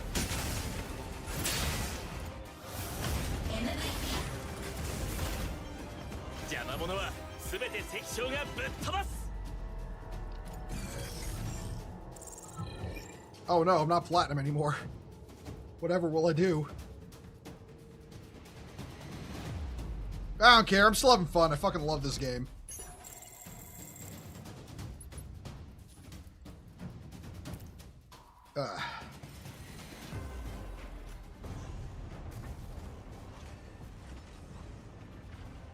Alrighty, well, you know what? I think it's about quitting time for me, so I am going to set up the raid for... Here we go, raid... Who the fuck am I going to raid, actually?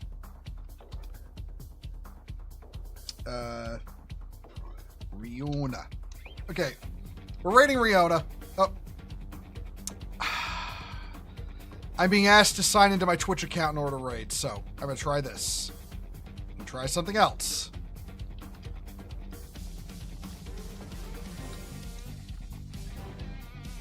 Is that going to work? No, I don't think that's going to work. Shit. So I'm not going to be able to raid anyone, it looks like. I need to fix that. Okay. I will do that next time.